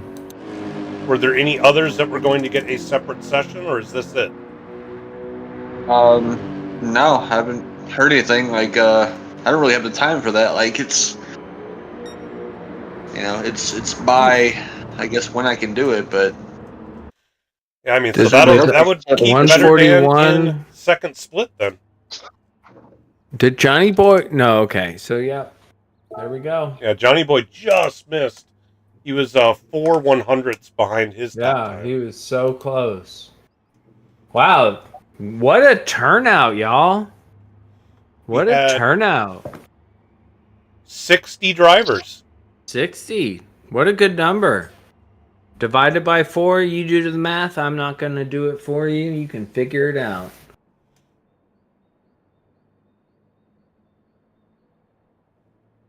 Yeah, That so was we were very talking about good. guys missing top split by just a little bit. 15th, SPC has a 39.892. PHG Root my missed out on top split by 8/1000ths of a second with a 39.9. Wow. But here's the thing, though. I talked to Arrow, and he's not able to make Friday races, so he will be having to move, which not very far. I know he's right at the end there, so he will actually be at the top of second split when it's all said and done. So whoever's Okay. on that bubble will at least bump up one. That'll Okay, be so- SPC Cole Trickle. So Cole will take that advantage and be right behind you, Shaggy. Well, so that'll move. Okay, so this makes it even worse. So Root bumps up to P15, Uh-huh. and so he's at a 39.9. So now Rick Shearer is the one who missed out with a 39.906. 6/1000ths he missed top split by.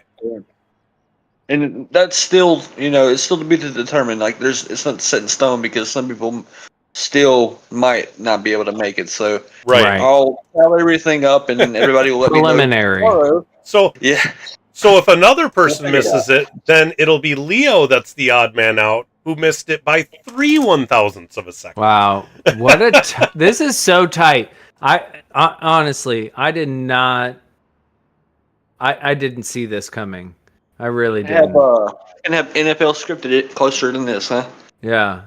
Yeah, I mean, McNaughty, who's up in 9th place, is only in top split by a 10th and a half.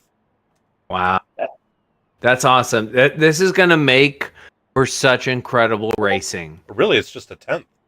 Not even a 10th. And having these Mazdas up there, as we know, are going to struggle as far as tire wear. And then you got the BMWs, you got the Genesis, Ferrari, Lamborghini, McLaren. Like, we're going to see some stuff. Yeah, this is definitely going to be an interesting one. I mean, tire wear is definitely a thing, especially with some of these four-wheel drives. So, yeah, very interesting. But that's going to do it for tonight. If we really quickly, let's go over just top split. We just went over the whole thing. We'll do a reminder of who's in top split, and then Shaggy will be posting the entire results into the Discord. I'm guessing tomorrow because I think he's probably going to sleep.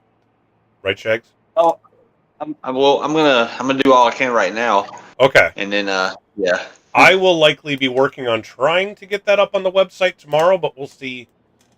We'll see if that happens. But anyway, so our driver on pole position, Bo Bagito, with a 139.025, not quite into the 38s, but really close. He will be getting the 5 bonus points for the overall fastest qualifier. In P2, we have PHG Racer 51. In P3, PHG Jorge Sr. P4 is Cornbread. P5, Wade CBR. P6, PHG C-Dubs. P7, PHG Pyro. P8, Evolved. P9, McNaughty.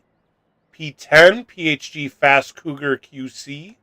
P11, PHB Stratos 83. P12, PHG Banana. P13, PHG Shaggy Do 88. P14, PHG Arrow, who we already said was going to probably fall to split 2 due to scheduling. And P15 is PHG SPC, and P16 will be PHG Root. So those are our top qualifiers. Yeah, it's going to be exciting. I'm seeing something interesting from Sheldologist in chat, and I'm curious what the ruling on this is. So Mazda does have the Atenza in Group 4 as well, which is competitive with the G70, with the GTR, with the Lambo being all-wheel drive. For those who qualified in the Mazda 3, are they able to then use the Atenza? Yeah. Yeah, you can Oh, use any manufacturer as long as it's the manufacturer you're supposed to be using. You can game use any car. changer. Yeah, 'Cause so the you can Attenza's qualify a in one and solid race the car. other. Yeah. I like that. I like that. That's a game changer. Use that Mazda with that top end to the Mazda 3 to qualify and then switch to the Right. Atenza for. I still wouldn't do that. The G70 is still too OP overall, even if there's a little tire where it might be worse, but no, I probably No? wouldn't change it. You'd still No. stay with the Mazda 3 over Huh? the Atenza? Oh. The Mazda 3 over the Atenza Yeah. for the race? Yeah, I'm okay. thinking something. Yeah, well, Okay. that's hard to say actually. It really is. Yeah. But because I haven't tested them out, I have no idea. Yeah, the Atenza, the If you make Atenza's it work. on par with the G70 and with the GTR. So it might be that the Mazda 3 was better for the race and the Atenza is there for the Mazda 3 better for the qualifying and Atenza better for the race. That's a Yeah, sneaky there's little no thing rule. there. Well, it was never a rule because you could qualify with one as long as it's the same manufacturer. See, the thing is, I don't keep up with the car; I keep up with the manufacturer. It's the manufacturer, yeah. I'm So not you writing can down what you're qualifying with as far as like if it's a 4C or a G70 or the Atenza or the Mazda 3. Yeah, it's I all don't care. about As the long as you manu. write the manufacturer, it's whatever. I wish they gave me a different Ferrari, but you know. Interesting. Well, something to think about. Food for thought.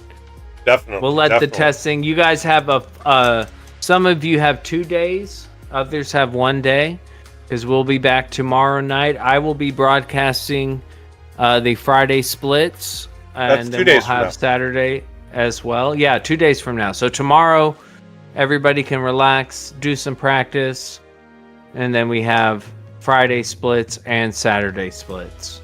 So before we go, I'd like to ask Cousinbox, how did you enjoy your first time in the booth here? I really enjoyed it, and I hope that I passed my initial test, and you guys will have me in here more often.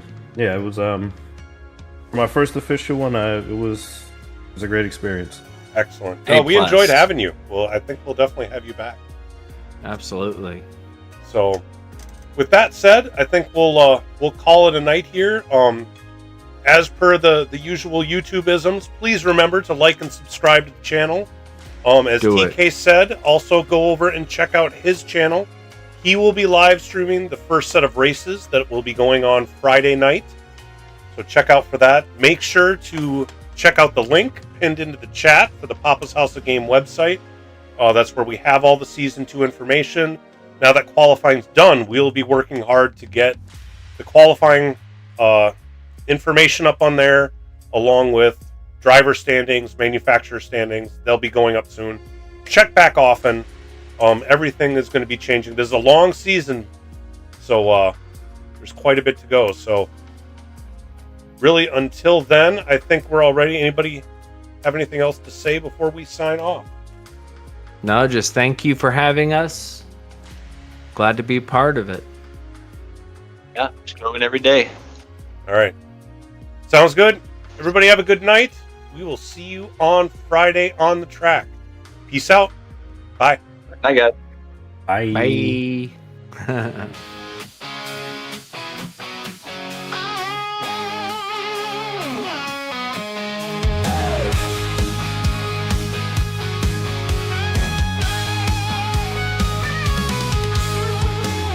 Engines roaring life in the fast lane. PHG, we the name, tearing up the game. Thunder on the track, speed never go lack. Pushing limits, breaking barriers, and looking back.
rush, it's a traveler's dream.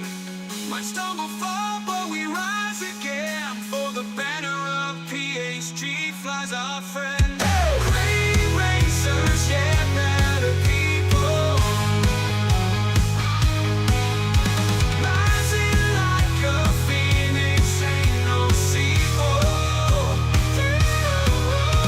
PHG, baby, we rule the steeple.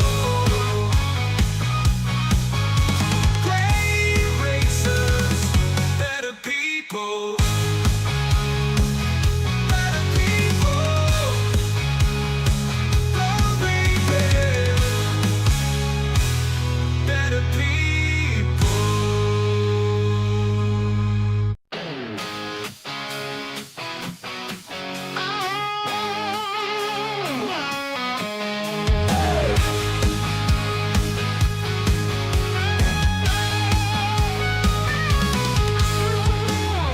Engines roaring life in the fast lane. PHG, we the name, tearing up the game. Thunder on the track, speed never go lack. Pushing limits, breaking barriers, and looking back. Tires screaming as we take that turn. Fuel and fire in our hearts we burn. Opponents in the mirror, they can't keep up. Keep the throttle down, never wanna let up.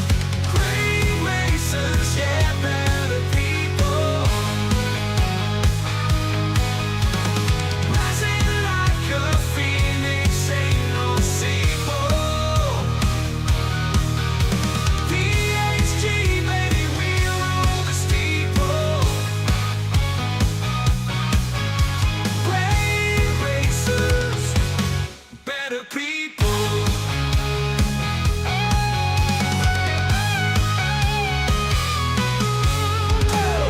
Team strong, bonds like no other.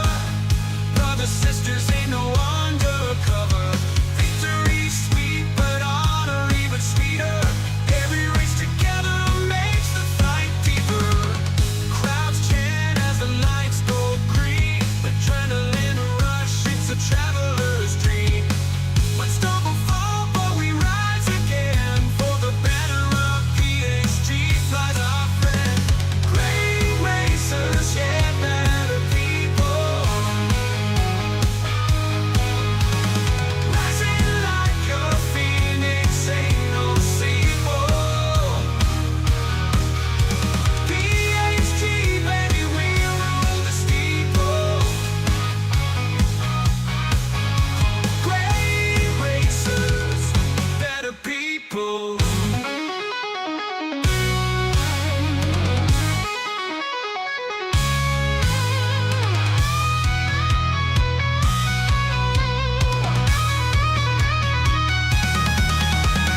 Great racers, yeah, better people. Rising like a phoenix, ain't no sequel. PHG, baby, we rule the steeple. Great racers, better people. Good racers, better people. Good racers, better people. Great racers, better people. Crowds chant as the lights go green. Adrenaline rush, it's a traveler's dream. Might stumble,